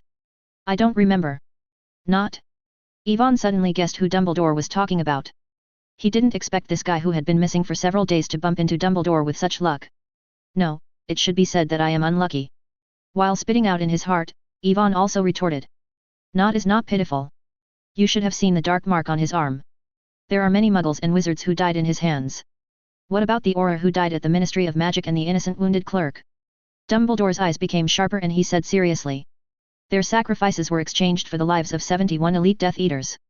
Don't forget that once these people successfully escaped from Azkaban and returned to the Dark Lord, they would only cause more damage. Fan responded tit for tat.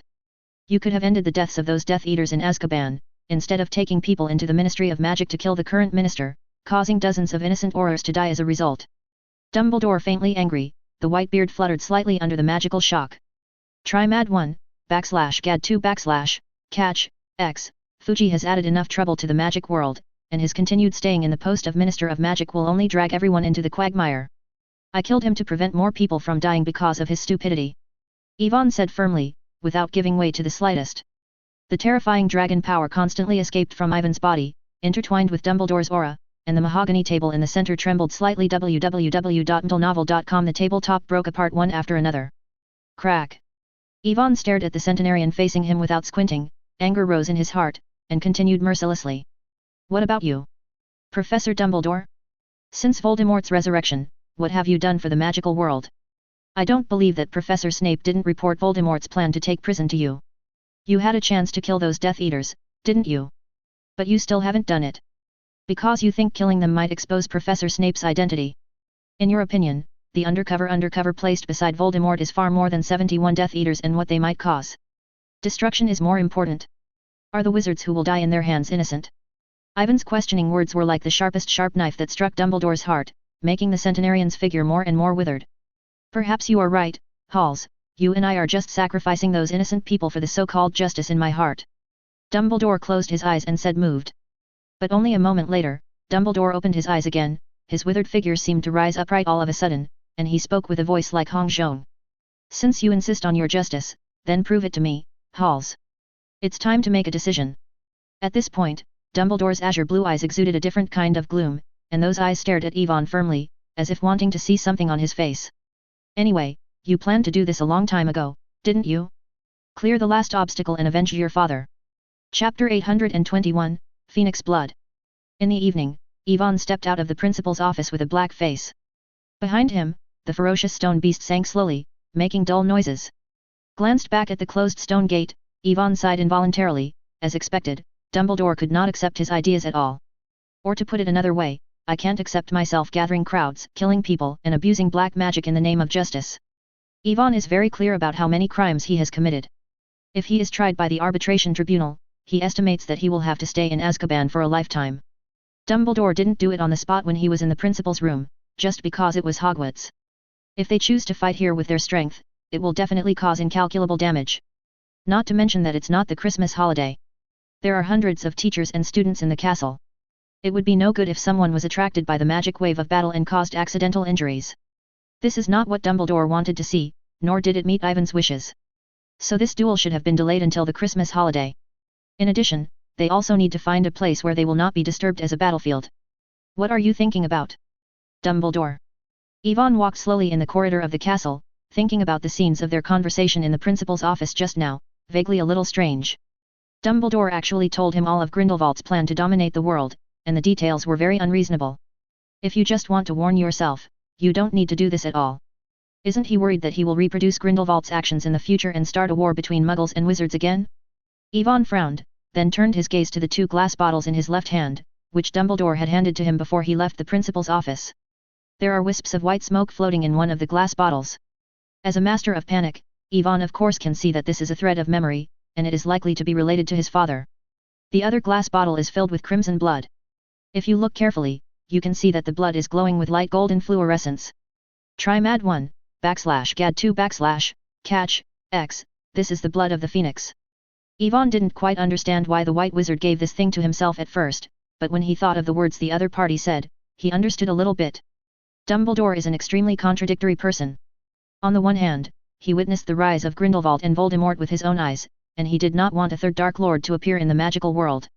On the other hand, as Dumbledore said himself, his talent is very high, and he is the person most likely to break the barrier between wizards and muggles in hundreds of years. Killing oneself is tantamount to severing the hope of revolution in the magical world. It was probably because of such a contradiction that the other party would hand this precious phoenix blood to his hand.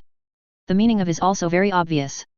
Dumbledore believes that his strength is very strong, which is not what Yvonne can match now, so he needs a phoenix blood to fill the gap, and try his best to make the battle evenly matched, instead of overwhelming.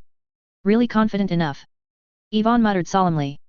Since Dumbledore had met Nott and used magic to sort out the memories in the opponent's mind, it proved that the White Wizard must know that he defeated Voldemort easily. Under such deterrence, Dumbledore still believes that his strength needs to be improved. This confidence makes Yvonne a little uneasy, and even wonders in his heart whether to find a place to avoid it, maybe 10.5 days. In a month, Dumbledore died by himself. Then there is no need to fight this one. 2 days passed in a flash. After that conversation, Yvonne didn't delay a moment. He didn't even sleep that night. He spent all his energy on making blood fusion potions, even checking those memory threads. No time at all. After all, after the blood of the magic creature is taken off, the activity will gradually disappear. Therefore, the production of the blood fusion potion must be completed within 3 days to ensure the most perfect improvement effect after the blood is melted. As for the legend that the blood melt is still lacking, Yvonne has already considered it. After the war that shook the magic world, the Dementors who had fled were caught again by the Auror, and they were strictly guarded by a large number of elite law enforcement officers. Try Mad 1, /Gad 2 /Catch, X, but now the entire Ministry of Magic is under Ivan's control, so Yvonne took the time needed to settle the potion. The place where the Dementors were held, chased them with the shadow of unicorns all night, and finally convinced all the Dementors. There is no way, they can't surrender. One is to save their lives, and the other is because they can't be accommodated in other places. The wizards of the British magical world have lost their patience with the Dementors' repeated riots. Many high-level officials have proposed that this evil population should be completely extinct. www.mtlnovel.com, and they are the only one. Voldemort, the savior, is now unable to protect himself, and the unfriendly cooperation before has created some gaps between the two sides, so it must be impossible to count on. At this time, the olive branch thrown by Yvonne became the last straw. While Yvonne persuaded the Dementor, the long-lost reminder sounded in his mind. Unfortunately, no more legendary points have been added. Yvonne glanced at the taskbar and said with a little disappointment. He overfulfilled the task, but the reward for the task did not increase accordingly. However, Yvonne had done similar tests before, so he quickly accepted this result. Anyway, his goal has been achieved. The legendary points accumulated in the system bar have been changed from 4 to 7, which is enough for this. It was thought once. After achieved his goal, Yvonne had no intention of crossing the river to tear down the bridge. In the early morning, he gave an order to Pierce, who was resting in bed, so that the other party quickly sent someone to transport these prisoners in prison. The Dementors were almost overjoyed. Ever since they were captured by the Aurors, they have been kept deep underground, unable to get food at all. After being hungry for several days, they are finally able to eat a full meal. Looking at these crazy Dementors, Yvonne can't help but feel a little funny. These seemingly evil creatures are really simple and overly simple to some extent, and they are also very good to fool. Casually exhorted the law enforcer in charge of the guardianship. Yvonne did not leave much interest in the Ministry of Magic. He returned to Hogwarts before dawn in the morning, preparing to complete the last process of brewing the potion. Chapter 822, Fusion of Phoenix Blood. Fall in love with youtube.com, Hogwarts Blood Wizard. On the morning of the rest day, in the responsive house, Yvonne solemnly opened the glass bottle and poured the crimson blood into the pot full of potion. The next moment, the two liquids merged together and a wonderful magical reaction occurred. It was like a high-temperature boiling surging continuously, and bubbles emerged, which lasted for several minutes before calming down. At this time, the potion in the cauldron has changed from the original chaos to a brilliant golden red. Yvonne didn't hesitate much, Dang even put the potion into a bottle and drank it all in one go. Hello everyone, our public account will find red envelopes of gold and coins every day, and you can receive them as long as you pay attention. Please seize the opportunity for the last benefit at the end of the year. No public. The golden red liquid flows down the throat, the smell is very strange, but before Ivan tastes it, I noticed a stream of heat rising from the stomach and gradually flowing to the whole body, a bit like standing without clothes. The sauna room is warm all over. The first time Ivan discovered that fusion of blood is not necessarily a painful thing, maybe it can also be a kind of enjoyment. However, this idea just came to mind and was forced to annihilate. Because Ivan soon discovered that there was a large stove in his body, which was continuously dissipating heat, and the temperature was getting higher and higher. In just a few seconds, it reached the point that Ivan felt unbearable. The skin and internal organs seemed to be being cooked by the fire, and the phoenix whistling could be faintly heard. Not only that, but the other powers contained in the body also started to move around. It was obviously the new phoenix power that broke the original balance. Enable protection mode. Ivan didn't continue to endure, but rather resolutely thought in his heart that the magic power that was almost riot gradually calmed down. With the previous experience of fusion of bloodlines, Ivan is already very good at maintaining the balance of power. The 4 activated bloodlines were suppressed before they could explode. But after losing the checks and balances, the power of the phoenix became more and more mad, rushing across the body, and finally rushed into his heart. With the super perceptual ability given in the protection mode, Ivan clearly sees that strands of golden red flames are emerging from the surface of the trembling heart, and the strands of flames seem to have received sufficient nourishment. The rapid expansion burned into a big fireball and swallowed the beating heart. Try mad 1, /gad 2 / catch, x, is my heart on fire? An extremely ridiculous idea flashed in Ivan's mind, but in the next second he realized that the situation was far worse than he thought. The golden red flame stretched out along the veins of the blood vessels after engulfing the heart. In almost an instant, Ivan's body was lit into a torch. This kind of change from the inside to the outside made Ivan somewhat confused, because under his perception, his body disappeared little by little, gradually turning into the nourishment of the flame. If this continues, it won't be long before he will completely disappear in this world. Ivan tried his best to stop it, but unexpectedly found that he was powerless, because he could not freely control this new force, he could only suppress or annihilate it, but once he did so, it meant this bloodline fusion failed. After thinking about the legendary points he had accumulated so hard, Ivan gritted his teeth, decided to take a gamble, do nothing, and let the flames swallow his body completely. After all, fire is a hotbed of phoenixes. He has seen the appearance of fox turning into fire and nirvana. Sometimes death does not mean end, but also means rebirth. With this in mind, Ivan gave up resistance in an instant, closed his eyes, and quietly felt the hot flame licking his body, first the internal organs, then the hands and feet, the body, and the last one was hanging alone in the air. His head disappeared without a trace. There was no pain during the whole process. The only thing that surprised Ivan was that his brain was gone, but he was still able to think normally. He can even see the surrounding scenes through the escaping magic power, but the perspective is divided into many parts, and there is only a fluttering flame left where he originally stood. Ivan tried to do something in this strange state. When he thought of this, the flame slammed into the wall next to him, exploding the flames. Ivan immediately felt that his body fell apart and was divided into many parts, but he didn't panic, and when his thoughts moved, the scattered flames automatically gathered. I became a fire. Ivan thought to himself, amazed by the magic of magic. He manipulated these flames as easily as he manipulated his body before. After getting used to it a bit, Ivan was quickly immersed in this wonderful state, experimenting with his new ability, aiming at the tables, chairs, and cabinets in the room, and consuming magic to grow more flames. It was ruined unscrupulously. Try mad 1, /gad 2 / catch, x, the protection mode is over. Just as Ivan was burning very happily, the system prompt sounded suddenly. In the next second, Ivan noticed that his ability to control the flame had dropped drastically, and even showed signs of losing control. This made Ivan unavoidably anxious, and quickly interrupted the idea of continuing the experiment, trying to find a way to get back to his original form. After more than a minute of trial, www.ndlenovel.com, the flames scattered in the responsive house slowly gathered together. It's a magical ability. Ivan's figure emerged from the fire. He looked at his hands and the undamaged robe, and muttered to himself. After confirming that he did not lack arms, legs or burst clothes, Ivan hurriedly opened the system bar, ready to see the changes after his blood fusion. Ivan Halls. Occupation, Blood Wizard. Blood Fusion, 5/7. Magic Power Scale, 305. Magic Bar, Transfiguration Curse, Level 7. Occlumency, Level 7, Desire, Level 7, Fire Curse, Level 7. Bloodline Magic, Unicorn Shadow, Basilisk Eye, Bogut Transformation, Dragon Transformation, Fire Control. Legend Value, 3/23. Academic Points, 240. Control the Flame. Ivan looked at the extra blood magic and raised his eyebrows. He just experimented with the newly acquired power. It was not just as simple as manipulating the flame, it could almost be regarded as an incarnation flame. Before, Yvonne had always admired Voldemort's ability to transform into a fog. It was not only convenient, but also very practical in containing the enemy, running away, and protecting his life. It can be said that the reason why the Black Demon is so difficult to deal with, in addition to the 7 Horcruxes, the most important thing is that he has mastered this special bloodline magic, which can make him immune to most attacks.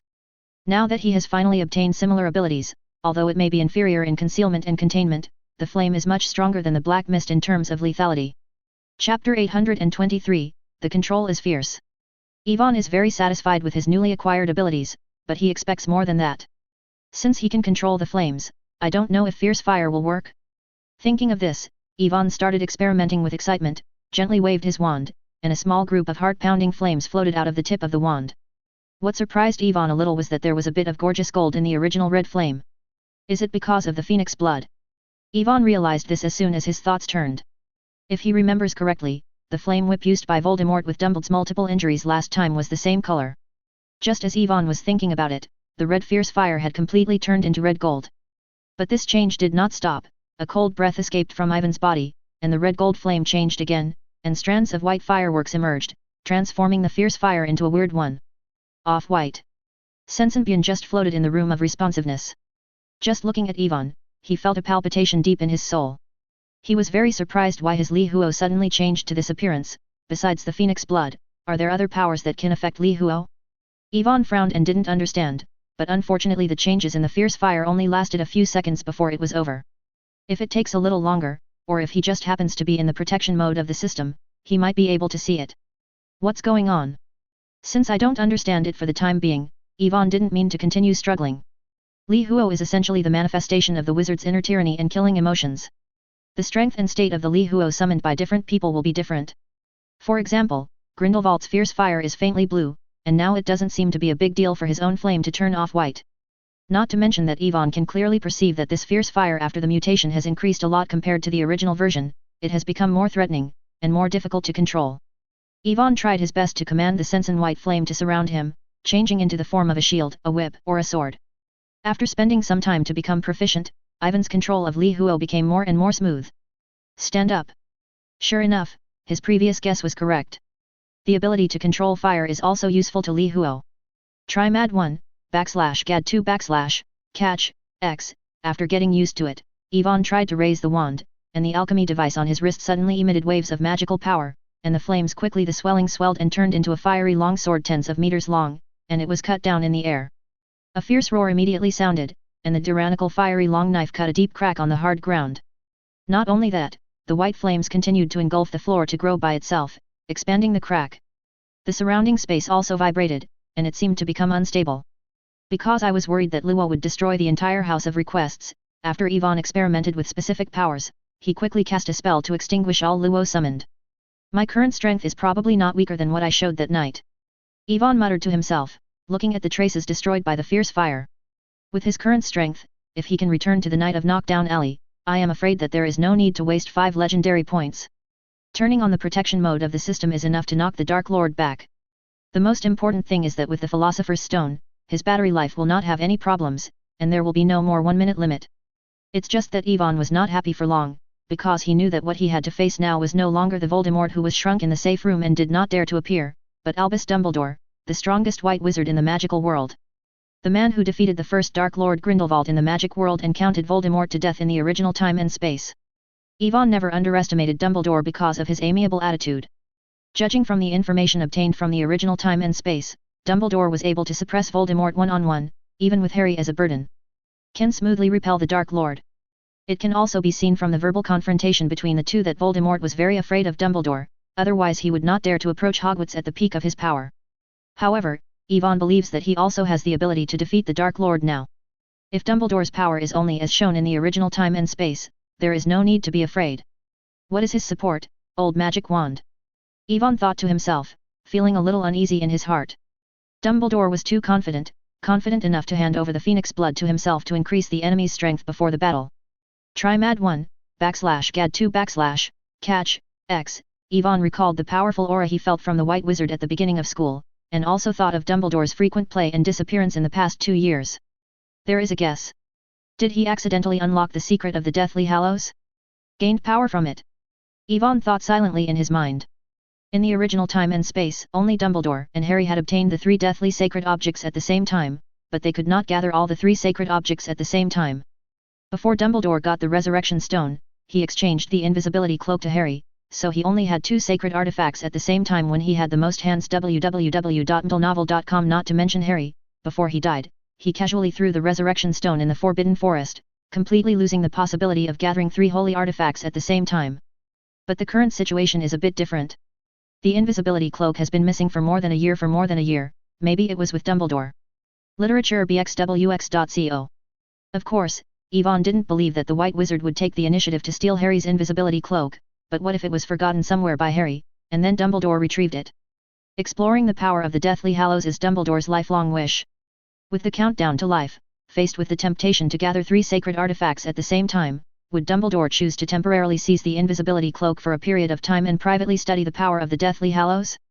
Yvonne thinks about it. The more I think it's possible, but I don't dare to be 100% sure. Forget it, it's useless to think so much. Yvonne sighed. This guess would not only let him know that Dumbledore's strength might be stronger than he thought, and increase his pressure on his heart. Too many effects. Of course, he is not completely out of chance. The meeting a few days ago proved that Dumbledore's physical condition was worrying, and coupled with his old age and frailty, he would definitely not be able to maintain his peak combat power for a long time. So what I have to do is to delay as much as possible, increase the intensity of the battle, and let the injuries in Dumbledore's body completely erupt. Chapter 824, Does this count as bullying and sick lonely old man? I don't know if this counts as a lonely old man who is bullying and sick. Yvonne thought maliciously in his heart, but in the next second he threw this idea aside. Dumbledore is not an ordinary lonely old man. Although this method is a bit despicable, the latter is of course more important than the latter. After formulating the corresponding tactics, Ivan's tight heart suddenly relaxed a lot, and instead he remembered the memory thread that Dumbledore had given himself, and he hesitated to take out the meditation basin placed in the responsive room.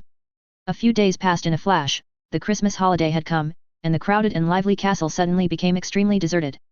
During this time, Yvonne was fully prepared for the battle, almost without a half-minute rest, trying to thoroughly integrate the newly acquired capabilities into the existing combat system before the decisive battle. In addition, Yvonne also spends 1 or 2 hours a day to check the memory threads that Dumbledore left him. Because of the large number, it took Yvonne several days to sort out the thread. All the information contained in it. Just as he thought before, these are all memories of his father. Orlando Halls. Yvonne threw the last empty glass bottle aside, looked at the waves of water in the basin, and whispered the man's name. It has been 5 years since he crossed over. Although essentially a visitor from another world, Yvonne has always been very curious about the original father. However, Asia always deliberately hides from herself and avoids all topics about the other party, so it is only now that Yvonne really knows a little about this nominal father. But even after browsing through these memories, Yvonne still has a little understanding of the contradiction between Asia and Dumbledore. Although the death of Orlando Halls was indeed related to Dumbledore, after all, there was a reason for it. If it was just as I saw in memory, Asia would never hate the White Wizard so much. It seems that you have to go home before you can ask clearly. Although Dumbledore did not do anything in his memory, he may have concealed some things. Thinking like this, Yvonne gently stroked his hand on the meditation basin, the rippling water waves in it slowly smoothed, and the picture presented on it disappeared without a trace. It just so happens to experiment with my guess. After putting the meditation basin in place, Yvonne muttered to himself, closing his eyes and beginning to sense the power of the phoenix in his body. The scorching flame soon appeared in Ivan's body, surrounding him. It's now. Yvonne suddenly opened his eyes and waved his magic wand, the surrounding flames exploded, and the sky of fire quickly swallowed him in. Along with the circling of the sky, after the flames in front of him dissipated, Yvonne found that he had left Hogwarts Castle and reached the Wizarding Market in Knockoff Alley. Sure enough, Hogwarts' anti-phantom shifting circle is only aimed at wizards' magic. Yvonne confirmed this again. He just tried to use the power of Phoenix's blood to assist, but he easily broke through the blockade of the protective circle and successfully performed a spatial displacement. This also proves that the power of the bloodline is not just as simple as it is shown. Combined with Dumbledore's warning a few years ago, Yvonne guessed that the bloodline magic marked in the system column is only the most basic ability. For example, while the blood of the phoenix gives him the ability to control fire, it also has a certain blessing effect on space magic. If he continues to dig, maybe he can resist the curse of death and rebirth like Fox. But it's a pity that he will fight Dumbledore to the death tomorrow. No matter how great the potential for blood fusion, he has no time to develop these abilities. Can only wait until the battle is over, and then take time to continue trying. Yvonne thought disappointedly, and walked towards the safe house. Along the way, the law enforcement officers greeted Yvonne enthusiastically one by one, their eyes full of admiration, awe, and fear.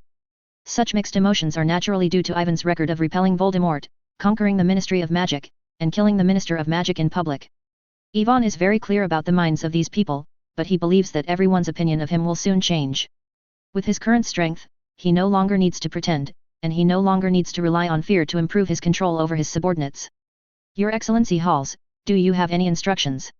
After detecting the fluctuation of Ivan's magical power, Fran, who was in charge of the guard, rushed over with a few werewolf wizards and cautiously asked. Where is my mother Asia? Yvonne asked. Mrs. Halls is not in the safe house right now. She probably went back to the magic shop. Do you need me to send someone to inform her? Fran said. No, I'll go by myself. Yvonne nodded, not surprised. Although they are still facing the threat of Voldemort and need the shelter of a safe house, the place is dark and cold after all, and it is really not suitable for long-term living. By the way, I heard from Pierce that the Ministry of Magic is currently rectifying and clearing out some high-level officials who are connected with the Dark Lord. Many important positions will be vacant, so I have been working hard recently. I am very optimistic about you. Yvonne stretched out his hand. Fran patted on the shoulder www.mdlnovel.com and looked at the werewolf wizards and said with a smile. As the first group of people to join him, Furin's ability and loyalty Yvonne are all in his eyes, and the other party is capable of holding some higher positions. It's just that Knockdown Alley still needs manpower to prepare for it in the near future, and Pierce has just stabilized the situation, which has caused panic. It is not good to immediately take action on senior officials in some important departments, so it is delayed. Ivan's words made Fran and others excited. After the war at the Ministry of Magic, Doubt, McNeil, Gleason and others all became directors because of their accomplishments. It can be said that they have risen to the sky in one step, making them envious and even faintly jealous. After all, they are not bad at all. They were the first to join. Now with Ivan's statement, Fran and others are finally relieved. This shows that Yvonne didn't mean to cross the river to tear down the bridge, nor would he be treated harshly because of their identity as a werewolf wizard. After pacifying Furin a few words, Yvonne went straight back to the magic shop and met with Asia. Seeing Ivan's return, Asia looked very surprised, and happily stepped forward and hugged Yvonne, nodding his forehead affectionately, and said quite jokingly. It's really rare. I thought you didn't plan to come back for Christmas this year. Chapter 825, Orlando Halls. Christmas? Listening to Asia's words, Ivan's expression suddenly became a little awkward. After all, this is really the first time he came back to meet Asia during the Christmas holidays. But even this time, he came with a purpose. Thinking of this, Yvonne couldn't help feeling a little guilty, and when he suppressed the words that were about to reach his lips, he turned to smile and said. You have said so many times, I can always remember it once. Yeah, it's rare, but you can apply for graduation this year. Asia also laughed and walked into the house with Yvonne. In her opinion, with Ivan's current level of magic, after this year's OWL exam, she can submit her graduation application, and she won't waste time in Hogwarts at all. If you must get the NEWT certificate, you can also allow the Ministry of Magic to approve an exam. At that time, you can also publicize it, highlight Ivan's genius name, and prepare for the future to be in charge of the magical world. Well, probably, if not surprisingly, this year is the last year. Yvonne responded with some uncertainty, just as Aisha said, the courses taught by Hogwarts are to him. It doesn't make any sense. The reason why Yvonne still stayed at Hogwarts to attend classes honestly was just to get some grade points. However, as his strength gradually improved, grade points helped him less and less. The two went into the living room while chatting all the way, and Aisha stretched out the chair to let Yvonne sit and wait patiently, then walked straight into the kitchen, and the sound of kitchen utensils clanging like a symphony soon came over. About half an hour later, Aisha came out with a luxurious turkey meal. I haven't done it for a long time, I hope my craftsmanship has not regressed. Asia put the dinner plate in her hand on the table and said with emotion. Since Yvonne brought Dobby the elf home, she hasn't touched the housework much again, but now Yvonne finally returns on Christmas Day, and Isaiah is happy to cook it herself. Yvonne would naturally not disturb Asia's interest, and temporarily put all the doubts in his mind aside, picked up the knife and fork and began to enjoy the meal in front of him. During the meal, the two of them avoided those serious topics tacitly. Yvonne talked about some interesting things in the school, while Asia was very interested in Hermione and asked about the current situation of the little witch from time to time. Check the posture of the account. Yvonne is one head and too big, only patiently responding to Asia's question. Dinner ended in such a harmonious atmosphere. When Asia started to clean up the dishes, Yvonne was also not idle, but hesitated about whether he should speak now while helping. Let's go, is there any main thing you want to tell me when I come back this time? Asia had long seen that Yvonne was not coming back to see him, so I didn't wait for Yvonne to struggle for a long time, so she took the initiative to speak asked. No, I just want to know something about my father. Yvonne no longer hesitated, and said seriously. The expression on Asia's face suddenly froze, she looked at Yvonne in a daze, and sighed quietly after a while. That's right, now is the time to tell you. Asia said, she put down the dinner plate in her hand, motioned Yvonne to sit down, and said with a trace of nostalgia. Your father is Orlando Halls. He was once a Gryffindor student just like you. He was gifted in magic, and brave. He became Hogwarts in 7th grade. President of the student union. Aisha slowly recounted the past. The acquaintance between her and Orlando originated from an accident. At that time, she was just a naughty Slytherin girl who knew some black magic and liked to tease people. Besides the wandering ghosts, most of her objects were students from Gryffindor College. Because of Voldemort's ravages, Slytherin College has a bad reputation, and it is almost isolated. The least they can deal with is Gryffindor. Basically, there will be some big or small friction between the two colleges every year. Sometimes Aisha was targeted or implicated by her friends. Fortunately, her magic level was not weak, and she did not suffer from a few conflicts. A fear curse was even seen by many Gryffindor wizards. She only dared to walk around far away. Orlando is the only student in the same grade who can counter her magic and beat her, and they have a lot of conflicts because of this. We have been fighting for 3 full years, and gradually we became familiar with each other and stopped being hostile to each other. On the day of graduation, he suddenly found me and took me to the roof of the castle. Aisha slowly said talking. Then, did he confess to you? Yvonne guessed. Yes, very suddenly. Aisha nodded. She still remembers how surprised and panicked she was at the time, and she still remembers the anxiety in Orlando's eyes when she pretended to be hesitant. Thinking of these good memories, the corners of Asia's mouth slightly aroused, and she said again. I don't hate him very much, so I set a test. If he does, I promise to associate with him. Yvonne looked at Asia, very gossiped to know what kind of test it was. Unfortunately, Asia didn't reveal the meaning, so he skipped this topic. www.mdlnovel.com Anyway, they graduated successfully. Soon afterwards, they formally communicated, and the relationship became more and more intimate. The 3-year struggle did not create a gap between each other, but made their feelings more and more deep. However, the form of the British magical world is very nervous, the Death Eaters run wild, and the fear brought by Voldemort descends on every wizard's heart. Asia is not interested in this wizarding war. Her family is not in the British magical world, and her friends have not joined any side of the war, so Asia is more inclined to avoid danger, and even temporarily leave England, and wait for the storm to pass. Do you want to come back? But your father Orlando doesn't think so. He wants to stay to fight, and join his friends. Aisha sighed, that was their first disagreement. She can understand the choice Orlando made. After all, the other party is not as unscrupulous as she is, so she finally acquiesced to Orlando's approach and stayed with the other party. At that time, a secret magic organization was expanding its staff. Orlando, who had a good talent and a sense of justice, was naturally invited. And the leader of that magic association is Albus Dumbledore. The most powerful white wizard in the magic world, and the only person in everyone's mind who has the potential to defeat the Dark Lord. Chapter 826, Outbreak of Disagreement. Orlando made up his mind to follow Dumbledore against Voldemort's legion of Death Eaters, so that the magic world can avoid the terror of the Dark Lord. I really can't help him, so I can only agree to it, so I was at that time. He also became a non-staff member of the Order of the Phoenix. But your father wanted to do more, so he not only chose to join the Order of the Phoenix, he also passed the Ministry of Magic exam a year after graduation and became an Auror. Asia spoke slowly.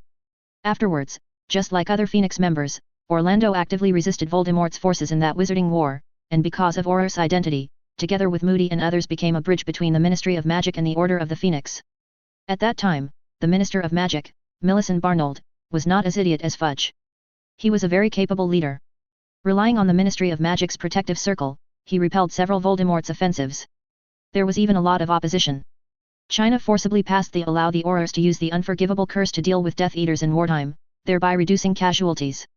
With the tacit cooperation of all parties, the Ministry of Magic and the Order of the Phoenix jointly organized several large-scale counterattacks, which dampened the arrogance of the Black Demon. But this kind of joy did not last long, because a beheading operation carefully planned by the Ministry of Magic once again buried their situation that they had finally reversed. Dozens of dead Auror Voldemort's powerful displays are vividly displayed, and they have also pushed the power of the Dark Lord to the peak. When Secretary Barnold planned this operation, didn't he inform Dumbledore? Yvonne asked suspiciously. He heard Daub tell about this past 2 years ago, but at that time he didn't pursue the bottom line, and ignored many problems.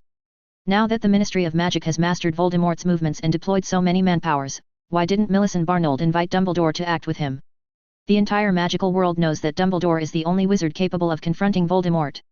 That's why I hate your principal. A touch of coldness hung on Asia's face, and then continued sarcastically. During Minister Barnold's tenure, he repeatedly asked Dumbledore to step out of Hogwarts and take over the post of Minister of Magic. Everyone, all wizards in the magical world at that time hoped that Dumbledore could stand up and lead them. Give them hope and lead them to defeat the mysterious people. But every time, Barnold's request was rejected or turned away by Dumbledore. The Minister of Magic probably saw through Albus Dumbledore's true face and was completely disappointed in him, so he chose send a large number of Aurors to carry out this beheading plan alone. Aisha said fiercely. In her eyes, Dumbledore rejected the post of Minister of Magic simply because he was greedy for life and fear of death. After all, as Minister of Magic, he had to shoulder his responsibility and fight Voldemort desperately. Yvonne was silent, listening to Asia's words quietly, but also a little puzzled.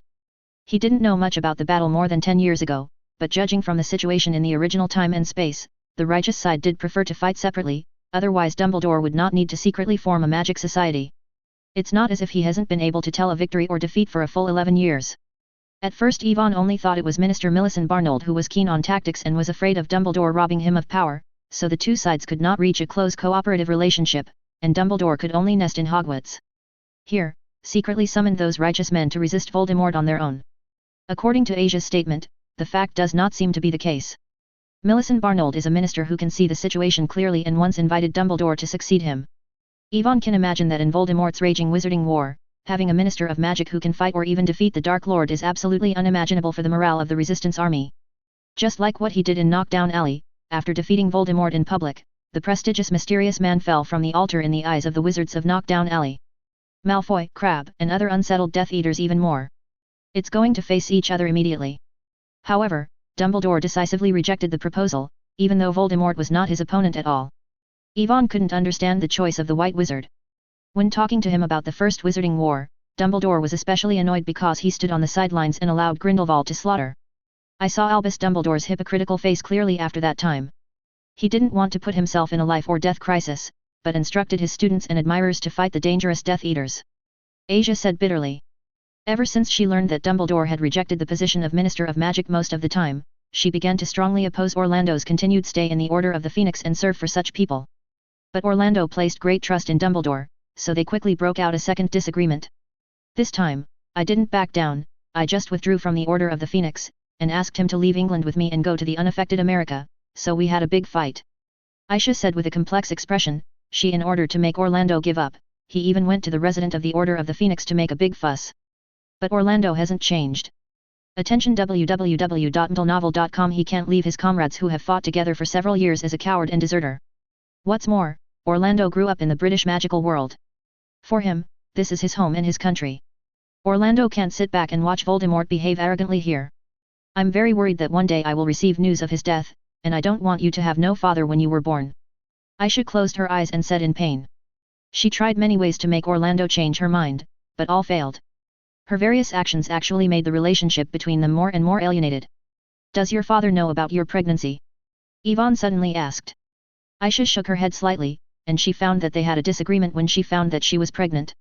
At that time, she was unwilling to show weakness, and she was very clear that Orlando would not compromise because of this, because the situation in the Order of the Phoenix was not unavailable, and the Potters and Longbottoms were good examples. Even though they love their family and their unborn children, they are still willing to fight for the cause of anti-Dark Devil on the front line. Asia admires their nobility, but unfortunately she can't do this. She is not a wizard from the British magical world, nor does she have such a firm belief. She just wants to survive and be with her husband and children. Chapter 827, Hatred Deep into the Bones. Yvonne hesitated for a long time, and he didn't want to comment on the right or wrong choice of the two.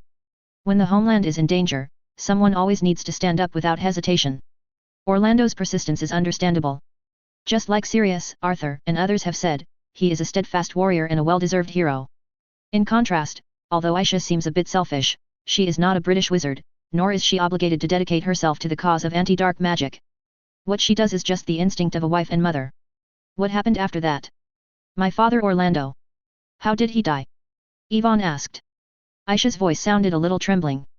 We had a big fight and we were separated for a long time. I only know that he has been working for the Order of the Phoenix and the Ministry of Magic, fighting those dangerous Death Eaters.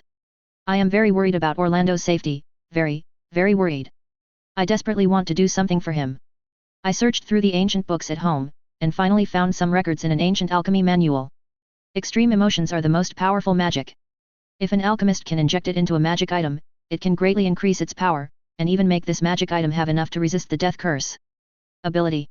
Asia said in a daze. So you made that crescent moon pendant? Yvonne suddenly asked. He had guessed before that the crescent moon pendant might not have been specially prepared for him by Asia. After all, Nicola May once told him that this magic item was made more than 10 years ago, but Asia kept it in storage until he was in school and gave the crescent moon pendant to himself. Yes, it's the pendant I gave you. Asia nodded lightly, sighed quietly, and continued sadly. It took me 9 months and a lot of materials to finally make it. I have devoted countless efforts to it, hoping that it can replace me to protect your father.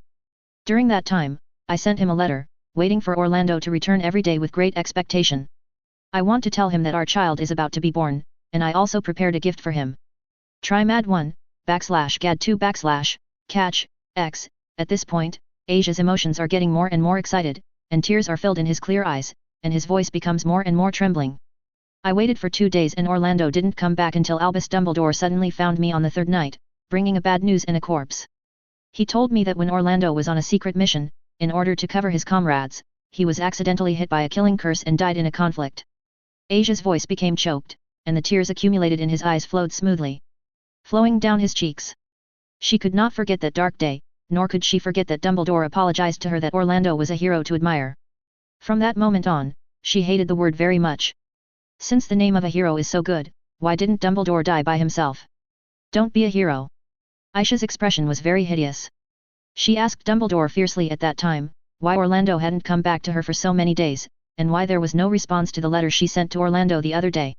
However, the response she received made Asia feel like an ice cellar. In the days when she was arguing with Orlando, Dumbledore noticed that a traitor had appeared in the Order of the Phoenix, and someone was passing information to Voldemort. For this reason, they lost a lot of members. So I was also included on their suspicion list, because I was a selfish Slytherin, had a big fight in the Order of the Phoenix, and I hate Albus Dumbledore very much. Asia was cold. Said. What about father? Would he believe you? Yvonne realized that it was wrong as soon as he spoke, but it was obviously too late to change his words. I don't know. Asia's expression suddenly became a little panic. Probably I did too much when I stopped him from continuing to work for the Order of the Phoenix. In short, he didn't come to see me for months. He just wrote me a letter occasionally, and I bluntly rejected him every time. Maybe he is still angry with me. Or he just loves you and doesn't want you to take risks with him. Yvonne said comfortingly. It is likely that Orlando also sincerely hopes that Isaiah will leave the Order of the Phoenix, withdraw from the front line of battle, and even take refuge in the safe American magic world alone, come back when everything is over. Try Mad 1, /Gad 2 /Catch, X. Ixia's tight expression relaxed a little, but his body was still trembling slightly. Yvonne took 2 steps forward and reached out to hug Ixia tightly. In the arms, give her courage and confidence. It was the first time that he saw his mother's fragile appearance. Even when he ventured to fight against 10 dark wizards alone in the 3rd grade, Asia was more only angry and worried. I hate myself. www.mtlnovel.com. If I could be tougher and force Orlando to leave with me.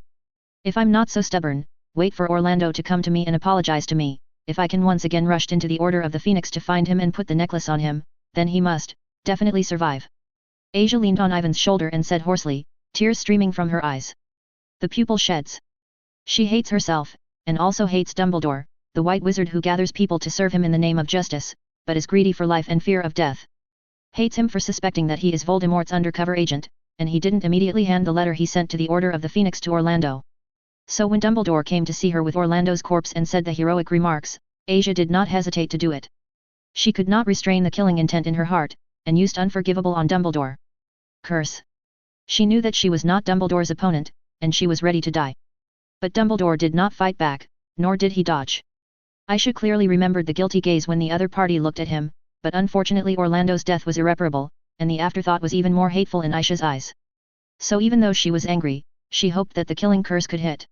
She doesn't care about the future of the magic world, and she doesn't care if the mysterious person is uncontrollable. In her opinion all this is meaningless. At that moment she just wants to kill people. It is a pity that just as the death curse was about to hit and the most powerful wizard in the magical world was about to fall here, Phoenix Fox suddenly appeared in the air and blocked the fatal blow for Dumbledore. Chapter 828, I can definitely win. The Phoenix blocked my spell, and Albus Dumbledore didn't give me a chance to do it again. He reminded me that I have more important things to do. Asia looked at Yvonne. Said dreamily. After learning about Orlando's death suddenly, she was totally devastated. If she hadn't considered the unborn child at the time, she would have lost the belief in living. Yvonne averted his gaze and avoided Asia's, feeling a little guilty in his heart. He can feel how much Asia cherishes the only child.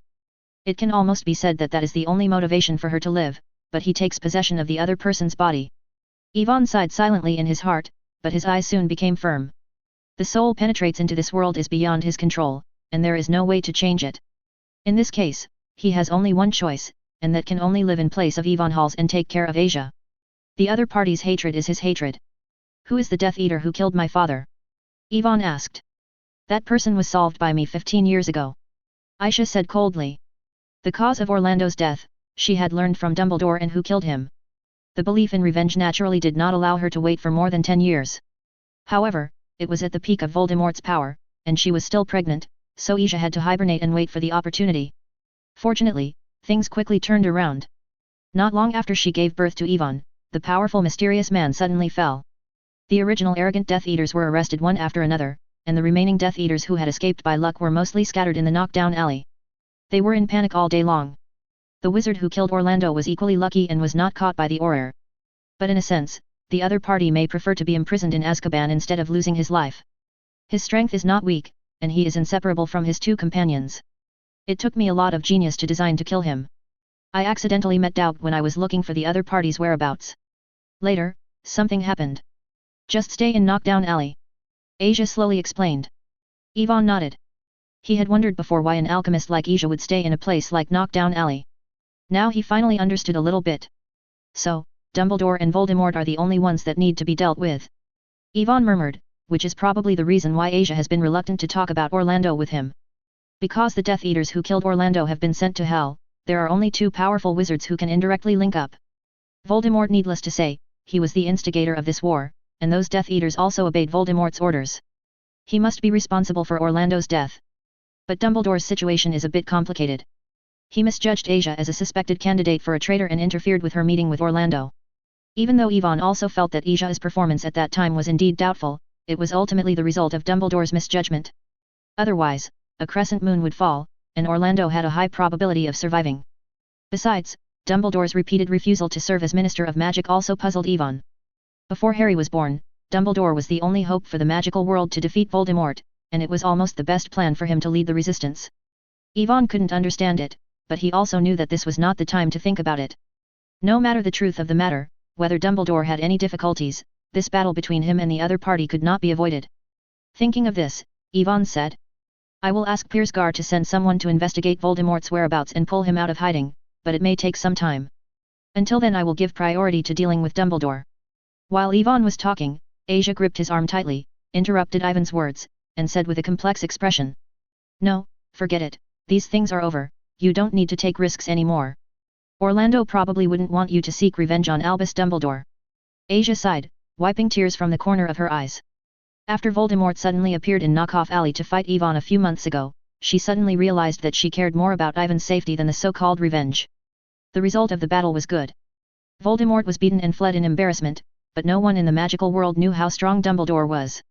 He was the one who feared Voldemort during his victory. Yvonne stared blankly at Aisha, who had put down his vengeance beliefs, feeling somewhat relieved, but quickly shook his head helplessly. The problem now is that even if he is willing to let Dumbledore go, the opponent will not let him go. What's the matter? Did Albus Dumbledore trouble you at school? Asia keenly noticed the change in Ivan's expression. The mood that was originally relaxed, suddenly became extremely angry. She didn't expect that she was ready to let go of this past, but Dumbledore was still reluctant. www.mtlnovel.com. As for Ivan's move to summon the manpower and occupy the Ministry of Magic, it seemed nothing to her, since Dumbledore Leto doesn't want to take action against Voldemort, and is unwilling to lead the British magic world, so naturally someone else will do it. You think you misunderstood, Mom, I was planning to deal with him in advance, after all, he was the last obstacle. And, have you forgotten? I easily defeated Voldemort not long ago, Dumbledore. There is no such ability. Yvonne pretended to be confident. Aisha was worried. Yvonne didn't reveal the duel with Dumbledore. He just held Aisha's hand in turn and solemnly promised. Don't worry, I'll be fine, definitely. Early the next morning, Yvonne got up on time as usual. He ignored the time agreed with Dumbledore. Instead, after having breakfast with Asia, he found a reason to go to the Ministry of Magic to supervise Pierce, avoiding it. Asia put on the battle robes and 10 protective rings prepared early and left the magic shop. Dumbledore had found the venue for the duel before he left Hogwarts, in a place far away from the Muggle city and the magical world. Yvonne didn't intend to escape this battle, he also happened to have a question that urgently needs the other party to answer. Chapter 829, You Are More Dangerous Than Me, Halls. Apparition. With a period of space replacement, Yvonne disappeared in Knockoff Alley. When he came back to his senses again, he had already arrived in a desolate small village, and in front of him was a towering church. However, it seems that this place has been abandoned for a long time. The surrounding streets are empty, and there is no half of the human figure. The green weeds extend from the cracks in the stone bricks, and the yellowed walls are covered with moss and vines, revealing a rotten and ruined breath. Yvonne walked all the way into the church along the steps, and soon saw Dumbledore. After a few days, the White Wizard's physical condition seemed to get worse. His unconscious right hand dropped to the side, the strange curse had eroded to his neck, and his thin body seemed to fall to the ground when the wind blew. The golden-red phoenix fox also appeared in the church, hovering in the sky, and when he saw Yvonne, he let out loud calls. You came a lot later than I expected, Halls. Dumbledore turned around stiffly, looked at Yvonne as he walked into the church, and said calmly. Originally, I didn't want to go to the appointment, depending on your injury, if a few days pass, we don't seem to have the need to fight. Yvonne shrugged and joked. You are right, maybe at this point, I have to thank you. Dumbledore raised his eyebrows. As Yvonne said, his body can't support for a few days. If Yvonne deliberately avoids now, he really has nothing to do. Yvonne sighed. If he could, he didn't want to fight Dumbledore. After all, he was not the real Yvonne Halls, and he didn't feel so deeply about Orlando's death. I heard from my mother that Minister Barnold had repeatedly invited you to serve as Minister of Magic and become the leader of the Resistance Army. Can you tell me why you rejected the position of Minister of Magic in the first place? Yvonne asked puzzledly. This is something he has never figured out. Dumbledore was silent for a while, staring at Yvonne, then said slowly. That's because the most dangerous person in the magical world has never been Grindelwald or Voldemort. It's me. Dumbledore said softly, his tone of voice was ordinary, and he couldn't hear the slightest arrogance, as if he was just telling a simple fact. Ivan's pupils shrank slightly, and he was stunned in place, but Dumbledore's words continued. A powerful and unconstrained wizard is dangerous, such as Grindelwald and Voldemort. I have more powerful power than them, and naturally more dangerous than them. Dumbledore said frankly, walking down the high platform step by step, and his thoughts became a little wandering. He has always been clear that he is not a selfless, noble person, and he can't remember how many creepy thoughts have appeared in his mind for more than 100 years. After Ariana died, he eagerly sought the Deathly Hallows. One of the important reasons was that he wanted to resurrect his sister who had died tragically, so as to redeem his sins. But the whereabouts of the Deathly Hallows are impossible to explore. In contrast, there is a simpler method that has been kept in front of his eyes, disturbing his will like a devil, that is, black magic. Dumbledore was extremely convinced of this. There were at least 3 kinds of dark magic in his brain that could bring Ariana back to life, but every ritual was extremely evil, demanding of the caster, and dependent on the sacrifice of others. To get enough vitality. And he just has enough knowledge of magic to complete these rituals, as long as he crosses that bottom line, he can bring Ariana back to life. Dumbledore could not remember how he got rid of such thoughts, but he clearly remembered the tormented feeling. Because this feeling has almost enveloped his life, making him constantly wandering between good and evil thoughts. I used to resent destiny, thinking that I was awe-inspiring, and I should show my talents and do everything I want to do, and let the magical world run under my will. This is not a difficult thing to do. As long as I am willing to step out of Hogwarts and make up my mind to do something, no one in the magic world can stop me. Dumbledore said. He is very aware of the power he possesses.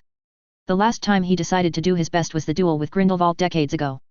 In that duel, Dumbledore won very simply, even though Grindelwald had the strongest wand, he still won. After defeating Grindelwald and obtaining the old wand, his power became even more uncontrollable.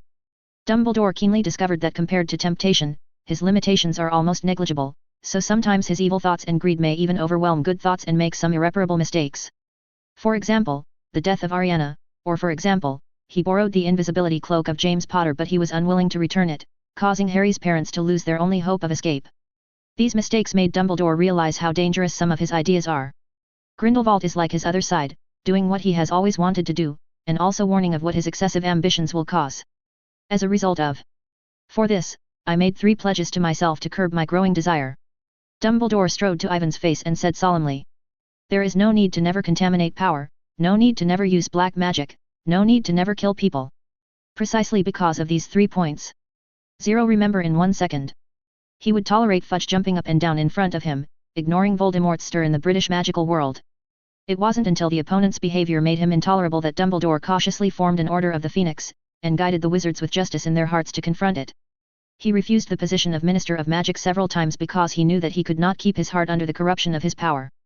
But today I am afraid I will break some oaths. Halls. Because you are more dangerous than me. Dumbledore's steps stopped and his momentum reached its peak. Under the impact of escaped magic, the church it was like a storm hung inside.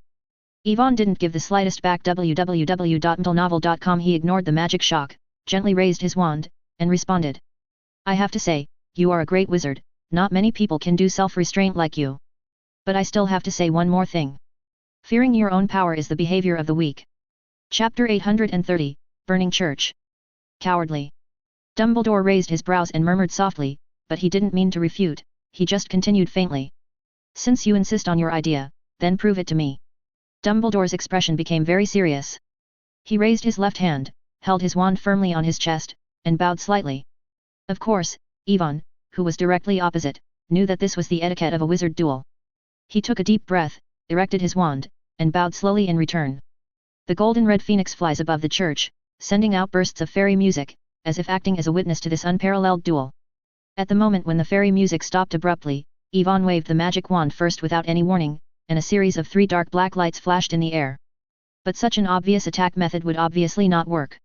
Dumbledore just shook his wrist slightly, and a white semicircular shield sprayed out from the tip of his rod to block him. The black beam of light continuously hit the shield, and there was a muffled noise that made people feel, and cracks appeared on the surface of the shield. Reducto. Bone shattered. Ivan was unforgiving, approaching step by step, and threw a spell again, and the magic shield blocking the front was broken. Dumbledore didn't rush, and the wand he held in his left hand quickly swiped, and the long table on the high platform flew down, blocking Ivan's smashing curse. Then he picked the wand slightly, and the broken wooden table was left. According to the guidance, it turned into a sharp steel needle and scattered towards Ivan. A large number of crimson flames suddenly appeared in front of Ivan, building a thick wall of fire, blocking Dumbledore's counterattack. After Ivan increased the output of magic power, a head-sized fireball continuously poured out from the wall of fire, slamming into Dumbledore like a cannon. That's all for the temptation.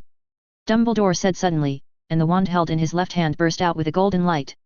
With a light sweep, the wall of fire blocking his advance was cut apart, and the fireball in the sky was even more fierce. All annihilated. He is tired of such tentative fights. If it's just this intensity, I'm afraid they won't be able to tell the outcome until tomorrow. Ivan naturally understood this, so the wisps of flames quickly floated out from the tip of the stick. The difference is that these flames are not commonly reddish-red, but appear strangely white. They are exposed to the air. Then it quickly expanded to several times the original. Conf Ringo. Thunderbolt explodes. With fierce fire as yipping, Ivan released the most powerful magic he could control. The white fierce fire ran across the wall of fire, taking everything as nourishment, and gradually transformed into a strong flame dragon in the constant expansion, carrying a billowing heat wave, roaring forward. Dumbledore's always calm face became a bit solemn for the first time, and he could clearly perceive the threat posed by this flame. All curses are over. Dumbledore said. The incomparable magical power extended in all directions around Dumbledore, like a circular wall, blocking the terrifying fire. The 2 terrifying powers were intertwined in an instant. The violent explosion made the entire church shake, and the sky of fire almost covered everything in front of you. But Ivan is very clear that Dumbledore has not been swallowed by his fierce fire, and the magical barrier constructed by the special magic of all curses is stronger than he thought. Although the range of the defensive barrier is gradually shrinking under his attack regardless of the consumption of magic power, it still looks solid as a mountain. Dumbledore in the Sea of Flames, as if he was teaching a class, slowly explained. All curses are end curses. This is a spell specially developed to deal with such extremely dangerous black magic. Ivan heard Dumbledore's potential meaning, all curses are all over to deal with fire curses, it is unrealistic to rely on this to break through the protective barrier. Really? What about this? Dumbledore's words did not affect Ivan's mood, and his low voice rang in the church the next moment. The cross is flying. Just as Ivan's voice fell, on the white wall behind Dumbledore, a metal cross decorated with a length of about 5 meters was forcibly pulled down under the traction of magic, like a giant steel sword, mixed with it. The flying dust and rubble fell at an unspeakable speed. Dumbledore, who needed to maintain his spell casting, had no time to turn. The cursed eroded right half of his body made his every move particularly difficult. In less than a second, the heavy cross ran into the protective barrier through the sea of flames. The mantras are ending specifically for spells is too weak to deal with physical damage, and the seemingly indestructible defenses are shattered almost instantly. The fierce fire around it was like a raging ocean wave, and it rushed over quickly. The huge cross was mixed in the flames, and it was licked and melted by the tongue of fire. Facing this desperate situation, Dumbledore's complexion remained calm. The billowing heat shook his robe. Before death came, without any movement, Dumbledore's body disappeared out of thin air. In the church, Yvonne did not expect Dumbledore, who was forcibly interrupted to cast his spell, still had spare power to use apparition. A well-prepared blow was missed again. www.mdlnovel.com. The heavy cross fell heavily on the floor stone tiles, sinking deeply into the groove that was smashed out, and then the fiery dragon hit to melt it into a ball of molten iron. When he sensed Dumbledore's sudden disappearance, Yvonne quickly looked around, and the badly damaged church was empty, and Dumbledore's figure was not visible at all.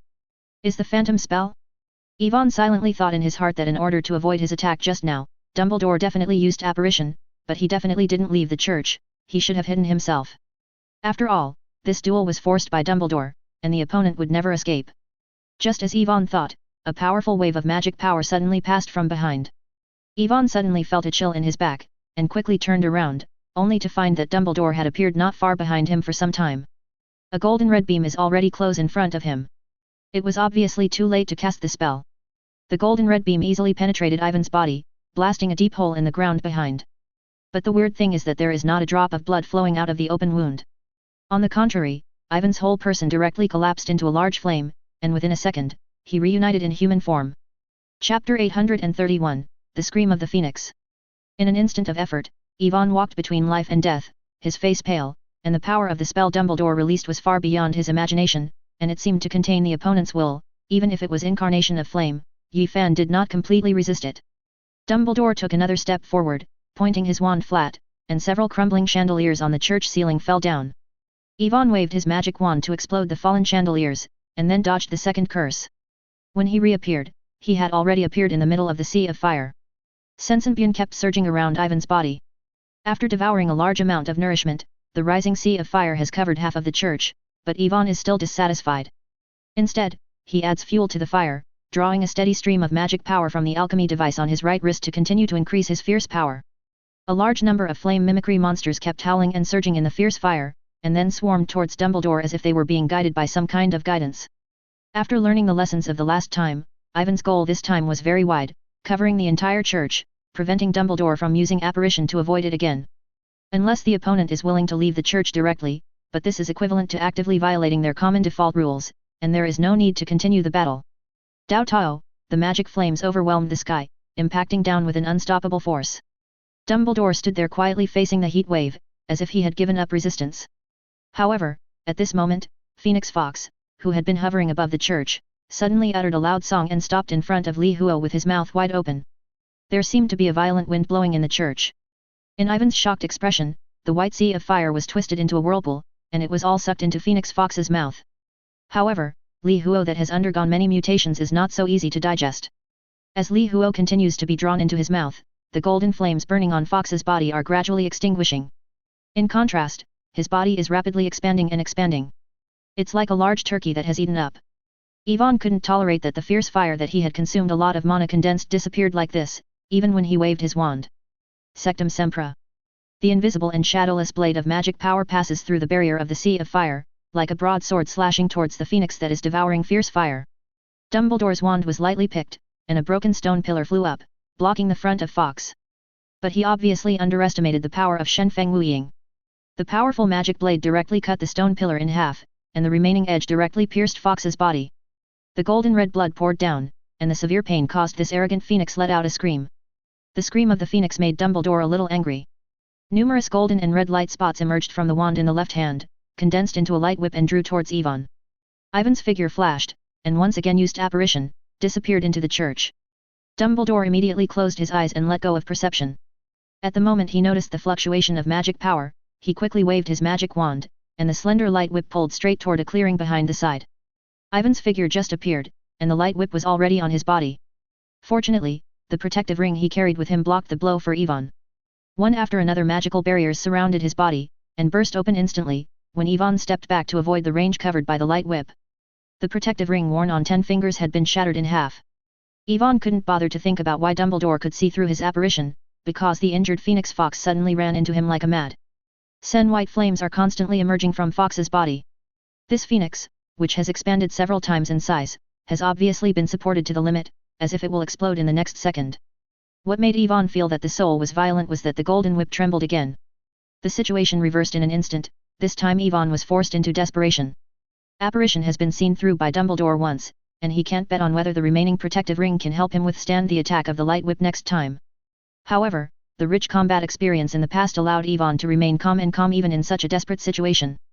At the moment when the light whip was about to appear, the alchemy device on Ivan's right wrist suddenly became extremely hot. This is the magic. A large number of signs drawn in a short period of time. Oolong out of the cave! Ivan shouted sharply. After consuming a full 50 ticks of magic power, a terrifying python rushed out of the thick black fog.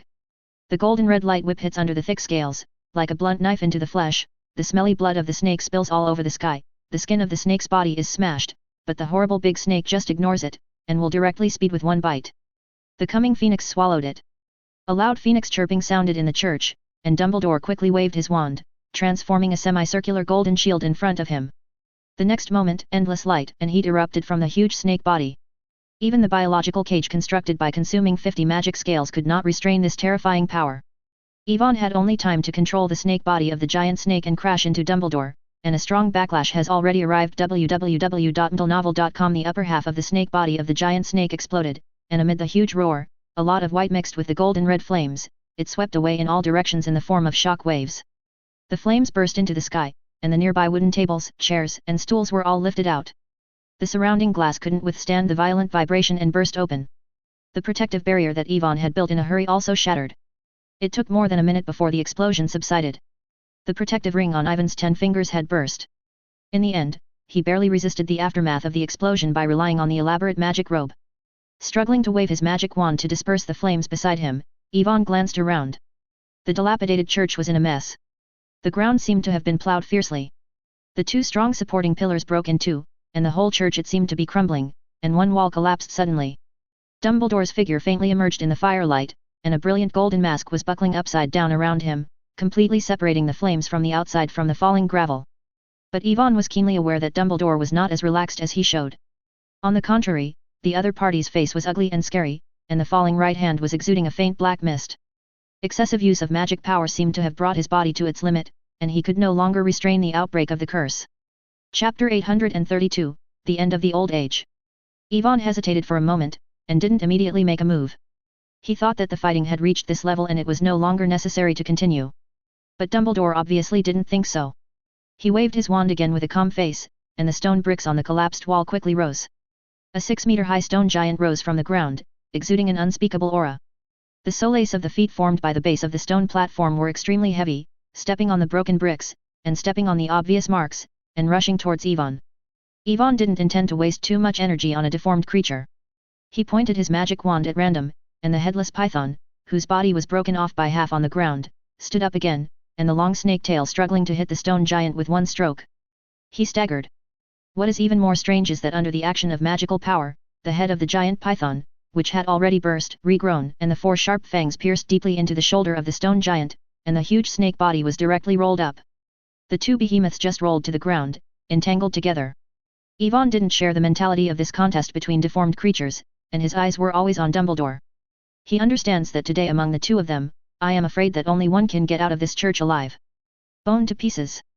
After a brief confrontation, Ivan took the lead to break the tranquility, and a slender beam of light flew out from the tip of the stick and flashed in mid-air.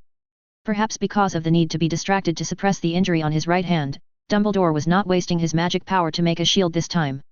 Instead, he picked up a fist and rubble on the ground to block the curse beam that was flying over him. Drill the heart and cut the bone petrificus. All petrochemical. Ivan's continuous attacking did not leave Dumbledore even a chance to breathe, and soon forced the opponent to the point where he could only defend. Dumbledore was like the most dexterous master of tricks. waving his wand lightly and using only some basic spells with low mana cost, he easily resisted Ivan's rounds of offensive. Ivan was not impatient, and once again increased the intensity of the offensive. The terrifying fire emerged from the void and condensed into a fireball, bombing wildly in the dilapidated church. Dumbledore could only conjure a few stone guards again as shields to block the aftermath of the explosion. Such a large-scale draw of magic power made Dumbledore's injuries worsened again, and the burnt black scars quickly spread to his right face, making his originally smooth spell-casting movements appear sluggish for a while. Shen Feng Wuiying. Ivan keenly grasped this fleeting fighter plane and started the final wave of offensive. An invisible and shadowless magical blade flew out from the tip of the staff and slashed straight towards Dumbledore. Under the pressure of death, Dumbledore no longer distracted to suppress his injuries, and struggling to wave the stone guard beside his wand automatically disintegrated, transforming into a stone shield and lying in front of him. The slash of the magic blade exploded on the stone shield with a toothless muffled sound, and the two burst together after a stalemate for a while. Dumbledore stepped back a few steps, avoiding the rubble splashing on the ground, and in the smoke and dust from the explosion, a crimson light beam suddenly flew over without warning. Disarming curse? Dumbledore did not expect that in such a battle, Ivan would actually intend to cast such a non-lethal magic to end himself, and then he wanted to perform apparition in a flash. However, Ivan's voice rang at this moment. The soul is out of the body. A vague and wonderful feeling began to occupy his mind, as if to pull the thought from his brain. As a master of panic, even though his condition was extremely poor, Dumbledore managed to break free from the influence of the imperious curse in less than a second. However, every moment in the fierce battle is particularly important. Although Ivan's Ivan did not take effect, it had achieved its core purpose, and Dumbledore's apparition was forced to stop. The backlash brought about by forcibly interrupting the cast has completely lost the possibility of the last counterattack for Dumbledore. The crimson light beam hit the target, and Dumbledore, who was standing solemnly, was immediately knocked out. His thin body was floating in the air like a dead leaf, and it hit the rear load-bearing pillars so hard, and his wand was also tightly held in his hand. Get out, whirl in midair and plunge directly into the sea of fire. The magic wand is coming. Ivan was taken aback, and hurriedly cast a spell. A scorched magic wand quickly flew out of the sea of fire. Ivan didn't care about the hotness, he reached out and grabbed the wand in his hand. Only then did he realize that when Dumbledore was fighting, the wand used by the opponent didn't seem to be the one he expected. Before Ivan could think clearly, the whole church began to shake violently. The three load-bearing columns used to support had already broken and collapsed in the previous battle, and Dumbledore just hit the last one. The load-bearing column. The weak balance was instantly broken. The church had been supported to its limit after being severely damaged continuously. The wall quickly cracked, and heavy stones were continuously falling from the ceiling. Ivan did not want to be buried in the rubble. After a bitter battle, his spirit was weakened to the point where he was unable to cast spells to delay the collapse of the church. Ivan simply grabbed the shivering fox in the corner after grabbing Nirvana, stuffed it into the pocket of the wizard's robe, and then used magic to hold up Dumbledore, who didn't know his life or death, and the central began to locate the space. Apparition. At the moment when the church completely collapsed, Ivan quickly waved his magic wand, and his whole person was drawn into the crevice of the space. After the fierce battlefield, he was buried by heavy rocks. In Knockoff Alley, in an empty house with no one, Ivan's figure emerged from the void. Just standing still, Ivan eagerly walked up to Dumbledore to investigate, but the result of the investigation was that he shook his head helplessly. www.mdlnovel.com. No breathing, stopped heartbeat, and disintegrated magic. Ivan looked at Dumbledore, who was lying on the ground with his eyes closed and his robes clean and only stained with dust. He sighed. After all, he could not stop Dumbledore's death. Although he had a foreboding of this scene before the duel, such a result was obviously not what he wanted to see. The Phoenix chick struggled to crawl out of the pocket of Ivan's wizard robe, flapping her hairless wings awkwardly, and fell to the ground with a sad whisper. Ivan listened to sorrow and joy silently, and after recovering some magic power, he started the aftermath work. He put his wand on the magic mark on his right hand and conveyed a sad message to acting Minister Pierce. The principal of Hogwarts, the greatest wizard of England, Albus Dumbledore, was murdered by Voldemort in the process of tracking the whereabouts of the Dark Lord, and unfortunately died. Chapter 833, There is no Voldemort in the magic world, or everyone is Voldemort. After sending the message, Ivan stood in a daze at a loss. The strongest man in the magical world died in his hands like this, and for a moment Ivan felt as if he was in a dream. During the fight just now, he clearly felt that Dumbledore's understanding of magic was far superior to himself. If it hadn't been conspired by Horcrux before, causing the opponent's state to be very poor, he would have no chance of victory in this battle. Thinking of this, Ivan looked down at the scorched black wand in his hand. Because it was burned by the fierce fire, the specific wood was no longer identifiable, but from the system's inventory, Ivan could clearly see that it was a magic wand made of phoenix tail feathers. And the core of the old magic wand should be the tail feathers of Yechi. Yvonne frowned. He couldn't understand why Dumbledore didn't use the strongest and most convenient wand in the duel. Don't you want to get this Deathly Hallows? From the perspective of Dumbledore's character, this is not impossible. In the original time and space, he had thought of dying undefeated, dying in the hands of Snape without resisting, and becoming the last owner of this magic wand. And if he remembers correctly, when they talked about Grindelwald in the principal's room last time, Dumbledore didn't even mention the Deathly Hallows, which was obviously premeditated. It now appears that the old magic wand was probably hidden or destroyed by Dumbledore. You really have to guard me when you die, Professor. Yvonne sighed helplessly. He still had some ideas about the strongest wand. He had personally experienced the power of the old wand 3 years ago. It would be a pity that such a powerful Deathly Hallows would sink in this way.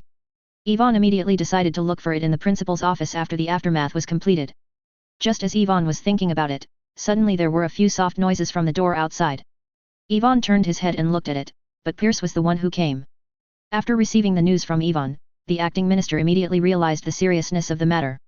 He didn't even dare to take one of his subordinates, so he rushed over by himself. After seeing Dumbledore's body on the ground, even Pierce, who had been expecting it, couldn't help taking a breath. Your Excellency Halls, what the is going on? How could Dumbledore? Pierce glanced at the corpse on the ground, then looked at Yvonne, and asked cautiously. Voldemort killed him.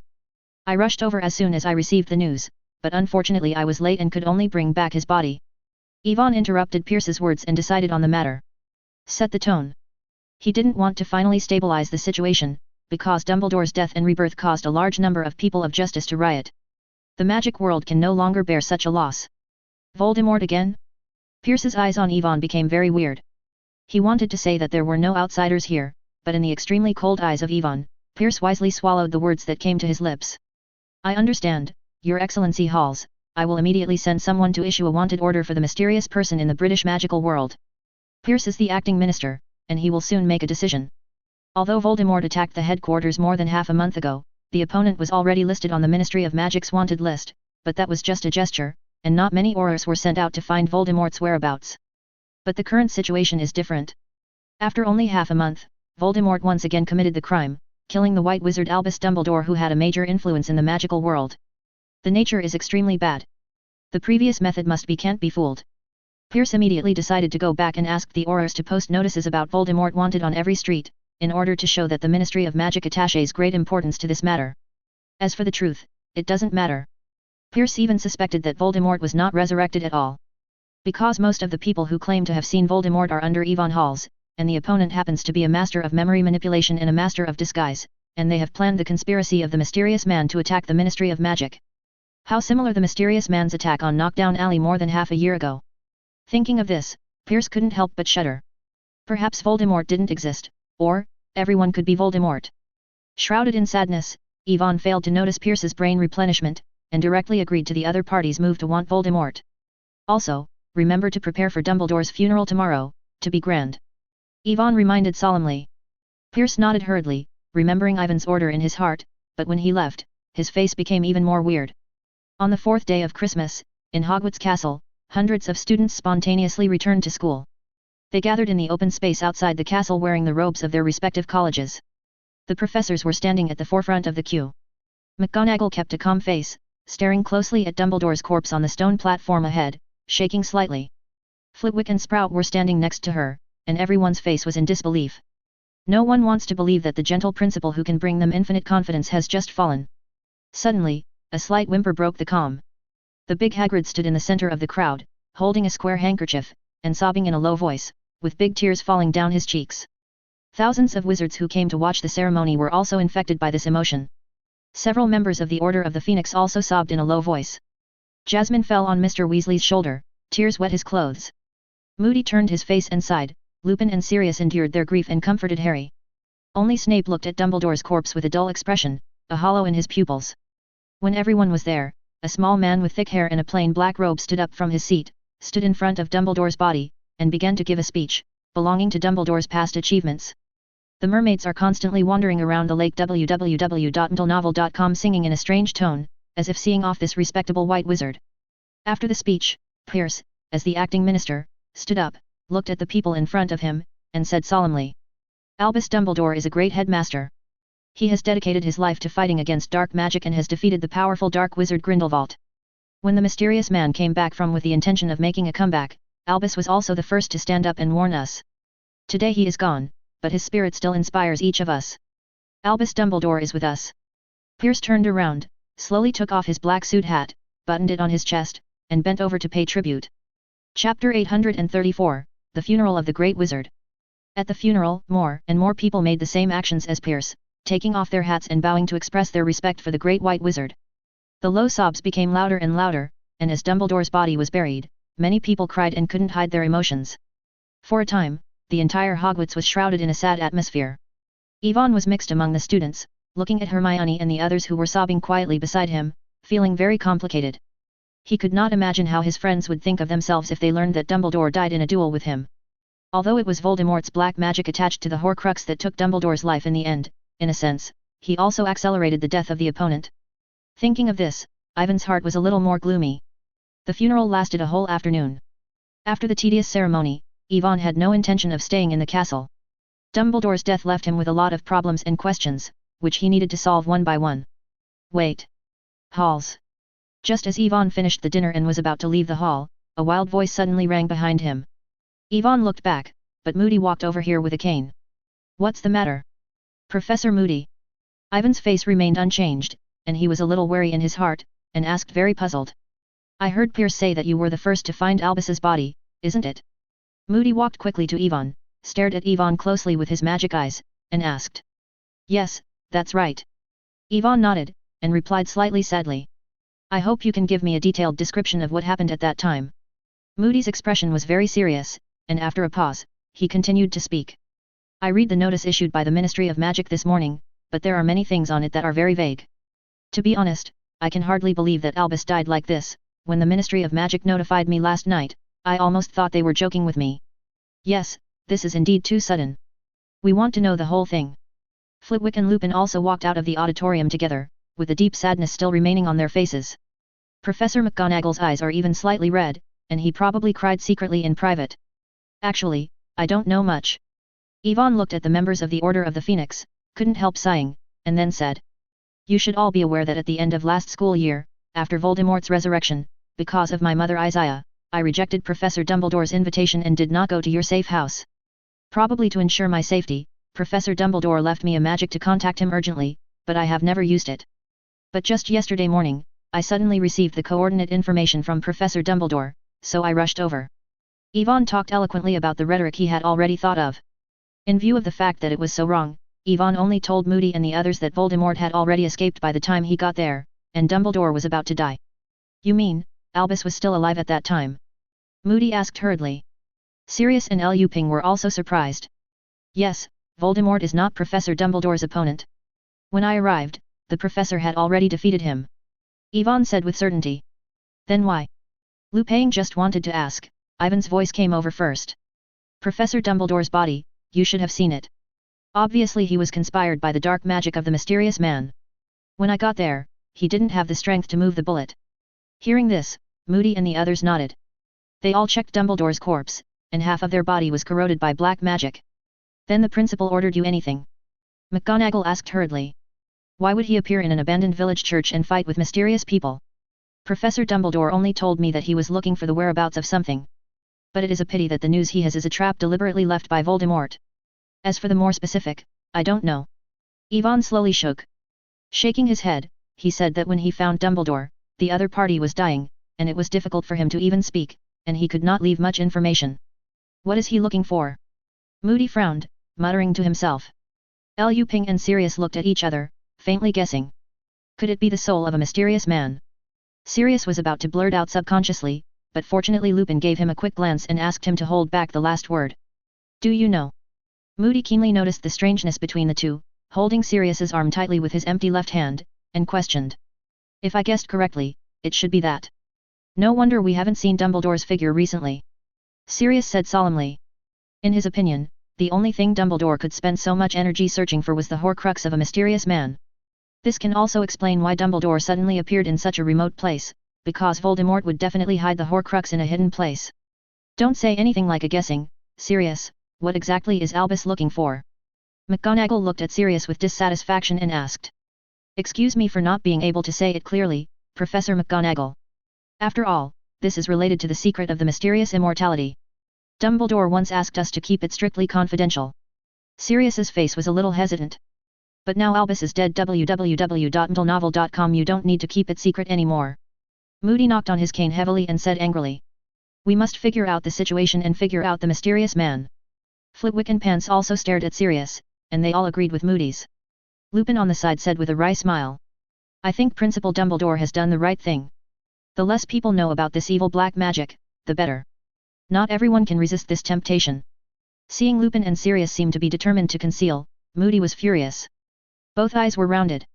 He has been an Auror for decades, and the dark magic he has seen is definitely better than all the people in the room combined. Many. Professor McGonagall shook his head helplessly, then with a thought, he suddenly turned his head to look at Snape, who had been silent, and questioned. What do you say, Severus? It's about mysterious people, don't you know nothing about it? Chapter 835, Helpless Snape. McGonagall's words reminded everyone present. Moody, Sirius, and Lupin immediately turned to look at Snape. They all knew that Snape was the undercover Dumbledore sent to Voldemort. Although the loyalty of this former Death Eater was questionable, the other party was indeed the only one who might know some clues. Yvonne also looked over, with a look of scrutiny in his eyes. Before sending Dumbledore's body back to Hogwarts, he had already tested Snape's reaction, but Yvonne was not sure whether the opponent would suddenly counterattack at this time. Under the gaze of everyone, Snape was silent for a while, then took a deep look at Yvonne and said. Hals is right. Dumbledore has been looking for something hidden by the Dark Lord these past few months. This is really related to the Dark Lord's undead secret. Listening to Snape's words, Yvonne secretly breathed a sigh of relief, and it seemed that things were not going to the worst. However, before Yvonne was completely relaxed, Moody asked aggressively. But didn't you tell us before that you don't know where Albus is? Severus. That was an order from Principal Dumbledore. He asked me to conceal this and not to tell anyone, I just obeyed his orders. Snape explained calmly. You mean Albus is hiding it from all of us and only telling you about this? Professor McGonagall couldn't help but raise his tone of voice a little bit. The color. Sirius also said categorically. This is absolutely impossible. But that's the truth. Obviously Dumbledore thinks I am more trustworthy than you. Snape said sarcastically. Lupin and Moody glared at Snape, and Sirius pulled up his sleeves and seemed to want to punch him hard. Snape seemed to know that if this continued, he might be beaten, so he spoke again before everyone's tolerance reached the limit. Because I saved his life and let him live for a while. Sirius and others were stunned. Professor McGonagall hurriedly asked. What did you say? Did you save Albus? Snape didn't answer the question right away, but turned the subject. 3 years ago, there was a riot in Hogwarts. Do you remember this incident? McGonagall, Flitwick, and Mrs. Pins nodded. Although Sirius and the others were not at Hogwarts, they probably heard about it. Yvonne said with lingering fears. Yes, it was Voldemort's ghost that time. He controlled Lockhart through a powerful black magic item, and even I was deceived by him. Snape's face turned a little weird, he seemed to want to say something, but finally resisted it. Lupin comforted. That's not your fault, Halls, you were so young then, even an adult wizard can't resist the magic of a mysterious man. Sirius agrees with this very much. When Black's old house destroyed the pendant, he was influenced by Voldemort's Horcrux and almost made a big mistake. Probably unable to bear this awkward feeling, Snape continued to speak soon. In short, after that time, Dumbledore discovered the secret of the Dark Lord's immortality, which is probably related to those powerful black magic items, so he has been tracking down the whereabouts of those things. About a year ago, he successfully found one of the dark magic items hidden by the Dark Lord, but when he destroyed that thing, he unfortunately touched the trap set by the Dark Lord. Dumbledore was seriously injured at the time and almost died. I made a potion that temporarily suppressed his injury. Snape said slowly. He needs me to continue my life, and he also needs me to provide him with information on the Dark Lord, so he told me a lot. Albus was so badly injured more than a year ago? Why didn't he tell us directly? McGonagall frowned and asked. Tell you, how can you help? Snape said abruptly. He doesn't want you to mess around, and don't want the Ministry of Magic and the Dark Lord to know that his condition is bad.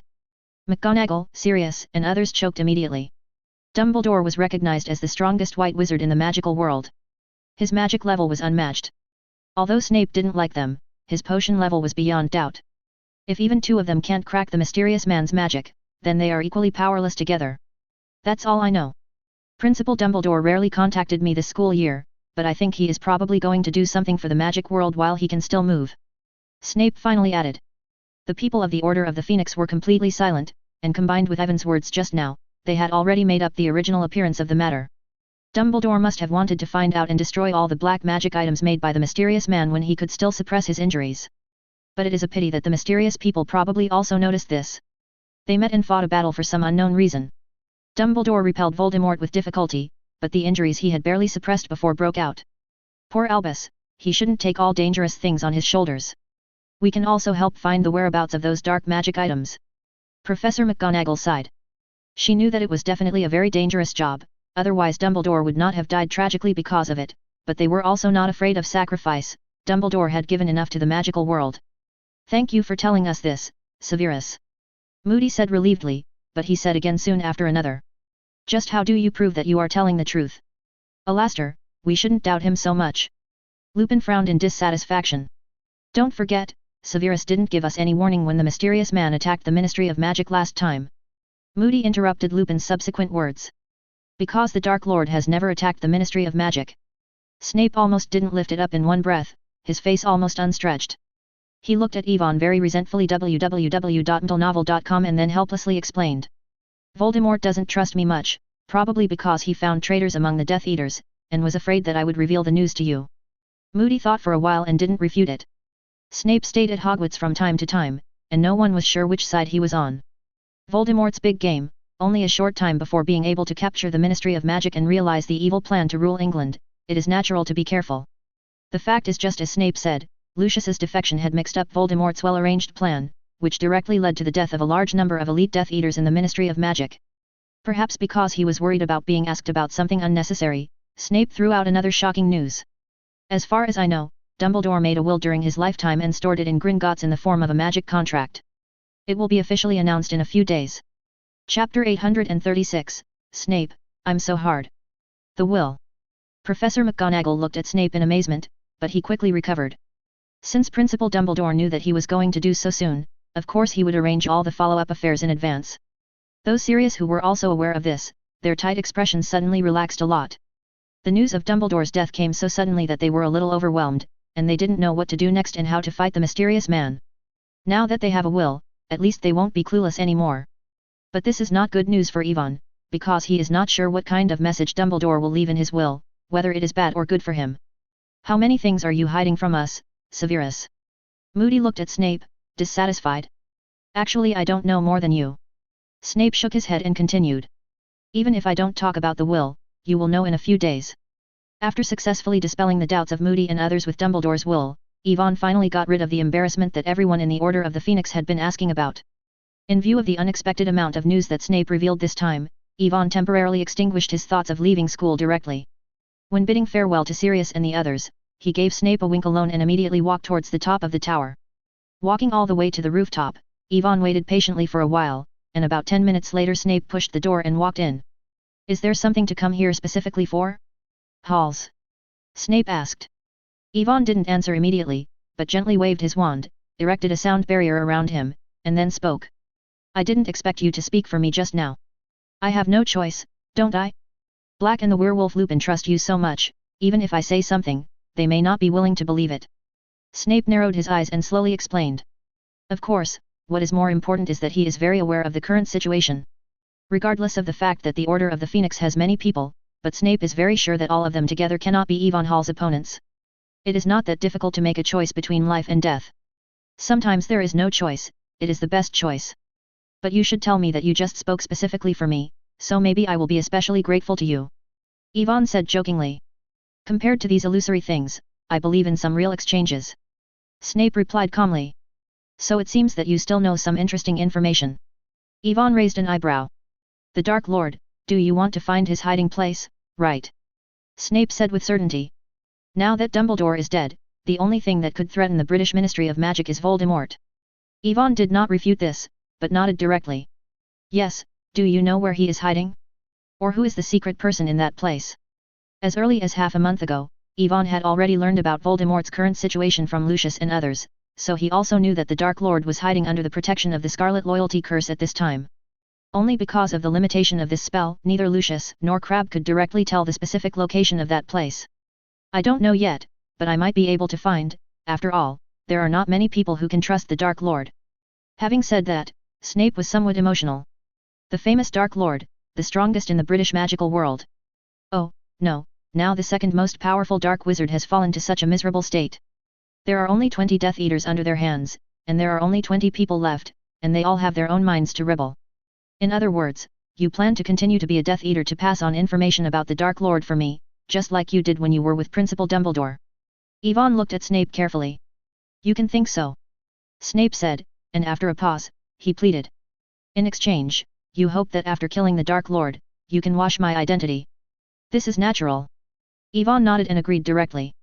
At that time, you will be the greatest hero in defeating the Dark Lord. It's not necessary, I just hope that I can live a normal life without being disturbed in the future. Snape said non-committal. Yvonne smiled and did not respond, but instead asked while deflecting the words. Since you work for me now, then I have one thing I need you to answer truthfully. Snape looked at Yvonne in surprise, not quite understanding what he meant. What did Principal Dumbledore do in the past few months when he disappeared? Besides, did he specifically ask you something? Yvonne said word by word, his eyes fixed on Snape's every move. He seemed to want to see something on his face. In recent times, Dumbledore's performance is really strange, especially this semester, except for the day when school starts, the entire Hogwarts can't find the principal at all. Even if the Ministry of Magic impeached his council, Dumbledore didn't care about it, and Yvonne couldn't imagine what could have caused the White Wizard to push all important work aside. If it were in the original time and space, it could be explained by finding the whereabouts of the Horcruxes, but now Voldemort was beaten by him to almost autistic. Yvonne did not believe that Dumbledore would still be so attached to the Horcruxes. What puzzled Yvonne the most was the strength that Dumbledore showed during the duel yesterday, which can only be described as very outrageous. In the case of taking the initiative to give up the old magic wand and suffering severe injuries, Dumbledore was able to suppress himself steadily. This far exceeded Ivan's greatest expectations of Dumbledore's strength. If the strongest White Wizard really has such strength, when they meet with Voldemort at the end of the school year www.mdlenovel.com, the two of them can work together to capture Voldemort directly and bring him to the Ministry of Magic for trial in public. Thinking of this, Yvonne looked at Snape, the only person who might know the truth. Under the pressure of Ivan's vaguely revealed aura, Snape said with difficulty. Hals, I have explained it before. I really don't know the whereabouts of Principal Dumbledore. He has never actively contacted me during this period of time. Really? Yvonne was skeptical, but he knew how much Dumbledore trusted Snape. If the opponent left behind, Snape would definitely be one of the insiders.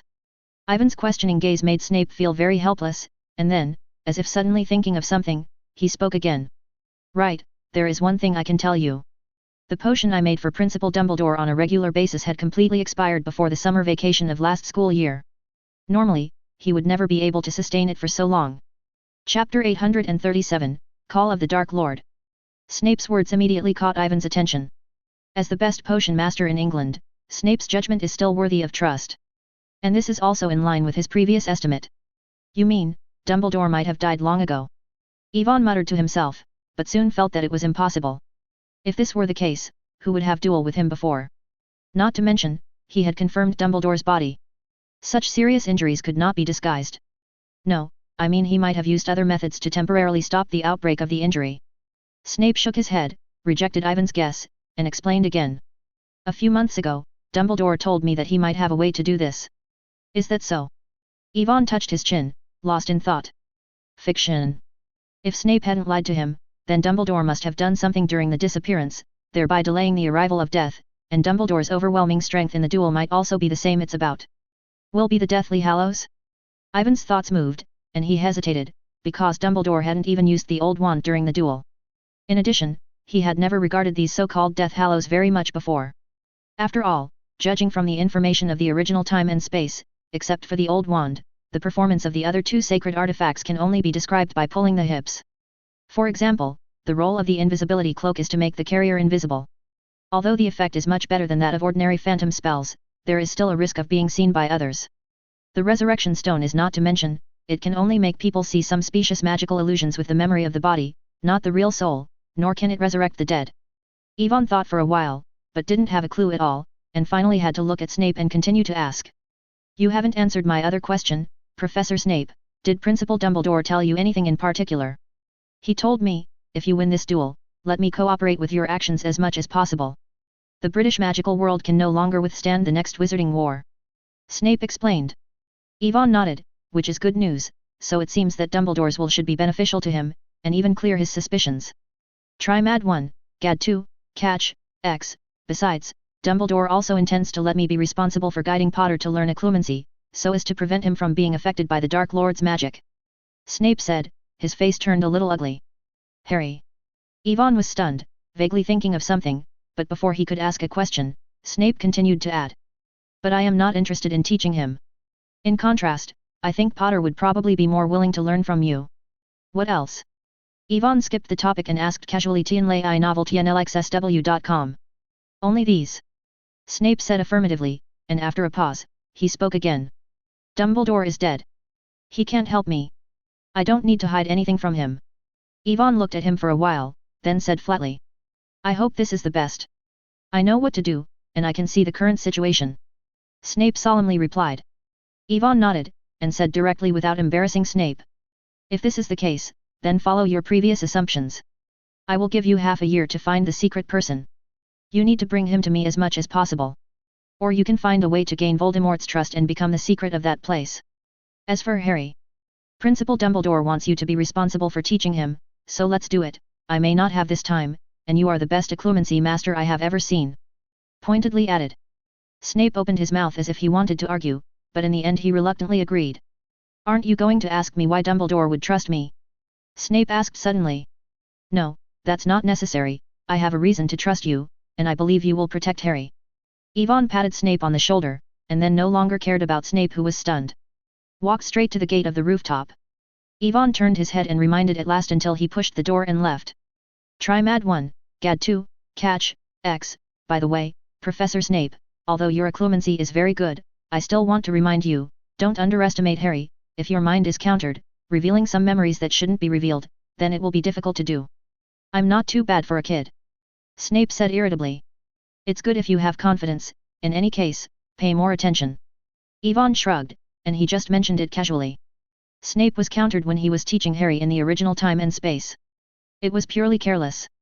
He underestimated Harry's ability and did not expect that the opponent would suddenly release the Iron Armor curse. UU reading www.uuganshu.com. Now with his own reminder, Snape shouldn't make the same mistake again. Then, see you next semester, Professor. Yvonne nodded slightly, and then walked along the door into the deep corridor without looking back. When Ivan's figure disappeared at the end of the corridor, the calm expression on Snape's face suddenly became very ugly. He didn't expect Dumbledore to tell Yvonne Halls about himself and Lily. Otherwise, it would be impossible to explain why Yvonne Halls specifically mentioned that he believed he would protect Harry. Snape clenched his fists, somewhat angry. Dumbledore once promised him that this past will be sealed forever, but now the other party undoubtedly broke the contract. What made Snape even more annoyed was that now Dumbledore was dead, no matter how angry he was, it would not help him. The other party could never get up from the grave to answer his question, and he would not want to burn it to vent his anger. Dumbledore's corpse. Just as Snape was thinking, a hot tingling sensation came from his arm, and the irritated expression on Snape's face immediately calmed down. He unzipped his sleeves, and the dark mark engraved on his wrist was slightly red. The big snake wandering out of the skull seemed to be alive. Immediately afterwards, an instruction was passed to his mind out of thin air. Snape understood that this was the Dark Lord summoning himself, when he used magic power to stir up his black robe, jumped down from the top of the tower, and flew into the distance like a huge bat. But he didn't see it. On the rooftop, Ivan's figure came out of the shadow again. Chapter 838, Voldemort, I have never seen such a brazen person. In the evening, at Riddle's mansion, a black figure fell from the sky slowly like a dead leaf. After neatly tidying the meters in front of the door, Snape opened the door and walked straight in. Nagini, the big snake sleeping in the living room, woke up when he heard the movement of pushing the door, erected his long snake body and made a strange hiss. Snape turned his head and glanced, but quickly turned his gaze back, lowered his head slightly, and asked respectfully. Master, are you calling me? On the main seat of the living room, Voldemort's body emerged from the shadows, a pair of flushed snake pupils staring at Snape, and his pale face looked strange. I heard that rumor, Dumbledore is dead. Voldemort asked directly without any greeting. Yes, Master. Snape said cautiously. I followed your instructions and handed the knot to Dumbledore. What happened after that was just as you expected. They had a conflict and finally fought a battle. But as far as I know, Yvonne Halls is incapable of killing him. Voldemort interrupted Snape's words and said with certainty. Dumbledore's strength could not be more clear to him. If you really want to fight to the death, I am afraid that you may not even be your opponent. It is almost impossible to kill such a powerful wizard head-on. Even if Dumbledore is lost in battle, no one can keep him. Unless Evanhals has once again grown in strength in this short 6 months, and has even reached an incredible level. Thinking of this possibility, a trace of fear surged in Voldemort's heart. Normally, it is not easy for a wizard to increase the upper limit of his strength. It usually takes a long time to accumulate knowledge, or experience extremely dangerous magical transformations. He himself is a good example. As the most talented wizard in the history of the British magical world, most of the black magic spells usually only take a few minutes to master them. Got the inheritance of Slytherin in the 5th grade, and after completing the first blood fusion, his strength has greatly increased and he has a magical level that exceeds that of an adult wizard. But even so, he only had the strength to dominate England at the age of 25. In order to obtain such power, he gave everything, even taking great risks many times to carry out magic transformation experiments, transforming himself into a complete monster. In contrast, Evanhal's growth trajectory can only be described in an unbelievable way. At only 15 or 6 years old, Bian has the strength to rival him, and even to be even better. Try Mad 1, /Gad 2 /Catch, X. What makes him feel envious and jealous is that the other party seems to have mastered a risk-free method of fusion of blood, which may be that the opponent's strength has increased so quickly. Reason. Snape didn't know Voldemort's thoughts, but he knew that he couldn't let the Dark Lord fall into despair, so he replied. Master, I think the same as you. Evanhals is absolutely incapable of killing Dumbledore, so he could only use some improper means. Tell me. Voldemort narrowed his eyes, and suddenly became interested. When I was inspecting Dumbledore's body, I accidentally discovered that his body had been corroded by dark magic. Snape half-true and half-faked the previous inspection of Dumbledore's body. Hearing this, Voldemort's tense expression relaxed a lot. He also knew this weird black magic. It was one of the legacy he got from the Slytherin collection when he was in the 5th grade. There is no way to crack it for the time being. And once contaminated, even a powerful wizard like them will not be spared. Of course, the conditions for the release of such a powerful black magic are also very harsh. Under normal circumstances, it can only be attached to a magic item and used as a trap. When activated, the opponent needs to touch this magic item and input magic power into it. It is activated. Because of this, he hadn't used this black magic against Dumbledore before. After all, the White Wizard's knowledge in alchemy is not low. Voldemort didn't think he would not be able to see it when he touched a magical item, and he stupidly took the initiative to input magic to activate it. I just don't know what means Evanhals used to achieve this. Thinking of this, Voldemort's face gradually became gloomy. He suddenly discovered that the kid was not very old, but he was even more slippery than himself. The attack on the Ministry of Magic a few months ago almost didn't make him angry. A total of more than 70 loyal Death Eaters have been planted in the Ministry of Magic. The most important thing is that he inexplicably put on his back to attack the Ministry of Magic, and turned his back on the infamy of fleeing the battle. Voldemort's heart seemed to be dripping blood, but he still looked at Snape and said with relief. The information you provide is valuable, Severus. The Dark Lord will not treat anyone who is loyal to him wrongly. Thank you, Master. Snape said excitedly. I'm afraid I can't go back to Hogwarts now. So, you have been exposed. Voldemort frowned and asked sharply. Did Lucius Malfoy reveal your identity? Yes, Master. Snape nodded quickly and continued. But Evanhals didn't trust those traitors very much, so I told him that I had actually been working for Dumbledore, passing information about you to the Order of the Phoenix. Then you betrayed a lot of Dumbledore's information to make him believe that you have turned against him again. Voldemort asked with a sneer. Evanhals thinks he is in control of the entire magical world, and I am a person who knows current affairs. Snape nodded hesitantly, and added quickly and eagerly. Of course, I'm loyal to you, Master. I'm afraid this will not be kept for long. If Evanhals knew that I was instigating Dumbledore to deal with him behind his back, he would never let me go of. Don't worry about it, Severus. Voldemort interrupted Snape's words. www.mtlnovel.com. I know Dumbledore, he shouldn't tell Evanhals about you. If so, you won't be able to live till now. So you are safe, safer than anyone. Don't forget, Evanhals probably used the information you gave to kill a great enemy, and he should now be very sure that you have deserted Dumbledore. Stand on his side. Voldemort slowly sorted out the current situation for Snape. In other words, you have successfully gained his trust, and you can continue your job. I believe you have such a talent, Severus, just like you used to fool Dumbledore.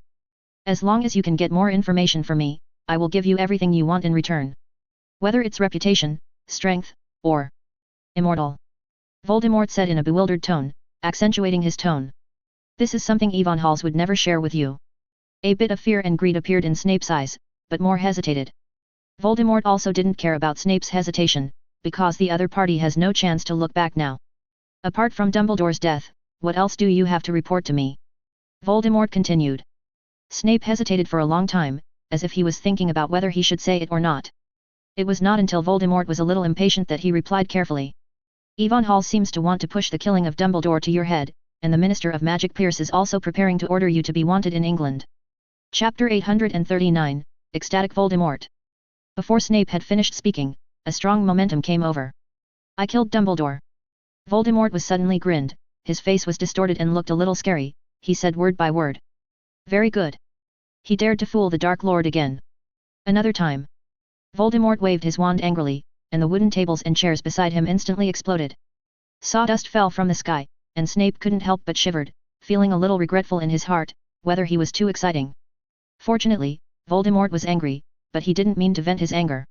After exploding a pile of furniture, he kept pacing in the living room.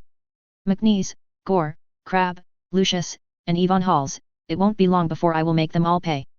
Voldemort counted the list of betrayers one by one. And then condensed all the hatred on Ivan's body. If he could not wait to immediately kill them to knock down Alley and smash these people into pieces, but he also knows that he is not the opponent of Yvonne Halls, and if he rashly fights with the opponent, he is likely to repeat the same mistakes. Another big defeat. Master, Master! Snape couldn't help but call out softly when he saw Voldemort's erratic thoughts for a long time. Severus, do you have anything else? Voldemort regained his consciousness, frowned and asked. He was very worried that he would hear bad news from Snape again. This time it's about Dumbledore. Didn't you ask me to track his recent movements? Snape asked. Voldemort nodded. Snape reported to him some time ago that Dumbledore had been erratic since the beginning of school, and even Dumbledore refused to participate in the council where the Ministry of Magic impeached him. This made him feel very much curious. It's just that now Dumbledore is dead, and he doesn't understand why Snape suddenly brought up the topic again. Master! I'm afraid I have found Dumbledore's powerful secret. It's just that I'm not sure if my guess is correct. Snape said hesitantly. Dumbledore's powerful secret. Voldemort whispered, then looked at Snape and said. You can speak freely in front of me, Severus, I will never punish you, right or wrong. Try Mad 1, /Gad 2 / Catch, X, with Voldemort's guarantee. Snape slowly took out a thick book from his robe pocket and put it in front of Voldemort, he then explained. Dumbledore has returned to Hogwarts several times during the 6 months since Dumbledore disappeared, and every time he summoned me, he read this book in the principal's office. Voldemort lowered his head and glanced, his brows frowned quickly, because it looked like a very ordinary storybook, probably because it was flipped frequently, the pages were a little yellowish, but it could still be seen clearly from the cover. To the eye-catching title of the book. A bedtime story. Voldemort looked a little impatient. Are you sure Dumbledore is not going to read a few storybooks to appease the Hogwarts kids? If it wasn't for Snape to take out this book, his Avada would have been ready for it. Master, please believe me. I found this book from Dumbledore's robes before he was buried. Dumbledore has been wearing it next to his body. Snape hurriedly explained. Voldemort was only interested in it. The thing that Dumbledore kept so carefully, shouldn't be an ordinary book. In addition, I stole Dumbledore's wand while they were holding Dumbledore's funeral. I think it may be related to a legend in the storybook. Snape said as he moved from his sleeve. He took out an elderberry wand and displayed it in front of Voldemort's eyes. The moment Voldemort's pupils narrowed when he saw the wand, he had dealt with Dumbledore many times, and it was natural that it was Dumbledore's wand. Unexpectedly, you even got this. Voldemort said appreciatively, and reached out his hand to take the magic wand. The moment he touched it, Voldemort suddenly felt that his magic power seemed to resonate with this magic wand. More importantly, he could feel the power beyond his imagination in the wand. Blood to pieces. Voldemort couldn't help but waved his wand to experiment, and a beam of spells with the thickness of an arm flashed in mid-air. The next moment, the wall on the right blasted open, and the whole mansion was shaking slightly. Looking at the collapsed wall, Voldemort's expression was astonished to the extreme. He didn't expect that it was just an ordinary smashing spell, which could show such destructive power under the blessing of this magic wand. Try Mad 1, /Gad 2 / Catch, X, Voldemort casts the spell again, and everything is like going backwards in time. The debris of wood and stone bricks all over the ground quickly gathers together, the wall that has just been blown up. It returned to its original appearance in just 1 second. www.ndlenovel.com. Not bad, very good. This is what I have been looking for, the strongest magic wand. Voldemort grinned and carefully stroked the branches of the old wand, his face filled with excitement. Since the night of his resurrection, the phoenix wand in his hand suddenly lost control. He had the idea of replacing a wand. So during this time, he didn't do nothing. On the contrary, he searched a lot of British historical collections and legends, and found some clues from a few words, but he hadn't had time to officially act. But now it seems that the magic wand in front of me is so similar to the legendary expression. Perhaps he should have thought of it. Without such a powerful wand, how could the old Dumbledore be his opponent? Voldemort became more sure of his guess, but at the same time he didn't forget Snape's words and turned his gaze to there. This book can make Dumbledore attach so much importance, probably because it records some legends related to this strongest wand, and even the way to use the power of this wand. Thinking of this, Voldemort's eyes became eager. He didn't choose to ask Snape, but couldn't wait to pick up the fairy tale book and flip through it quickly. Voldemort's gaze swept across the pages quickly, and finally froze on one of the pages, and his pale and slender fingers ran across the description of the page. Old Wand. Fate Wand. Deathly Hallows. Voldemort muttered to himself, his expression almost mad. So, it's no wonder that this magic wand has such a powerful magical power. Chapter 840, Anyway, I want to see you again. You did a good job this time, very good, Severus. Voldemort was excitedly pacing in the living room with the poetry story collection, thinking about the story over and over in his mind. The old magic wand, the invisibility cloak, the resurrection stone, the 3 sacred artifacts made by the of death, possessing great power. It is rumored that holding 3 of the Death Hallows at the same time can become the master of the of death. And conquering death is precisely his dream all the time. Do you think this story will be true? This magic wand is the legendary elder wand made by the of death himself. Voldemort carefully looked at the old wand in his hand and asked in a confirming tone. Master, I can't be sure about this. But the legend of the 3 brothers has a long history in the British magical world. The story of poetry Weng and Pidu only included it. I think it might be true. Snape answered cautiously. Yes, the legend always has some basis. Voldemort muttered to himself, completely convinced in his heart. After all, he had just experienced the power of the old wand, which was definitely beyond the scope of normal magic items. More importantly, Voldemort eagerly hopes that this legend is true, because he saw the possibility of defeating Yvonne Halls. The fiasco that night in Turnover Alley has always been a shadow in his heart. Voldemort still remembers how high-spirited he was when he was resurrected. The entire magical world was at his fingertips, but it was just one night's effort. He seemed to have fallen from heaven to hell. Yvonne Halls used his unimaginable power to destroy himself. All of his ambitions have been broken. This is different from the one 15 years ago. The other party was not the lucky boy Harry Potter, but actually beat him head-on. No matter how many times he came, I'm afraid it won't change this fact. So at some point, Voldemort even thought pessimistically that he would never have the opportunity to wash away this shame in his life, but the legend of the 3 sacred artifacts gave him new hope. However, while feeling excited, Voldemort did not completely lose his mind. Although the increase in power brought by the old wand was beyond imagination, it was far from the point where he could easily defeat Yvonne Halls. In addition, he was keenly aware that when he was casting a spell just now, the magic wand seemed to faintly resist his power. Voldemort's brows wrinkled involuntarily. It stands to reason that Dumbledore, the original owner of the old wand, is dead. With his strength, he should be able to trend freely. Maybe it has something to do with Dumbledore's death in the hands of Yvonne Halls. Snape reminded. Master, in the legends I know, there is only one way to change the owner of the Elder Wand, and that is through a duel. Only the winner and the strongest are worthy of the strongest wand. Voldemort understood Snape's meaning in an instant, and his expression suddenly became gloomy. Although he very much agrees with the idea of choosing the owner of the old wand, if this is the case, doesn't it mean that the current owner of the old wand is Yvonne Halls? Voldemort's face was as ugly as he swallowed a cockroach. Originally, he expected that with this strongest wand, he would not need to fear that kid. Now it seems that he has to think about it for a long time. Holding a wand that has already recognized the Lord, and going head-to-head with its owner, he still can't do such a stupid thing. However, Voldemort was somewhat fortunate in his heart. Fortunately, Yvonne Halls didn't understand the legend of the 3 Hallows and sneered at the old wand, otherwise he would have to face an opponent who would never be defeated. Where are the other 2 Deathly Hallows? Severus? Do you know their whereabouts? Voldemort turned his head and looked at Snape, and asked eagerly. Since the old magic wand is so powerful, what magical functions will the other 2 Deathly Hallows of the same name have? Voldemort suddenly felt that he had found a new goal in life, that is, to gather the 3 holy artifacts of death and become the master of death, thus defeating Yvonne Halls and dominating the entire magical world. However, what disappointed him was that Snape shook his head hesitantly, saying that he did not know the information of other sacred artifacts. The flames in Voldemort's heart cooled down a bit, but he was not too frustrated. Dumbledore's search for the Deathly Hallows so eagerly in recent times meant that the other party must have learned some news. In addition, the old magic wand that fell in his hand is also an important clue. Ollivander, the long-standing wand-maker master, might also know the inside story.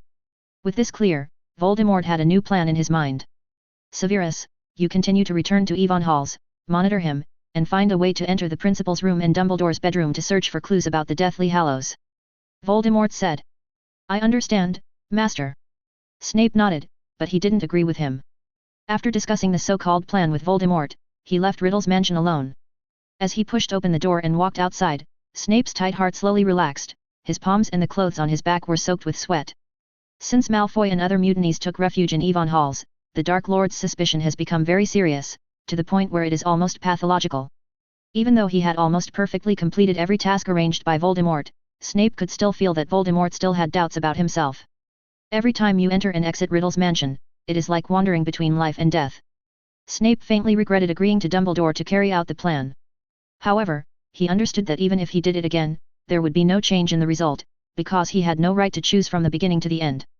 A gleam of haze flashed in Snape's eyes, and he recalled the story of the three brothers in the poem P. Tales www.mtlnovel.com. Death Hallows, Resurrection Stone. Snape whispered. The self-talk. Dumbledore once told him that the so-called Deathly Hallows are just a few powerful magical items, and the Resurrection Stones can only let people see the memory fantasy formed by magic. Their only function is to guide people to pursue death as bait. Snape didn't believe Dumbledore's rhetoric. He still had a glimmer of hope. Perhaps Dumbledore was just fooling himself and didn't want him to be fascinated by this power to reverse life and death. Thinking of this, Snape couldn't restrain his excitement, clenched his fists, his nails embedded in the flesh. Anyway, I want to see you again. Lily. Even if I just apologize to you. Chapter 841, Hufflepuff's Gold Cup. A week passed in a flash, and the mysterious man's assassination of Dumbledore was raging in the magical world. Many people could not believe that this recognized as the strongest wizard had just fallen. An emotion called panic gradually shrouded everyone's hearts. The powerful Dark Lord seemed unstoppable, and some pessimistic wizards almost desperately believed that the British magical world had lost hope. Fortunately, the new acting minister Pierce was not discouraged by this. Instead, he showed unimaginable courage in such a crisis. On the day of Dumbledore's funeral, he announced that Voldemort was listed as the most wanted criminal of the Ministry of Magic and dispatched a large number of people. Go out to search for Voldemort's whereabouts and capture him at all costs. Any wizard who provides news about Voldemort can get a huge bonus.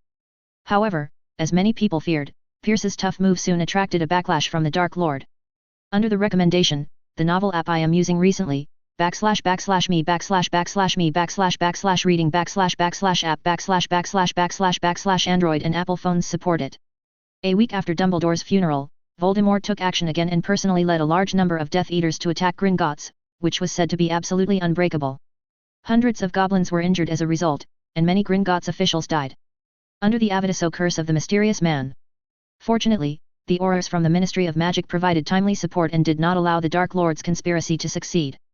Instead, Voldemort's spirit was once again frustrated, and a dozen Death Eaters who had no time to escape were arrested. As for the result of this war, Pierce is naturally a big book and special book, publicizing the Ministry of Magic to defeat the mysterious man again. The Daily Prophet has also kept posting articles to boost the confidence of the British wizards in these days, trying to make everyone understand that as long as they are united, the Dark Lord is not invincible. Under such bombarding propaganda, the various initiatives of the Ministry of Magic quickly gained support from all walks of life. Pierce even used Gringotts staff to forcibly arrange for some ministry officials to temporarily replace those vacant positions, so as to maintain the normal operation of Gringotts. Not only that, but the 20 Aurors that Pierce had brought in the past also stayed in Gringotts to take charge of daily defense work, in case the mysterious people attack here again. After such a combination of punches, relying on the threat posed by Voldemort, the power of the Ministry of Magic has become more and more powerful. After several centralization bills have been passed, Pierce, as the acting minister, is naturally proud. It can be said that no minister has ever had such a huge power. Fortunately, Pierce was not dazzled by the power in his hand. The magic mark on his arm reminded him of his position at all times. Therefore, after finishing the Gringotts, Pierce rushed immediately. Go to the safe house located in Knockoff Alley and meet with Yvonne. Your Excellency Halls, I have obtained what you ordered to find. Pierce held a box, placed it on the table in front of him, and continued. According to your request, I asked the people of the Department of Mystery Affairs to make a magic isolating storage box in advance, and put it in the first time I found it. No one touched it during this period. Very well, your caution is correct, Pierce. This is a dark magic item made by a mysterious man himself. It is very dangerous. Ivan nodded and gently waved his wand to unlock the protection on the storage box. The magic wand, a simple golden trophy, appeared in front of him. After thousands of years of wind and frost, this Hufflepuff's relic is still gorgeous. The golden cup is engraved with various exquisite magic runes, which looks shining under the light of the noon sunset. Ivan didn't reach out to touch it, so he watched it for a while. The waiting Pierce complained to himself in his heart. In his opinion, Ivan Hall simply took this precious magic item into his bag in the name of a mysterious man. Just as he was thinking about it, a grey-white flame suddenly ignited on the wand held by Ivan's right hand. A feeling of heart palpitations suddenly surged into Pierce's heart, and then before he could wait for the Hufflepuff golden cup placed on his reaction table to feel threatened, it trembled violently, and then the endless black mist came from the cup. The mouth gushed out, and the whole room was enveloped in dense mist in an instant. Pierce was taken aback by this sudden abnormality. He drew out his wand in a panic, only to find that he could not see anything but the black mist around him, and he could not tell where the danger came from. And these weird black mists seem to have magical powers, mapping out what Pierce desires most, so that he has the idea of destroying this place directly, and even killing Ivan Halls. Killing him. I am the real Minister of Magic. Just kill him. The malice in Pierce's heart became stronger and stronger, but before he could act, a harsh scream rang out in the room, and the thick black mist began to gradually dissipate. After about 5 seconds, the whole room changed back again. It turned out that everything that happened before was like an illusion. Pierce was stunned in place. www.mtlnovel.com. It took a long time to wake up, remembering the thoughts that had appeared in his mind before, and his body shivered involuntarily, and his eyes flashed when he looked at the Hufflepuff golden cup. A touch of fear. Your Excellency Halls, that was? Pierce asked cautiously. Obviously, Voldemort has arranged a powerful black magic on this thing, which can evoke the evil thoughts in people's hearts. Ivan did not mention the Horcrux, explained casually, and then took the wand away. Come. On the wooden table in front of him, Hufflepuff's golden cup had an extra round hole that was burnt out, and the exquisite magic inscriptions became extremely dim, and this magic item had been completely damaged. It is a pity that Ivan put the golden cup in the cupboard, and it may be possible to fix it in the future. Pierce on the other side was caught in fear for a while. Fortunately, he was somewhat restrained and was not completely bewitched. Otherwise, once he did it, the consequences would be disastrous. But Pierce didn't know that Ivan knew everything he did and even thought, but Ivan didn't care. After all, he had seen the ability of Horcruxes to affect emotions, and coupled with the fact that the acting minister had been suppressed by himself for so long, it was impossible for him to have no thoughts at all. But as long as the other party has some brains, it can be thought that there is only one dead end to rebel against oneself, because now the high-ranking officials of the Ministry of Magic are all their own, and the most elite striker is in the hands of Frin, away from himself. The so-called Pierce, the acting minister, is the polished commander, and no one will listen to him. Not to mention, after Dumbledore's death, Ivan has become the veritable strongest in the magic world. His power alone is enough to match a wizarding army. This is why Ivan is relieved to let Pierce, an outsider, be in power. Chapter 842, Shut Up. The Dark Lord is not your tool, man.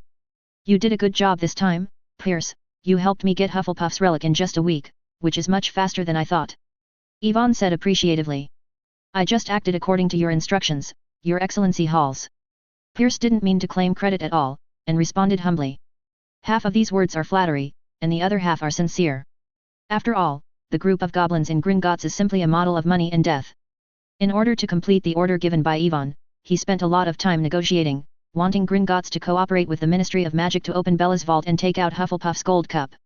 For this reason, Pierce even told them bluntly that there is a very dangerous magic item in Bella's vault, which may cause serious consequences if it is not handled properly. But those elves simply ignored his acting minister's decree and took a very tough attitude, claiming that private property is sacred and inviolable. Unless Bella or her designated successor personally come over, they will open the vault. Otherwise these properties will remain in Gringotts forever.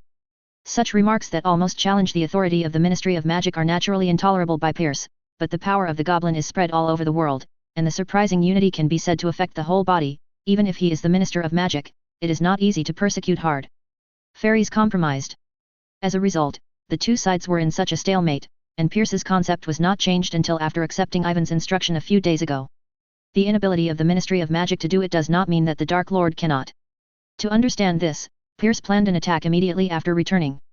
As Ivan said before, after a riot, the fairies became more honest, and even voluntarily asked the Ministry of Magic to send Aurors to patrol Gringotts, which would have been impossible before. After cooking Gringotts easily in this way, Pierce is like opening the door to a new world. As long as he plans properly, he can use Death Eaters to clean up some political enemies, or use the Dark Lord's deterrence to pass some important bills strengthen the Ministry of Magic's rule. Please help me, Mimi reading app can steal book tickets like stealing food. Come steal the book tickets of your friends and vote for me. Pierce talked to Yvonne endlessly about his many new ideas. The latter rolled his eyes. He did not expect that Pierce would have developed so many uses of the Dark Lord in just a few days. The situation in the magical world is messy enough now, Pierce. So you'd better stop some in the near future. If you accidentally cause a large-scale panic, it may cause some wizards to leave England. Yvonne couldn't help but stop. Reminded of his words. The matter of using Voldemort as a tool man is one thing. The Dark Lord of the Association made England only a last resort in order to stabilize the situation in this special period. Yvonne did not want to be distorted by Pierce into a reign of terror. More importantly, if someone is caught out, it will be embarrassing. After mentioning a few words from Pierce, Yvonne turned to ask again. Where is Dumbledore's will at Gringotts? Have you got it? I already brought it. Pierce Dang even took out a tightly fitted envelope from the pocket of the wizard's robe, handed it over, and then continued to speak. I asked someone from the Department of Mysteries to check that magic was applied to this letter, and only certain people can open it. Yvonne nodded, accepted it, and tentatively input some magic power, and the closed envelope was automatically torn open. The inner space seemed to have been extended by the curse, and there were 2 letters in an exquisite style inside. Something similar to a lighter. Seeing that his magic power was effective, Yvonne couldn't help but breathe a sigh of relief, letting go of the last trace of worry, first took out the lighter and looked at it a lot, and found that it should be a light extinguisher, then took out the letter and checked it. Dumbledore's will is very brief, not as long as Yvonne expected. In the first letter, the White Wizard simply mentioned the handling of some private property after his death. All personal assets, including the private library and magical instruments, were donated to Hogwarts, and the remaining part related to the Dumbledore family was transferred to Aberforth. There are 3 relics left exclusively for Hermione, Ron, and him. Strange, there is no place for Harry. Yvonne frowned slightly, somewhat puzzled, but he continued to watch with patience. First, the light extinguisher was reserved for Hermione Granger. Yvonne thought about it for a while. If he was not mistaken, Dumbledore secretly used magic on this thing in the original time and space, guiding Ron back to Harry and Hermione's side. www.mtlnovel.com let the trio reunion. But now Dumbledore actually left this thing to Hermione. Yvonne subconsciously picked up the small light extinguisher and opened the system's inventory to check it. Magic item, lights out. Magic, low. Item description, this is an exquisite magical creation. Press the button to automatically absorb nearby light sources to replenish energy. With it, you don't need to turn off the lights at night. Note, producer Albus Dumbledore attached an interesting little magic to it. Ivan's gaze swept over the description of the item, and then turned to the description of the remarks. As expected, Dumbledore did something with this item, but it was a pity that the specific effect was not in the item. Mark it out in the column. But Yvonne wasn't worried at all. It was good to know that there was a problem. With his current alchemy level, he could always find something after a few days of patient research, and then decide whether to hand it over to Hermione. Thinking of this, Yvonne put the ingenious light extinguisher aside and looked at another folded letter. In Dumbledore's will, this letter was given to Ron, and it also had protective magic on it. Probably only Ron himself could open it. Once it was cracked forcibly, the letter would automatically be burned. It's really troublesome. Yvonne was in a depressed mood. Dumbledore would have to make so many twists and turns to leave a will, just like guessing, why bother? Who is this guarding against? Voldemort couldn't see. Yvonne murmured a few words secretly, and finally turned his gaze to the end of the letter. The relic that Dumbledore was going to give him was the Sword of Gryffindor, and he also brought a statement. Don't try to pursue those illusory things, the power of knowledge and belief is the root of the power of wizards. Chapter 843, There can only be one Dark Lord in the magic world. Seeing this sentence, Yvonne couldn't help but stunned, and then he realized that Dumbledore said that it should be the Deathly Hallows. In this way, the disappearance of the old wand is not an accident, but the result of Dumbledore's careful arrangement. It's just that Yvonne is a little hard to understand why Dumbledore did this. In the original time and space, the principal was worried that Voldemort would be uncontrollable after his death, so he took great risks and set up a set of Voldemort drills. The 3 sacred artifacts played a very important role in it, and indirectly contributed to Voldemort's death. However, in Ivan's view, luck accounted for at least half of Harry's victory at that time. With the current situation, Dumbledore didn't need to engage in these plots by luck at all, because Voldemort was not his opponent. Had it not been for this guy to stay in the safe house all day, his life-saving ability was almost full, and there were 2 Horcruxes that had not been dealt with, he would have hit the door to solve this last threat. Wait, the safe house. Yvonne thought of a possibility.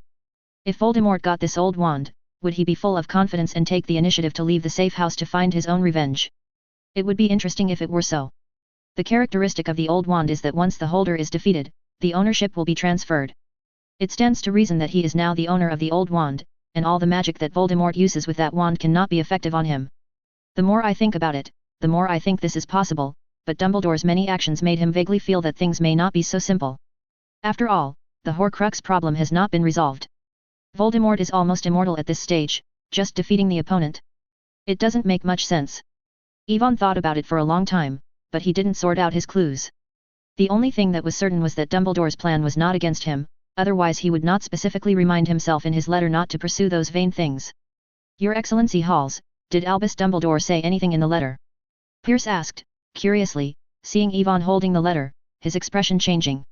Let's see for yourself. Yvonne turned the letter in his hand and passed it directly. Pierce took it with interest, and after a few glances, his face became more and more unexpected.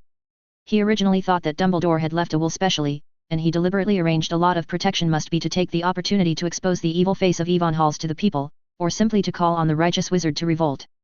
But I don't want this letter not only did not mention these, Dumbledore even prepared to donate Hogwarts Gryffindor's sword to Yvonne. Such a turning point really caught him off guard. Pierce read the letter carefully, and then raised his eyes to Yvonne. He very much doubted whether Yvonne Halls had secretly tampered with this will without paying attention. Yvonne saw Pierce's thoughts at a glance, shook his head, and said angrily. I told you that the person who killed Dumbledore was Voldemort, and I still have a very good relationship with the principal, so he would give me the Gryffindor sword. Is that so? Pierce was at a loss. Could it be that he really misunderstood? Yvonne explained again lazily, waved his hand, sent Pierce away, and asked him not to make Dumbledore's will public for the time being, and it would not be too late to announce the relics after he confirmed that there was no danger in them. Pierce naturally didn't dare to have any comments, although he was full of doubts. He left the room neatly. Soon there was only one person left in the empty room. Yvonne put away the 2 letters and the light extinguisher, and then focused his attention on the taskbar of the system. The Rise of the Dark Lord. Mission, to rule the British magical world. Task progress, 89%. Legendary value, 4. Mission description, your evil plan has achieved unprecedented success. In the foreseeable future, the entire magical world will be shrouded in your shadow. Remarks, the rebels still hide in the dark and wait for opportunities. There can only be one Dark Lord in the magical world. Looking at the description in the taskbar, Yvonne really didn't know how to complain, or that he was basically used to it. In addition, after attending Dumbledore's funeral, he also gained a little extra legendary point. This is not a new legend, but the title of the Dark Lord has been upgraded again. Why don't you ask the Dark Lord to develop a system? Yvonne whispered secretly in his heart, but he was somewhat disappointed to see that the task had not been completed. He did not expect Voldemort's life and death to occupy a tenth of the proportion of the task of ruling England. However, it is not easy to completely eradicate this threat. The Horcruxes that were easy to handle were all solved by him. www.mtlnovel.com. The remaining serpent Nagini was hidden in the safe house, and the human-shaped Horcrux Harry was a big trouble. What's more important is that no one can guarantee that Voldemort will be frantic and come up with the 8th Horcrux. This is not completely impossible, because Tom's brain circuit is simply incomprehensible to ordinary people, but anyone with a bit of IQ would not take the initiative to cut the soul into so many pieces. Normally, a Horcrux is sufficient to prevent accidents from happening. Maybe you also need to understand some Horcrux knowledge before you can find the corresponding cracking method. Thinking of this, Yvonne no longer hesitated, and gently waved his magic wand, and the decryption of advanced black magic placed on the bookshelf was recruited. A few days passed in a flash, but Ivan's research on Horcruxes was greatly hindered. It was almost the deepest and most dangerous magic he had ever seen, and it was related to the essence of a wizard, the soul. Even the records in the decryption of advanced black magic were very limited, and Yvonne had to read more black magic books to find only a few words about Horcruxes. The more in-depth research, Yvonne finds this matter more difficult. Because Voldemort's distracting soul was attached to Harry when he was a child, it can be said that he grew up with Harry. Now more than 10 years have passed, and the two are too deeply entangled. If they are separated by magic, it will cause irreversible damage to Harry's soul 100%. No wonder even the magician Dumbledore can't come up with any solution. Program. Yvonne had originally thought of letting a Dementor swallow the part of Voldemort's soul in Harry's body. Now that I think about it, I'm afraid it's difficult to do it. Then it will definitely be sucked out with Harry's soul. Chapter 844, The So-Called Hero. While the research on Horcrux was stagnant, Yvonne made good progress in the exploration of the light extinguisher. He successfully deciphered Dumbledore's magic attached to it, but the results made him speechless.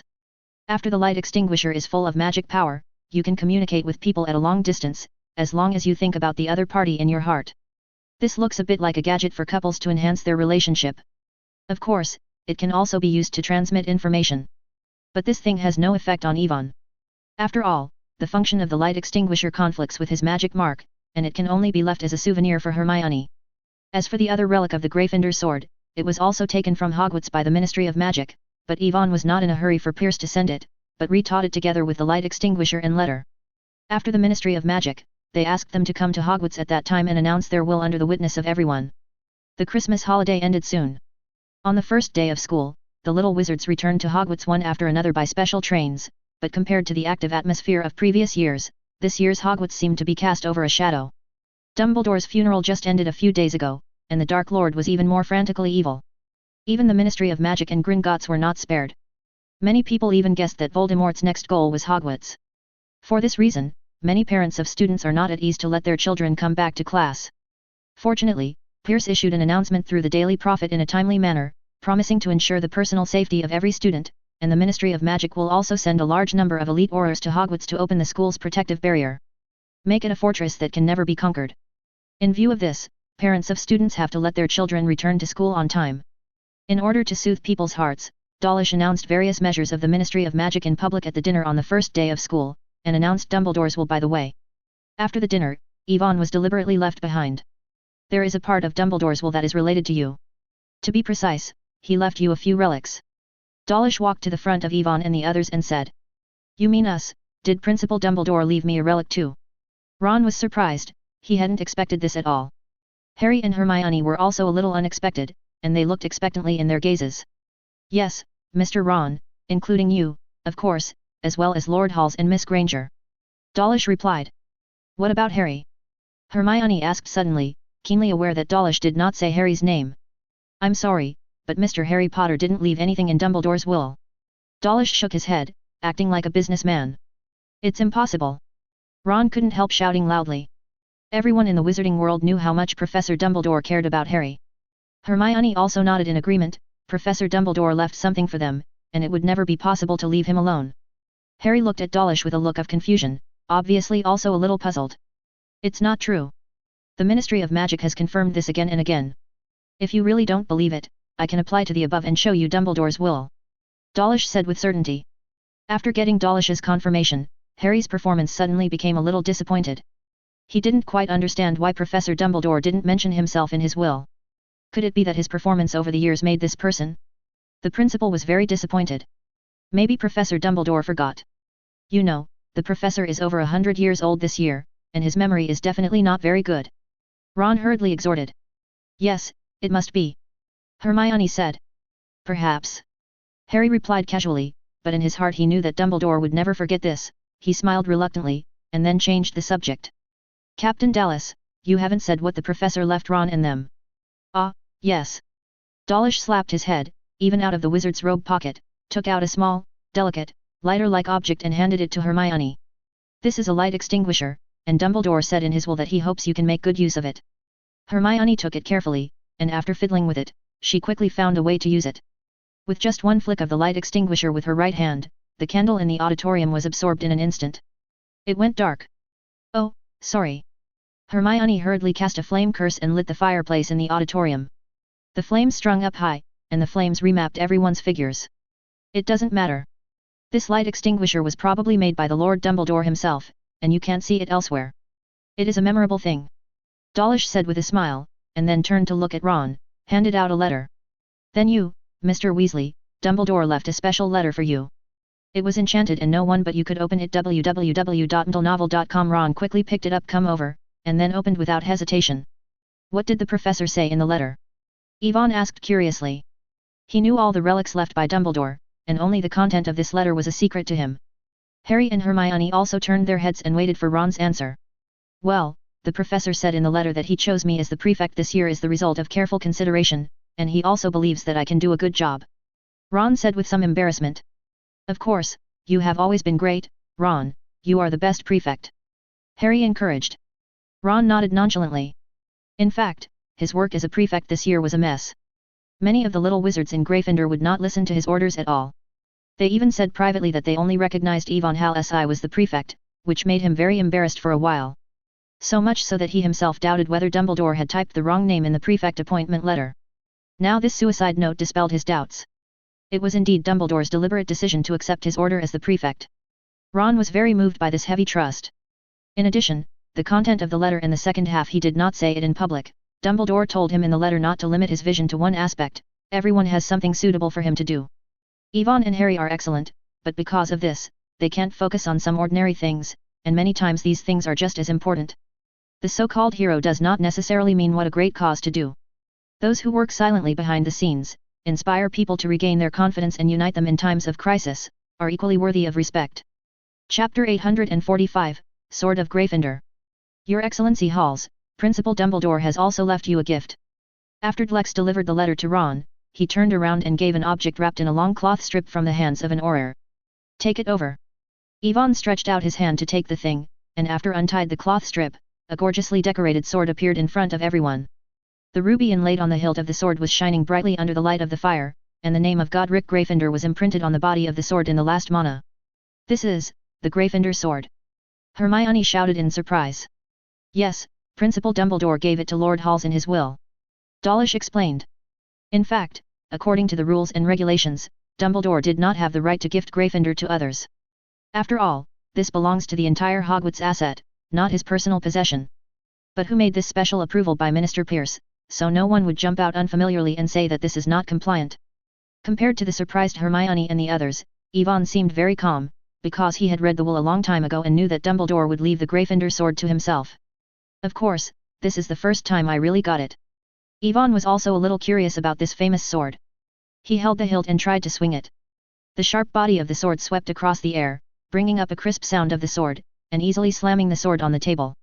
The candlestick was cut into 2 pieces. After more than 1,000 years, this sword is still so sharp, and the fairy's craftsmanship is indeed well deserved. Yvonne stroked the smooth blade, then opened the system bar to check it. Magic item, Gryffindor sword. Magic, very strong. Item description, this is a magic sword carefully crafted by the fairy artisan master over 1,000 years ago. It can absorb all beneficial factors to strengthen itself. Note 1, please throw away your magic wand, this is the weapon that wizards should use in duel. Note 2, only the real Gryffindor can summon it. Yvonne directly ignored the remarks. Looking at the description in the inventory, he was a little surprised. The Gryffindor sword was actually evaluated by the system as a magic item with extremely strong magic power. You must know that he has only seen 3 things so far. Similar evaluations are the old magic wand, the invisibility cloak, and the magic stone in his hand. But it's right to think about it, a sword that can be infinitely strengthened, it can't be overestimated. Unexpectedly, Professor Dumbledore gave it to you. I heard that only the real Gryffindor is qualified to own this sword. Ron looked at the Gryffindor sword in Ivan's hand. His eyes were full of envy. Although the principal left something for him and Hermione, they are not valuable items. I am afraid that this sword is the real relic, and the others are just some bonus items. Hermione was correcting Ron's words. Perhaps it is because Professor Dumbledore believes Yvonne is the real Gryffindor that he gave this sword to him. I didn't say it was. Ron said helplessly. Everything has been given to you, if you have no other questions, then I will leave first, the Ministry of Magic still has a lot of things to deal with. Dallas said very politely, and gave Yvonne a special look before leaving. Confirming that he didn't have any special instructions, and then led the Aurors out of the hall. Why does that Auror seem to respect you very much? Hermione looked at the back of Dawlish leaving, then turned to look at Yvonne, and asked suspiciously. Probably because I am more famous. Yvonne shrugged and explained casually. Hermione was dubious, but didn't ask much. She took out the light extinguisher that Dumbledore gave her and studied it again. She felt that it must not be as simple as it seemed on the surface. Professor Dumbledore will not leave us something for no reason. There may be a way to defeat the mysterious man. Hermione said vowingly. Ron also got a little bit of energy, reopened the letter and checked it word by word, as if trying to find out the password or secret code hidden in it. Yvonne on the side shook his head. He felt that Dumbledore would not pin Harry, Ron, and Hermione on Harry, Ron, and Hermione, like the original Time and Space. Just thinking of the missing old wand and the magic that Dumbledore had set on the light extinguisher, Yvonne became a little uncertain. Finally, Yvonne turned his gaze to the Gryffindor sword in his hand, thinking about why the other party would give him this thing. Do you expect him to become a qualified Gryffindor with all kinds of good qualities? You don't want to let yourself take this sword and fight Voldemort one-on-one, right? He is a wizard, not a berserker. The sword of Gryffindor does not slash the basilisk like the original time and space, so it has no effect on the Horcrux. Not to mention, Li Huo is much more convenient than this sword. All kinds of thoughts flashed through Ivan's mind. Since I didn't understand www.ndlenovel.com, Ivan temporarily left it behind and turned to Harry, who was still a little depressed, and thought for a while. Said afterwards, Harry, Professor Dumbledore still cares about you very much. The last time he met with me, he even chatted with me about you alone. What did the professor tell you? Harry hurriedly asked. He is going to let you and Professor Snape learn occlumency. Ivan explained. What? Snape? Harry jumped up directly from his seat, his words were full of disbelief, his eyes were rounded, he held a glimmer of hope, and he said slyly. You must be joking with me, right? Ivan. Of course not. Ivan looked at Harry, who was startled, and continued to explain. Professor Snape is the best Occidental cerebral master in England. Even I am not as good as it is.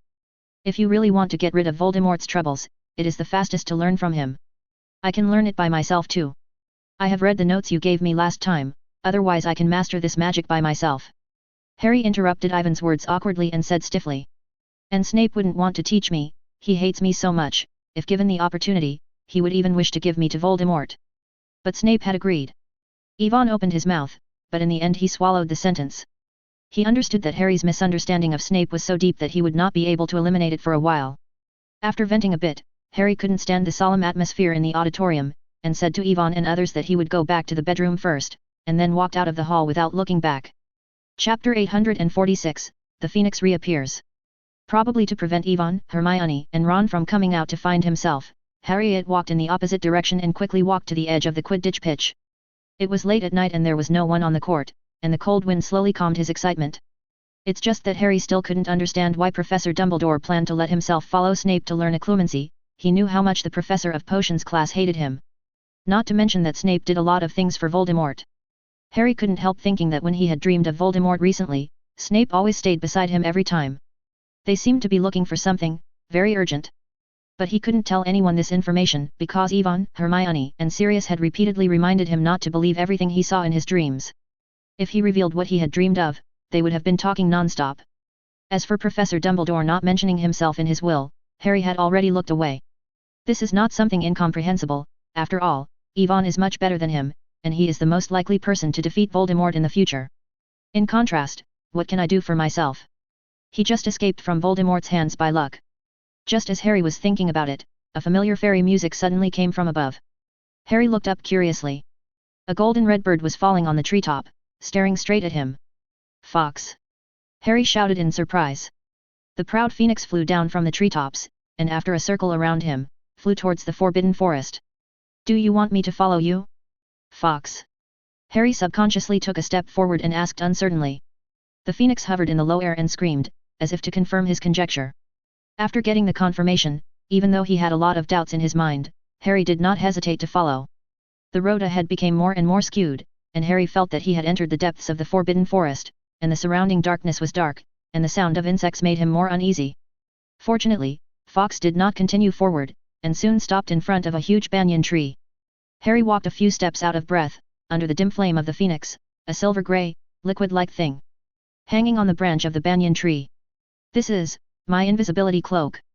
Harry recognized it instantly, and muttered to himself in surprise. The joy that was lost and regained made him too late to think about why this dress appeared here. Dang even drew out his wand and shouted loudly. Torn apart. A slender beam of magic spell flashed in mid-air, interrupting the branches of the banyan tree, and the invisibility cloak hanging on the treetop suddenly slipped down. Harry hurriedly took the dress, and only then did he discover that a square card was sticking to the surface of the invisibility cloak, and it was written in a handwriting familiar to him.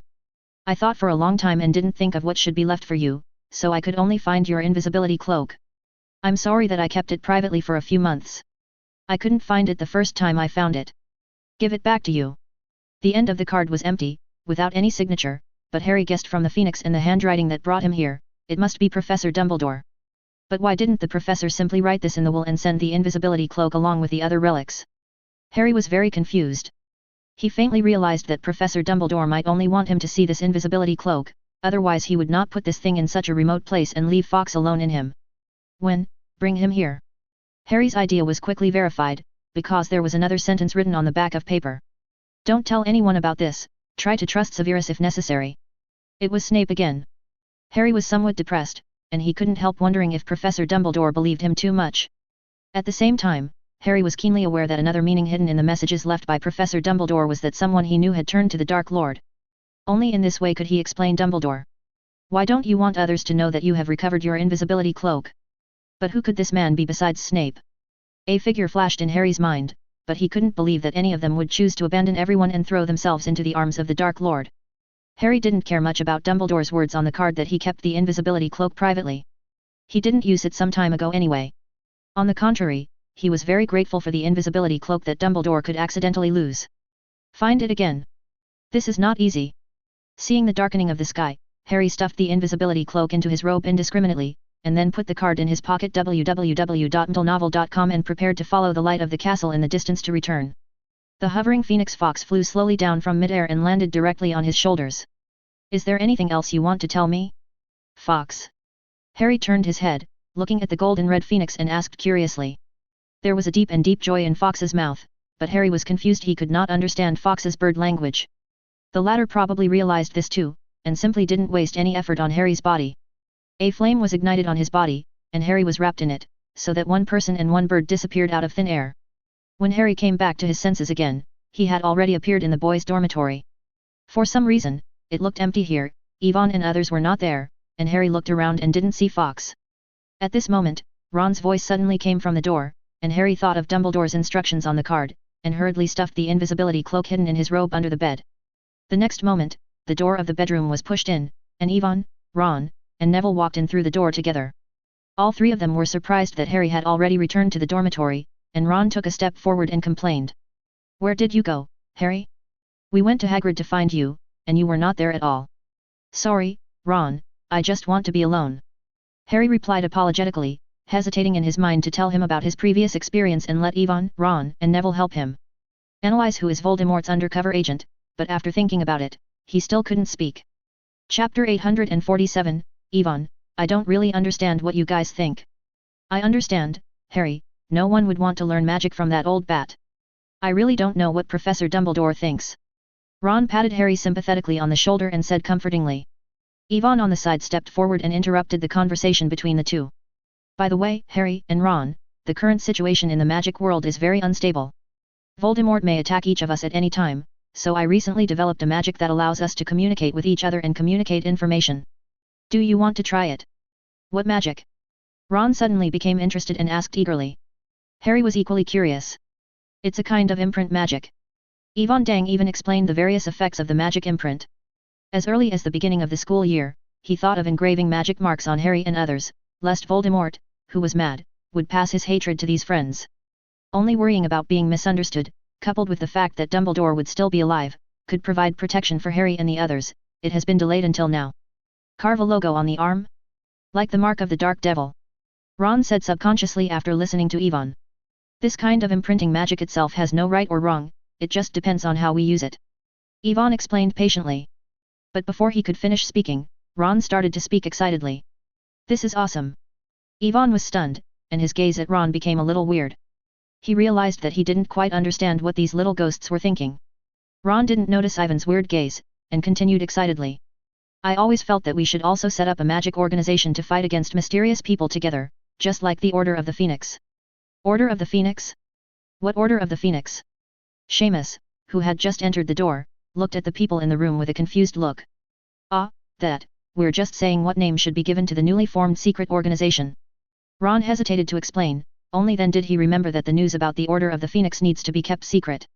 Seamus didn't doubt anything, his attention was quickly turned to this so-called secret organization, and when he learned that Yvonne had developed a special magic mark, he also yelled for Yvonne to get one for himself. Yvonne was a little bit dumbfounded. He hadn't expected that things would develop so smoothly, and all the rhetoric that he had originally prepared suddenly became useless. But it's okay to spend less time. After Yvonne explained how to use the mark to Harry, Ron, Seamus, and Neville, he drew out his wand and started casting the spell. In just a few minutes, it was gorgeous. The imprint of the sleeping dragon appeared on the wrists of Harry and the others. Cool. Seamus touched the lifelike fire dragon pattern on his arm, shouted excitedly, and then cautiously asked as if he had thought of something. You said, what if we cheat on it? Ron and Harry were shocked by Seamus's bold idea, but when they thought about it, they unexpectedly discovered that this seemed to be a feasible move. Since they can communicate with each other without barriers through the magical imprint, wouldn't they also be able to use it to deliver the answer? That's not good, Seamus. The good boy Neville said weakly. But Seamus didn't want to talk to him at all, and discussed their cheating plan with Ron enthusiastically. You'd better dispel this idea. I heard that this year's Owl's exam is very strict. The Ministry of Magic will send some aurors to oversee it. Maybe there will be instruments to detect magic. If you are caught, you will definitely be expelled. Yvonne said very solemnly, but felt helpless in his heart. He didn't expect that Seymour and others, after learning about the effectiveness of the magic seal to transmit information, the first reaction was to cheat with it. Under Ivan's warning to drop out of school, Seamus and Ron had to regret giving up their cheating plan and instead talked about what to name their secret organization. In a blink of an eye, February came. In the nearly 1 month since the beginning of school, the magical world seemed very calm. Many Voldemort who had been worried and afraid seemed to have disappeared, and there were no expected attacks on Hogwarts. Happened, which temporarily relieved the hearts of some parents. The Daily Prophet attributed it to the Ministry of Magic's credit, because Pierce sent a large number of aurors to search for Voldemort's whereabouts, causing the Dark Lord to be exhausted and unable to regenerate the incident. The wizards who have experienced the last war all sneered at this statement. They all knew how powerful Voldemort was. The average auror could not be Voldemort's opponent even in groups. In contrast, they were more willing to believe in the dark. The demon is hiding in the dark, planning a conspiracy to subvert the magic world. However, the tense atmosphere before has eased a lot. www.mdlenovel.com. After enjoying a period of peaceful life, the little wizards at Hogwarts temporarily put the danger brought by Voldemort behind them. Most of the attention was focused on the upcoming exam. Every weekend, those 5th graders facing the Owl's exam and 7th grade graduates always crowd the school library. Under such an urgent learning atmosphere, even Harry and Ron don't like to learn very much. People also put off their playful thoughts, and honestly sat in the lounge with books in their hands and reviewed them over and over again. Only Yvonne is incompatible with the atmosphere here.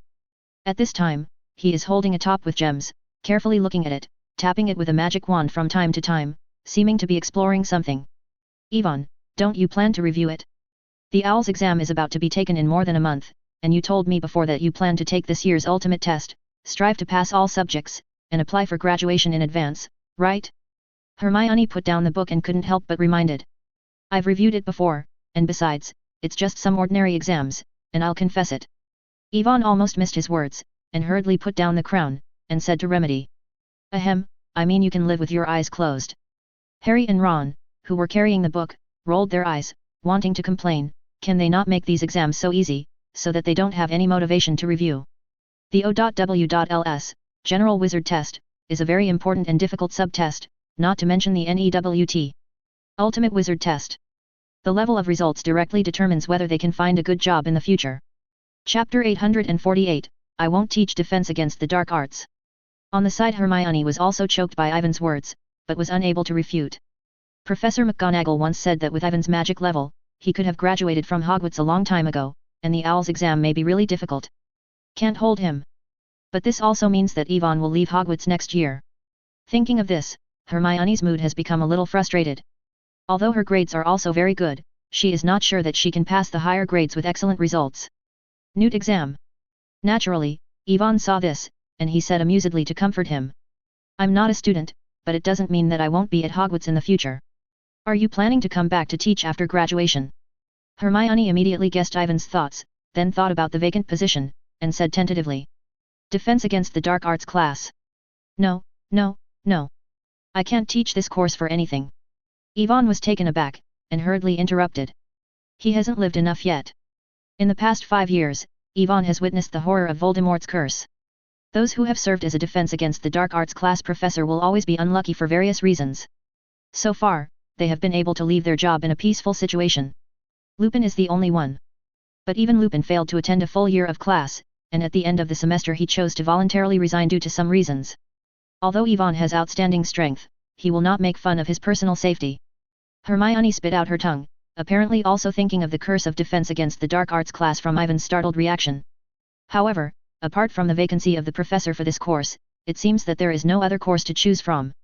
It is impossible for Yvonne to be the principal, right? I heard that next year the Ministry of Magic wants to increase your ability to face risks during this special period, so next year a new course will be added to train your fighting skills. Yvonne said half-truth. Train us like a dual class?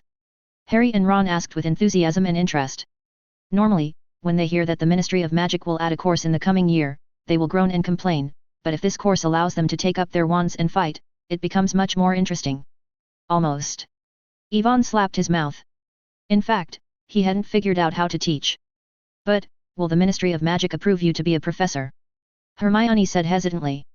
Yvonne will only be 16 years old next year, and he will not even be an adult. The Ministry of Magic is unlikely to let an underage wizard be a professor. Don't think the Ministry of Magic is so pedantic, believe me, the new acting minister Pierce is a very open-minded person. Yvonne promised. Although he had not had time to discuss this matter with Pierce, he believed that the Ministry of Magic would not reject this proposal. However, Hogwarts does not need to think too much, because the position of the principal is still vacant, and the 12 school directors who can influence the decision are all their own. The only thing that needs to be considered is the opinions of parents. But Yvonne already has a way to deal with this, that is, let the Prophets Daily publicize his genius name.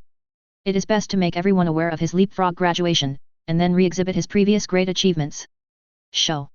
With this genius name, the Ministry of Magic specially hired him to become a professor at Hogwarts to teach a new course that is temporarily not included in the exam, and there will be no more opposition. In fact, if possible, Yvonne even thought about whether he should simply become the new headmaster of Hogwarts. After all, there are some system tasks that can be easily completed with the help of the headmaster's identity. However, after careful consideration, Yvonne dismissed the idea. The 16-year-old Hogwarts principal is too ridiculous, and he has no experience in managing schools, so Yvonne can only choose to start as a professor, and be promoted to the position of principal after a year or two. To change the status quo of Hogwarts education has to be done step by step. Harry, Ron, and Hermione were dubious. They all felt that the Ministry of Magic would probably not agree to let Yvonne, a minor wizard, be a professor. Yvonne shrugged and did not continue to explain, but instead looked at Harry and asked. Did you decide whether you want to learn occlumency with Professor Snape these days? Harry. I'll talk about it later. Harry replied with a headache. Recently, he has been busy reviewing every day and it is enough to make his heart tired. Harry really does not want to face Snape's big face while reviewing. That would definitely make him crazy. You should be more concerned about this, Harry. Have you forgotten? The mysterious man sent a lot of wrong information to Professor Dumbledore through your dreams during the last school year. Maybe, the mysterious man. Going through your memory now. Hermione solemnly told Harry about the necessity of following Snape to learn occlumency. The latter couldn't bear Hermione's babbling, and finally had to agree to ask Snape when he was free on Friday www.mdlenovel.com to see if he would like to teach himself. Harry thought optimistically, and Snape would definitely reject his proposal without hesitation. Just when Harry was having a headache for this, Ron leaned in front of Yvonne, curiously watched Yvonne fiddle with the crown in his hand, and asked. What is this? A crown. This is Ravenclaw's crown. It was previously made into a powerful black magic item by a mysterious man. It was the result of Lockhart's attack on students 3 years ago. Yvonne simply got himself the story of the crown was said again. Hearing about the mysterious man, Ron suddenly felt his scalp numb, but after knowing that Yvonne had repaired the damaged crown, he immediately became interested. He had also heard about the rumors of the Ravenclaw crown. It is said that the crown brings wisdom to people. Can I try it with me? Ron asked. Of course. Yvonne handed the crown indifferently. Ron took it without expectation, buckled the crown on his head, then opened the book and read it, wanting to try the effect. However, after reading the book carefully for a few minutes, Ron took the crown down with great disappointment, because he found that this thing could not improve his memory, nor could it make him incredibly smart all of a sudden. Yvonne shook his head and took the crown back. He was not surprised by Ron's reaction, because he had done various experiments before, but no matter what method was used, it seemed to be just a gorgeous decoration. However, the systematic evaluation clearly told him that Ravenclaw's crown is a powerful magic item that can increase people's wisdom. Chapter 849, The Crown of Growing Wisdom. Maybe Helena Ravenclaw will know something. Ivan's heart moved and thought of the ghost lady who hadn't seen him for a long time. He was busy dealing with the Ministry of Magic before and almost forgot the other party. It seemed necessary to meet Helena again. In the middle of the night, in the Tower of Ravenclaw, an owl quietly got in from the open window, and after landing, it changed into a human form again. Yvonne looked around, and soon found the ghost lady in front of the white marble bust of Rowena Ravenclaw. Helena obviously also noticed the arrival of Yvonne, but she pretended not to see it, and moved her body towards the depths of the corridor. Yvonne frowned and felt a little strange, but he still followed in stride and greeted him. Good evening, Ms. Helena. The erratic female ghost reluctantly stopped her steps, turned her head, cast a weary look at Yvonne, and said casually. Good evening, Halls, it's been almost a year since we met last time. I didn't expect you to come to me. Is there anything else you haven't figured out? Yvonne touched his nose. How could this inexplicably have a sense of sight of a saddler seeing his ex-wife? Fortunately, from Helena's few words, Yvonne also found the reason for the other's cold attitude, and a little apologetic suddenly appeared on his face. I'm sorry, Ms. Helena, too many things have happened at Hogwarts during this time, which has affected my energy, and I want to surprise you too. The white gold crown studded with gorgeous sapphires was taken out. Helena's gaze was instantly attracted, she slowly floated in front of Yvonne, looking at the crown in Ivan's hand intoxicated, her eyes full of nostalgia and sadness, and finally she gently extended her hand as if she wanted I want to lift up the crown, but it is a pity that my arm passed directly through it. At this time, Helena suddenly remembered that she was a ghost, unable to touch things in reality. Helena sighed low, but she also keenly noticed that this crown didn't seem to be as badly damaged as Yvonne said before. Have you fixed it? Helena asked in a slightly surprised voice. Yes, this is the reason why I waited so long to come to you. Yvonne nodded, and then talked freely and told Helena that he had made various attempts to repair the crown. It failed, and finally found a way to fix it from Ravenclaw's laboratory. I accidentally broke it 3 years ago, so I always wanted to repair the crown before returning it to you, but I didn't expect it to be so long. Yvonne spread his hands and added helplessly. It turned out to be so, I don't know. I thought. Helena said glutinously, with a look of embarrassment on her face. I thought I was the same as Tom Riddle? I left you aside. Yvonne asked with a smile. It seems that I misunderstood you. Helena's cold face flushed slightly. After learning that Yvonne had been trying to repair her mother's crown for nearly a year and fulfilled her wish, the anger and resentment accumulated in Helena's heart immediately disappeared. She did not doubt that Ivan's words were true or false, because during this year, she had also asked the students of Ravenclaw to learn about the past 3 years ago, which is no different from what Yvonne said. In addition, Yvonne had asked her about alchemy before, so Helena knew very well that the young wizard in front of her had extraordinary attainments in alchemy, and it was not impossible to repair her mother's crown. Thank you anyway, but I have lost one of my wishes, Halls. Helena said gratefully. Since I promised that you will bring it here, I have to do it. Besides, you helped me before and told me many secrets of this castle, didn't you? Yvonne raised his brows. Replied with a word. Helena smiled lightly, her erratic figure shining brightly in the moonlight. You should smile more, it's much better than your usual cold look. Yvonne said jokingly. Helena was stunned for a moment, the smile on her face narrowed a little, and she said slightly angrily. You should keep these words to the little girls who are still alive. Yvonne shrugged non-committal, and when Helena was in a good mood, he asked about business. By the way, Helena, I heard that the golden diadem left by your mother can increase people's wisdom. Is this true? Of course it is true. I stole it to become smarter than my mother. Helena sighed. Then, did you succeed? Yvonne did not rush to ask how the Ravenclaw crown was used, but asked curiously. To be honest, it is hard for him to imagine that relying on a magic item can make a person incredibly smart. I succeeded, but maybe I also failed. Helena slowly floated to the bust of Ravenclaw, staring at it www.mdlnovel.com after a long time before suddenly speaking. Have you been to the laboratory in the responsive room? Yvonne nodded, but he didn't understand why Ms. Ghost mentioned this suddenly. Helena ignored Ivan's confusion, but said to herself. My mother, Rowena, is a very smart witch, it should be said that she was the smartest person in the magic world at the time. But it is precisely because she is so intelligent that she is fascinated by the magic of magic, and wants to explore the mystery of magic, and even unsatisfied to make a golden crown that can make people smarter. Helena faintly talked about the past. As the daughter of Rowena Ravenclaw, she was full of expectations since she was born. It's a pity that compared to the mother of Tianzong Wizard, her talent is only the level of an ordinary genius, no matter how hard she tries, she can't match her mother's in case. Probably she was disappointed with her performance. After she became a little sensible, Rowena devoted most of her energy to the study of magic, and the time she spent with her became less and less. This made the young Helena feel resentful, and she also envied her mother's incomparable wisdom. No matter where she went, she could always get praise from others easily. At the time, I was stubborn that if I could become smarter and more prestigious than my mother, then she would probably be willing to look at me more. Helena said in a low voice. So you stole the crown? Yvonne asked. Helena nodded gently, then turned to look at the golden crown in Ivan's hand, and said with emotion. When I wore this crown, I knew I was wrong. It was very wrong, but I don't want to be soft to my mother. I want to prove to her that what she can do, I can do the same. Chapter 850, the magic of increasing wisdom. Later, my mother became ill and became very ill. Although I did something unfilial, she still eagerly wanted to see me again, so she sent Barrow to find me, and it turned out. Helena's eyes were filled with pain and regret, and she couldn't continue speaking, but Yvonne already knew the follow-up. The bloodman Barrow failed to bring back Helena, who was still a rebellious girl at the time, and he was jealous of her freedom and stabbed Helena to death in a rage. After realizing the mistake he had made, Barrow also committed suicide in annoyance.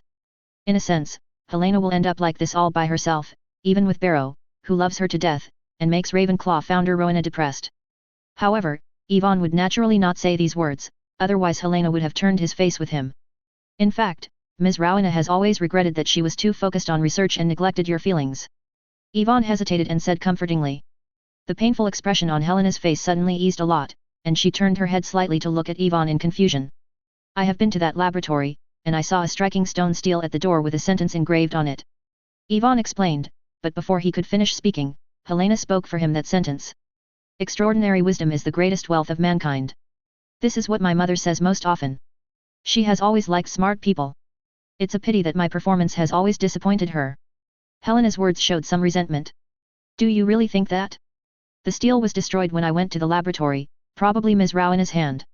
Yvonne said calmly. Helena was stunned for a moment.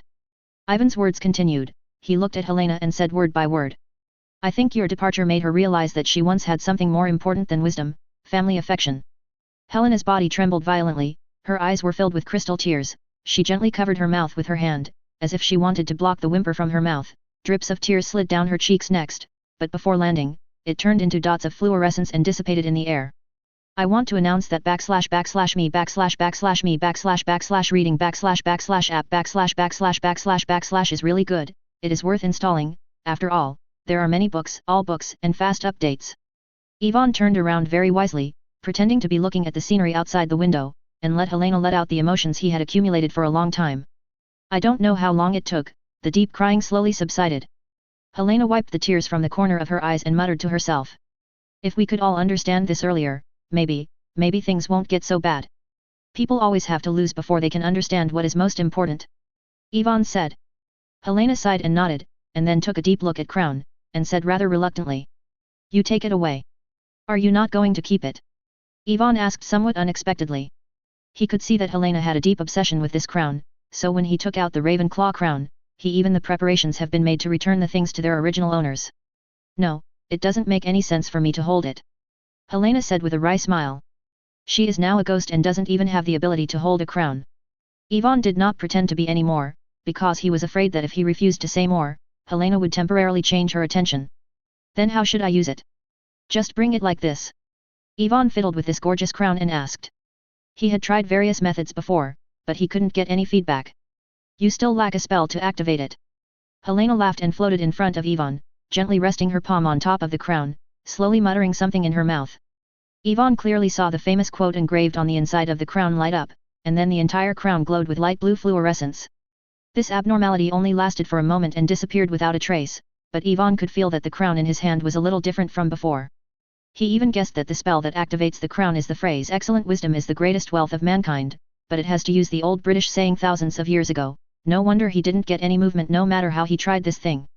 Fortunately, thinking about it from another angle, since he hadn't discovered this, the young Voldemort probably didn't have this ability, or else he wouldn't violently use the crown as a high-level material for making Horcruxes. Now you can take it for a try. Helena put her hand back and said encouragingly. After getting confirmation from Helena, Yvonne couldn't wait to buckle the crown on his head. He was really curious, whether this thing is really as magical as the rumors say. As long as you bring it, you can make a person incomparable. Clever. However, at the moment when the crown was buttoned www.mdlnovel.com, Ivan's expression suddenly stopped, his face was full of amazement and disbelief. Helena was a little strange to Ivan's reaction, but she didn't think too much, and asked with a smile. How is it, surprised? Do you feel that you have become a lot smarter? Yes, I'm very surprised. Yvonne returned to his senses, and muttered, gently taking off the crown, staring at it, with a little thought in his eyes. Ravenclaw's crown did increase his intelligence, but the feeling that the speed of thinking and the ability to understand greatly improved made Yvonne feel extremely familiar. This is very similar to the increase he usually gets when he turns on the Swiba experience card, but the effect is not so obvious. This discovery greatly exceeded Ivan's expectations. Could it be that every time he used the experience card, the system also increased his thinking ability through some kind of alchemy? Like this crown? What about the so-called protected mode? Could it also be the effect of some kind of magic? Countless thoughts flashed in his mind one by one. Ivan felt that he was very close to the truth, but he was not sure of his guess. Halls, what's the matter with you? Helena saw Ivan standing on the spot holding the crown. As if the devil was startled, she stretched out her hand and shook it before his eyes. No, nothing, I'm just a little too surprised. Ivan said with emotion, clutching the crown in his hand. No wonder Ms. Ravenclaw was called the wisest person in the magical world by people at that time. Judging from the information he has learned, Rowena Ravenclaw is an extremely clever witch. In addition, she has produced this magic crown, allowing her to enjoy the increase in thinking all the time. The most intelligent sentence. The evaluation of is by no means an exaggeration.